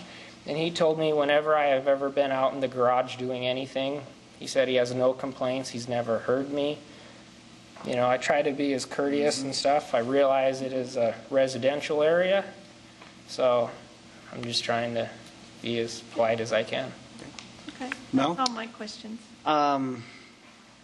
Joe, just a couple questions. Now, if you start doing this on the side, then you'll be charging sales tax and be getting a sales tax permit for your services. Are you going to incorporate or just self-employed? I mean, I realize you might be working at Drake, but I didn't really understand the whole process of this when I first applied for it. Okay. I started this back in February. Yeah. And I actually already had applied at the same time I had gone to the permits and development. Sure. So I actually already applied and have a sales tax. Okay, very good. ID. So I would be charging tax. I'm trying to go about it in a way where it's as legal, as legitimate as I can possibly be. That shows a lot that you've looked into what it would take to operate a business according to state rules. What about any body work? I do not do body work. I don't paint. Good. I don't have any intentions. That's completely different. I fear body work in home-based businesses because somebody's car sits at the edge of the driveway because they'll get to it when they have time. Yeah, and the Chop 49 Merc never gets done, and we got inoperable abandoned vehicles sitting around. Would you be proposing to store any inoperable vehicles outside? Well, I wouldn't. I guess I would like a variance to store vehicles outside in case, I wouldn't be able to get to them at right away. Well, I don't plan on taking on any more work than one person can do. Okay. If I would have to store a vehicle outside, it would be on the 3,000 square foot parking lot, which is in front of the garage. And that is, you can't see it from the driveway. You can see that picture I sent out is the view. Well, here's where my concern is, and I said the word inoperable vehicle. If you got a car that needs a brake job and you park it outside overnight, I don't care. But if somebody drags in a car that doesn't have a front clip, doesn't have an engine, and that sits outside your shop for weeks at a time till you can, quote, get to it or work it in, I'm concerned about that. I guess if I have a car that I couldn't move around myself, if it was inoperable, it would have to be towed. Right. As you can see, I have 2 large 16-foot garage doors. Right. If a car was getting brought to me that was inoperable, I would have a tow truck or however it got to me, put it inside my house because I really, inside the garage. Okay. So I would have no way of moving it around. Okay, and that's good for what I'm interested in, because if it's inoperable, then they shove it into your more intense surgery bay versus you could have a maintenance bay. Exactly. Right. You know, I can understand parking a car out overnight so you can do the brake job tomorrow or do the tune-up tomorrow. But again, having vehicles sitting around that don't really work, that's where I get a little more concerned in a home-based environment. Since you might be working for a while at your other employer, and Linda referenced this, what hours do you think would be reasonable for evening work? Well, I think, I get home at 5 o'clock. If I could have about 3 hours to work, call it quits around 9:30, 10. How do you feel about weekends? On the weekends? Would you be working on a weekend? Yes, I would. I would take advantage of I don't work weekends. It's a Monday through Friday job. So I would use the weekends as a time to work during the day. Okay. Mr. Chair? Yes. The home occupation provisions do limit it to 9:30. At night? He would have to have a variance to go past 9:30. Okay. Yeah. Thanks, We Eric. didn't notify for that, so No, we would have and to. it wasn't really indicated that that was the intention, so. So we My, would just stop. my intent would be to do this full time. I probably, I wouldn't quit my job tomorrow and just go ahead and start this. Sure. I would try to make a transition as soon as I could, basically. Okay. So, as soon as I would be able to leave the job I'm at now, I would like to work an 8 to 4 job at my house. Do you have a lot of your own cars that you give TLC to that would be I've sitting got around? a couple cars that I work Yeah. on, but none of my cars are inoperable. They all work. And, I mean, they're not- aside from your personal vehicles you drive, your family drives. Right, yes. Okay, because a lot of mechanics have their own addictions to other vehicles, and then sometimes I don't have any, those get in the way. I don't have any project cars. I don't Okay. have, I don't have any cars I'm restoring where they sit Okay. around. Right. Okay. I just have, I have a couple cars and they all drive, they all move. Any other questions? Thank you. Thanks. Anybody else here to speak in support? Anybody here to speak in opposition? Is there any last questions for staff? Hearing none, we'll close the public portion and go to board decision. Well, this is another area I know well. It's less than a mile from my house. I am not a fan of home occupations where we got lots of activity, and I would probably say that home auto repair is about the worst thing I can imagine. But in this case, in this situation, the way the property's set up and what's being discussed, I would be open to some discussion. I'm impressed with what a good job. Yeah, I mean, He's got a plan, too. He's got a plan. He's Yeah. just trying to do it. He's out Right. there in the country. He's not But away from people. I think we'd want to make sure we've got a pretty tight rein on it. And while I believe everything he told me today, again, this is, if you look at the map, I don't care what the city, we annex stuff and we call it A1 when it's 30-year-old developed R1 houses. We ought to snap that zoning into place. There's some nice houses there, including this guy's house. He's got a nice place. I don't like diminishing property values by having a bunch of home occupations and make noise and odor and have cars sitting around, so I don't want to do that. But again, I'd like to find a way we can maybe keep this under enough wraps that we don't have to rehear this, that if he keeps it under 50% of the one building and watches the hours. Yeah, well, I suppose, if his business plan goes according to what he needs, he'd be out of here in 5 years. Right. Again, one of my 5-year plans. Do your kids do this for college, too? Yeah.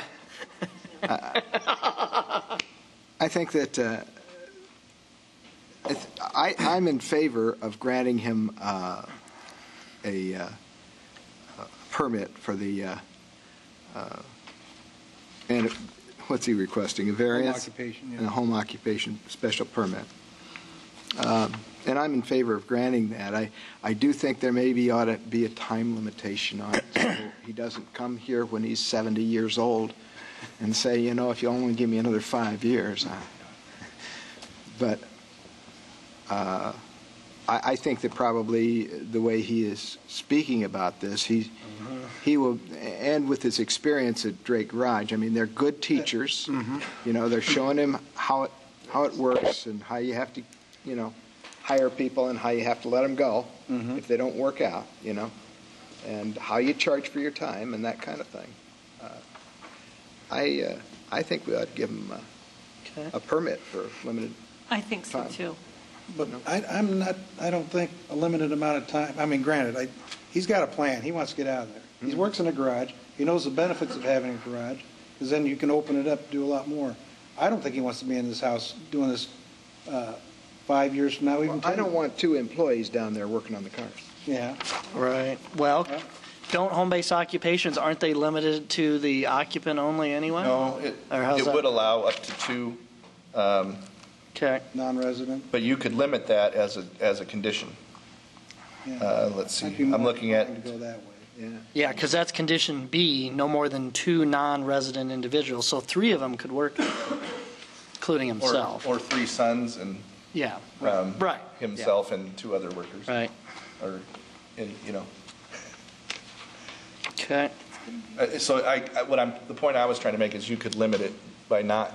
You could limit that, even though that's a provision that's sure allowable. That's standard under the ordinance. You could, because of the conditions in place, could argue. I'd be more in favor of doing that, because then that's going to. He'll know it's If he time. grows, to go. it's time to go. Yeah. Right. That's right. If you grow, you That's go. what he wants to do too. Yep. And who's starting out with the motion then? Well, let's see. And I understand where staff was coming from, by the way, because again, I usually am not in favor of auto shops and home occupations here. Well, I'd make a motion to grant a special permit for a home occupation for the operation of a automotive repair and the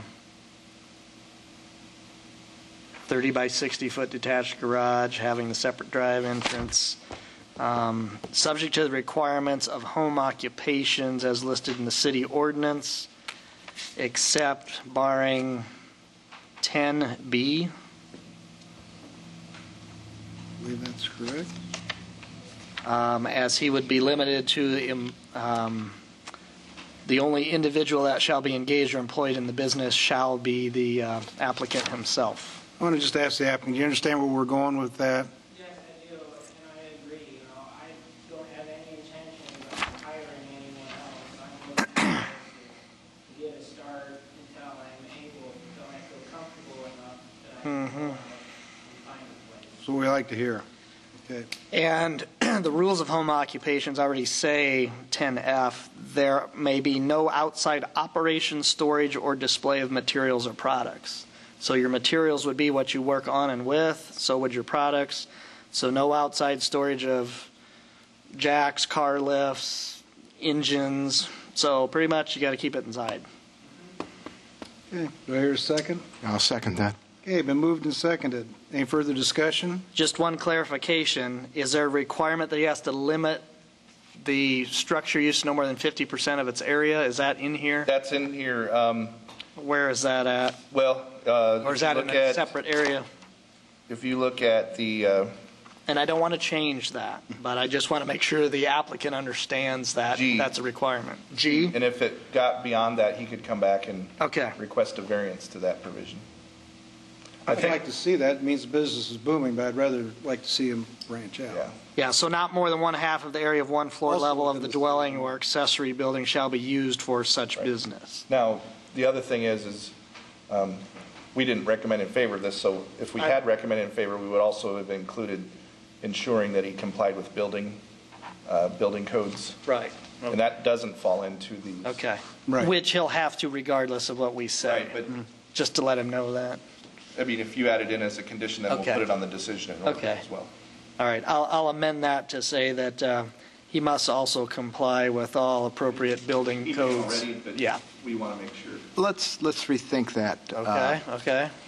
What you're what he is asking for is to conduct automotive repair in that 30 by 60 Right. detached garage. Yeah. He already has another 3 garage spaces up at the house. Right. What I'm saying is, if you want him to keep everything off the driveway and stuff like that, okay, at least let him drive into the. Okay. Let him use the whole. The whole accessory building? I wouldn't be opposed to that, but do we have to do anything else special here? Would we have to renotice this? It's the same notice area. Okay. I don't know if it would have, I guess, was there anything that would have given the intention that he wanted to use the entire thing? Well, maybe we can address it a different way. We'll just limit it to the 30 by 60 building. It doesn't have to be just half of it. Right. We'll limit it to the 30 by 60 accessory building. The other building attached to the house, he parks his personal cars and personal stuff in. Can't work there. Yeah, okay, so then I'll also get rid of 10G. Yes. And because we are granting a special permit for use of the 30 by 60 accessory structure, then all of the home occupation conditions except for 10B and 10G would apply. And in lieu of that, only himself may be engaged or employed in that business on the premise. Does that sound okay? Yeah. Okay. You understand what we're doing here is we want. Okay. We want it to appear that you're not in business. Which is kind of how home occupations are supposed to work. So should we take out the C to have one sign, because he indicated he doesn't plan to put up a sign? It's got to be it can only be 1 foot square, and frankly, since he has 2 driveways, I'd almost like to have him have a tiny one, so that they aren't pulling into his car driveway or going into the neighbor's yard going, oh, is this the auto repair, and then ticking them off. He said he didn't even want a sign. Yeah, if he doesn't want the sign, fine, but if he wants one, he can have a little one. Okay. Yeah, that's a good observation. And you're okay with the changes, Tom? Yeah. Okay. I think they actually had to identify. Sales tax permit requires the business to be identified. Yeah, yeah. I mean, it's a 1-by-1 sign. Okay, But moved and seconded. Good observation. All those in favor, raise your hand and say aye. Aye. Motion carries 5-0. Got a clean slate. Good job. Okay. Get your permits and get going. Okay. Mr. Etzel, you were last time. I hope that bodes well for him. Well, it usually does. But I always want to say, come in earlier in the month and put in your application, and you don't have to wait till the end. But I know you like watching and seeing city government at work, so. They so many promises and they changed their, they want me to buy this. They're trying to force me to buy the property at 4 times the value. Well, let's get him up here. Oh, that's immaterial. I'll try to be quick. Okay, yeah. Just let me get, it's a special permit. This is item 22, special permit, 1820 East Army Post Road. Yes, and you've seen this recently on another appeal, but at this time it's another request to use this area behind the building for off-street parking. However, waive the paving requirements and other provisions of marking and wheel barriers for the period of 18 months under a special permit. So in staff's view of this, he's proposing a general layout of this. He's showing where the septic tank is. There's a little bit of concern. I don't know if we've mapped out or if we have any good information as to where the lateral fields would be for that to ensure that that remains viable, because what I do know is that there's no readily available access to public sanitary sewer. Mm-hmm. So if this thing fails, he won't be able to keep the premises open. So this may be overbuilding as it's shown. Again, we don't see any, I think his purposes are probably financial at this point. We don't see any reason. Our concerns are that, just parking back here may be problematic. We'd like to review that under a site plan, which would be required for the paving. And we also want to ensure that there's 20% open space on the site, which also looks like it would be compromised, and including the buffer yards up against residential to the north. Even though it's zoned commercially and it's vacant, we want to ensure that we have that protection for whatever might develop there. Currently it's used residentially. And so we, under our site plan provisions, we would normally like to see a buffer yard. Again, that's not a hard and fast standard here that you have a need of granting a variance to. But we have, as staff, are looking at it. If this is granted, then we have some issues how this is going to meet site plan. And we just aren't seeing how that is going to be accomplished given this layout and proposal at this time. So we're recommending denial of the requested special permit.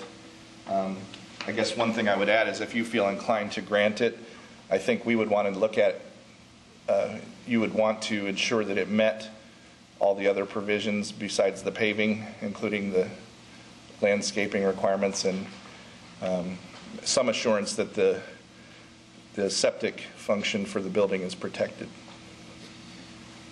Wasn't this once a parcel containing much more area? Yeah, I don't know the history other than, I mean, it would look, if you look at the aerial, it certainly looks like it was used in association with, if there was a bail bonds business here and an apartment, you know, a rental here, and this area is paved. Certainly the issue with the bank that owns this property is that the patrons of this are probably by human nature parking into that property. But I would bet you, at one time there was a lease agreement before. I would bet you that the laterals are located on the property to the east. It's possible. Could be. Yeah, but it's possible. I think we want to make sure that those are protected. So there's some concern about that. I don't want to say that that's a definitive problem that exists. We don't know if it exists or not without more information. So, like I said, if you're inclined to grant it, we want that ability to I think take he's that into got some time consideration. constraints too, so that's probably what we're going to listen to. Site plan reviews would be administrative for this. So, but there would, you know, and we're in spring now, so planting of landscaping and so forth isn't going to be a problem. What we see in sometimes when you waive the paving requirements, they don't put in any of the other provisions either until that period is ended. There a consent map on that? Yeah, there was no Nothing? No cards received. Any other questions for staff? So I'm guessing that last time the bank objected, and that they may, Yeah, because they were here. they might not be wanting to jeopardize their negotiations. So. Okay. Any other questions? Thanks, Eric.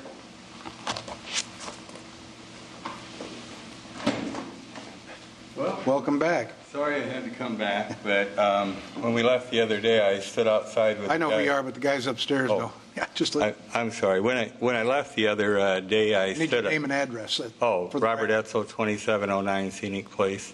Thank you. When I left the other day, I stood outside there with a guy from the bank, and he comes up to me and he says, "Bob, we ought to work something out on this." I agree. He says, "Obviously, you guys want this to be one piece." I said, "I agree." He said, "Let me talk to Bob, who's the president of the bank, who makes the decisions, who physically owns the property, and maybe we can come into a lease agreement." So I said, "That's fine. I'll call you." I think it was like a Wednesday. I said, "I'll call you on Friday morning." I called him on Friday. The guy wasn't there. He said, "Why don't we get together on Monday?" So I waited on Monday and no call, and I get a hold of him on Tuesday, and he says, "Well, I forgot to talk to Bob about it. Why don't you call me tomorrow at 8 o'clock? So I called him the next day at 8 o'clock in the morning, and he couldn't get Bob on the telephone. So then Bob called me back approximately at 1 o'clock, and he said to me, he says, "Okay," he says, here's what I'm worried about. He says, "What if I sell this property?" And I said to him, I said, "Well, to be honest with you, sewer is going to come out in this area within the next 3 to 5 years. It's already up to the cab company. I've talked to the guys at engineering. I said, I don't think they're going to let you put a septic tank in there anyway. And why would somebody put a septic tank in there? Next thing that happens, the city comes out with sewer, and we have to physically hook to the sewer by law. We have no choice." I said, for somebody to put a septic tank in there at $100,000, and then knowing 2 years later he's going to have to hook to the city, it wouldn't be feasible. So he says, well, let me give it a little thought. So then he calls me the next day and he says, well, he says, I'd lease you the property for $1,000 a month, but I need 120 days disconnect. So in other words, if I sell it, I'll give you 120 days to come up with the money. If you don't come up with the money, then I want to stop the lease. And I said, well, I'm not sure that the city will allow me to do that. I think that what the city wants to do is have a lease from the time of the start of the liquor license till the time of the finish. And then he says, well, didn't your agreement with the city say that as soon as you got more parking, you could utilize more of the building? I said, yeah, I believe that's true. He says, then wouldn't it be that they could take it away also? And I said, well, I don't know, and I never got a chance to go down and talk to him about that. So anyway, I thought we were coming up with a lease agreement on this, and I just called the guy today. I just can't get him to call me. He wants me to buy it. So he called me back and said, I'll lease it to you for $1,000 a month, but I want $259,000 to buy this 2 acres. And I said, well, I didn't want to get him mad. I didn't want to argue with him. So I said, well, let's do this. See, for me and him, kind of in this aspect, I can't go to a bank and borrow the money until I can prove to a bank that I can pay for the property. And that's what I keep telling him. Why don't you give me the opportunity to go in there, lease the property, prove that I can make the thing work, then go to the bank and borrow the money. You know, to me, that makes common sense. Get the business going, then buy the property. You know, but that's not what this bank wants to do. They want me just to come up with the money and get them out. So what I think they're actually doing, I think they're stalling me and stalling me and stalling me. So I need to go forward with this action so I have some leverage to say, look, guys, you know, now's the time to do it or not do it. I can go in the back. I had these laterals checked. This was parking back in the day. I physically have parked back there. There's already 6 inches of gravel back there. Bands have parked back there. I've had bands pull their buses up there. It's always been used as parking. It's gravel. The laterals are in the back. The property is at a slant. And as you all know, you can't make that stuff go uphill. It has to go downhill. The natural flow of the ground is to the rear, to the creeks that are in the back. Secondly, there's nobody going to build back there because that's where all my laterals are at. You know, no one's going to build a house back in a manure pond.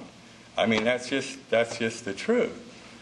So if I could do this, then I'm pretty sure that the bank will lease me the property. If I don't do it, I've contacted the county or the county assessor, and I said, look, I'm only going to be able to use half this building. Why should I pay taxes on the full building? I got to heat the full building. You know, the bathrooms are in the rear, the bathrooms are in the front. You can't let it freeze in the winter. I mean, it's just so, it's either tear the building down or open the total building. I mean, I'm just in a rock and a hard spot. I can't buy the ground. I can't do anything except for open it and make it work. If I can't make it work, then I would just file bankruptcy. I don't have any choice. This is a $60,000 a year expense to me. I hear you. You know, I'm just, you know, I'm in a rock. I had a lease. I thought everything was, you know, and some federal judge says, well, sorry, I don't care. You know, sell your property, you know. And you can't sell it if you can't use it.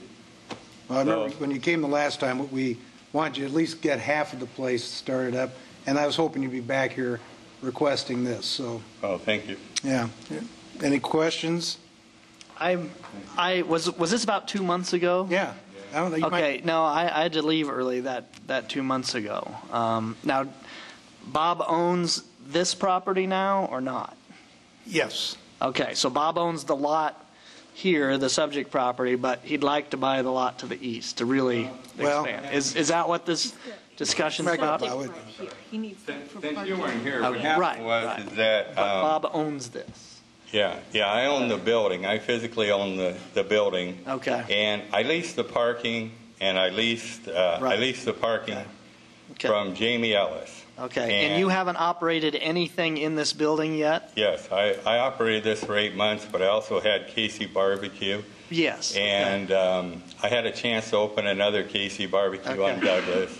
I sold it to a lady and she didn't make it. Right. So I went in there and I started that one again. Then I got the one at 5405 Douglas going. And then I had a chance to open La Pizza House. La Pizza House was closed. It's a 60-year-old landmark. It was my first restaurant. Right. My mom worked there for 20 years. I knew everybody. They're all 70, 80-year-old people. Yeah. And exactly what happened when the guy bought that out from under me, he fired all the older people. Okay. They're all going to come back and work for me here. And I just know there's been a litany with this property for almost 20 years now of, I hear about plans and then nothing happens. So I was just curious what I missed from last month. So. I have $590,000 in this building. I mean, it's beautiful inside. It's separated down this. Well, from the outside, it don't look much different, does it? Well, it's not necessarily the reason for that. The reason for the, that can all be fixed. Right. That's not a problem repairing the outside. All right. That's fine. I was just curious for clarification of what I had missed before. It's a tin building. There isn't a lot you can do with it. Right. Any other questions for Bob? Thank you. Nobody else here speak in support or opposition, so any last questions for staff? Hearing none, we'll close the public portion, go to board decision. Well, I'll make the motion because I think, I like the idea. I like what he's got planned there. And he came back because with the amount of parking that he's got now, he could only open up half. I thought, this is terrible, but at least it got it going. Okay. If we give him and all he's asking for is 18 months to park behind there, and then he can open up the whole building, make some money. And like he says, if he can show that this is a viable business, then the bank's going to say, okay, if you want to buy the place next door, here, we'll loan you the money. And then the idea, I think, as I look it over, is designed to make that area a lot better, put some businesses in there that's going to put some tax revenue in, and be just what we want to do. And, I don't think we should be in the position of forcing somebody's hand. Now the bank's going to have to drop their price and give. But I think what Bob has put forth here makes a lot of sense. He's taken a tough business there, and it looks like we can put something vibrant in there. So I'm going to make a motion that we grant him the special permit for the construction of an off-street parking area in the north, which would be the rear of the building, that is deficient of required paving, marking, curbing, or wheel barriers for a period of up to 18 months. I'll second. Any further discussion? Mel, I'd hate to take your thunder, but I know you weren't here for the original one. So. No, I think the way I'll go will indicate here in a moment, but I'm just getting tired of parking problems at this location. People used to park out on the highway. I used to go there when it was Toad Holler. The site it may look great inside, but I want to eventually get this to where people can park decently within what the city ordinance requires. Well, I think we got to start here. So if this helps get us there. That's good. Sue-Ann, you wanted to add something. I would only ask that he have some engineer's report or something to prove that he's not going to damage laterals during the 18 months before it's improved. I really am worried. We've been told over and over that you can't park back there due to laterals. Right. I'm really concerned that. He agreed. I'm sorry, I already had that tested by Mr. World. Well, not just tested, but where they're at, being located, right? Yeah, Not just that it perks, but have an engineer draw them out so that we know. Is the key adequate? Is Smith Stewart inadequate? Sure. I tell you, how you did they get mapped, you know? I don't know. He ran a thing down, he ran a metal detector, and he chased the lateral out of the tank, is what he did. Did he document it though somehow? I'll get it for you. Okay. I paid him. Because the bigger question is when they go to pave it is actually a bigger concern because then it doesn't percolate. Right. Mm-hmm. And so we want to make sure where we are. Right. You need surface water coming in there. Yeah, where the laterals are located, we need to make sure it can function properly. Well, he agreed he'd do it, so. Doesn't the county still have to inspect it?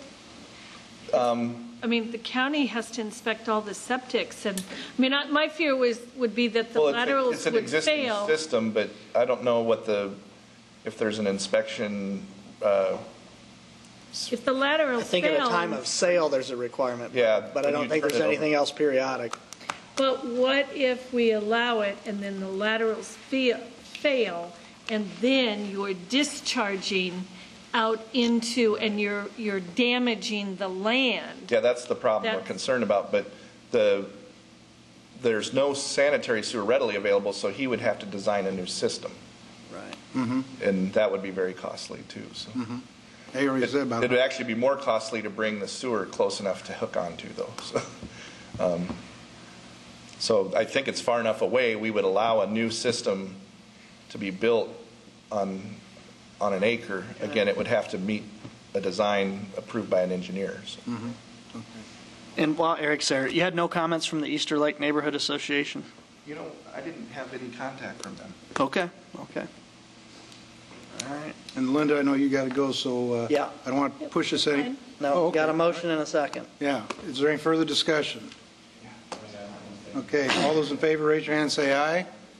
I trust you. Thank you, Mel. Motion carries 5-0. Folks, that was great. Bob, get her working. Thank you. I want to make sure one thing. I'll also use recycled asphalt. Take the last month's minutes. I move to approve them. I'll second. All those in favor, raise your hand and say aye. Aye. One last piece of business. As every April, we elect officers again, so just keep it in mind. Is there anything else? Bert? I think that chair and vice chair are looking presidential there. Yeah, we'll make sure to wear the same clothes. How many officers are there? Just you? two. Yeah. Chair and vice chair. Oh, well, you guys can do it again. Always fun. I second Cindy's motion. Okay. Thank you.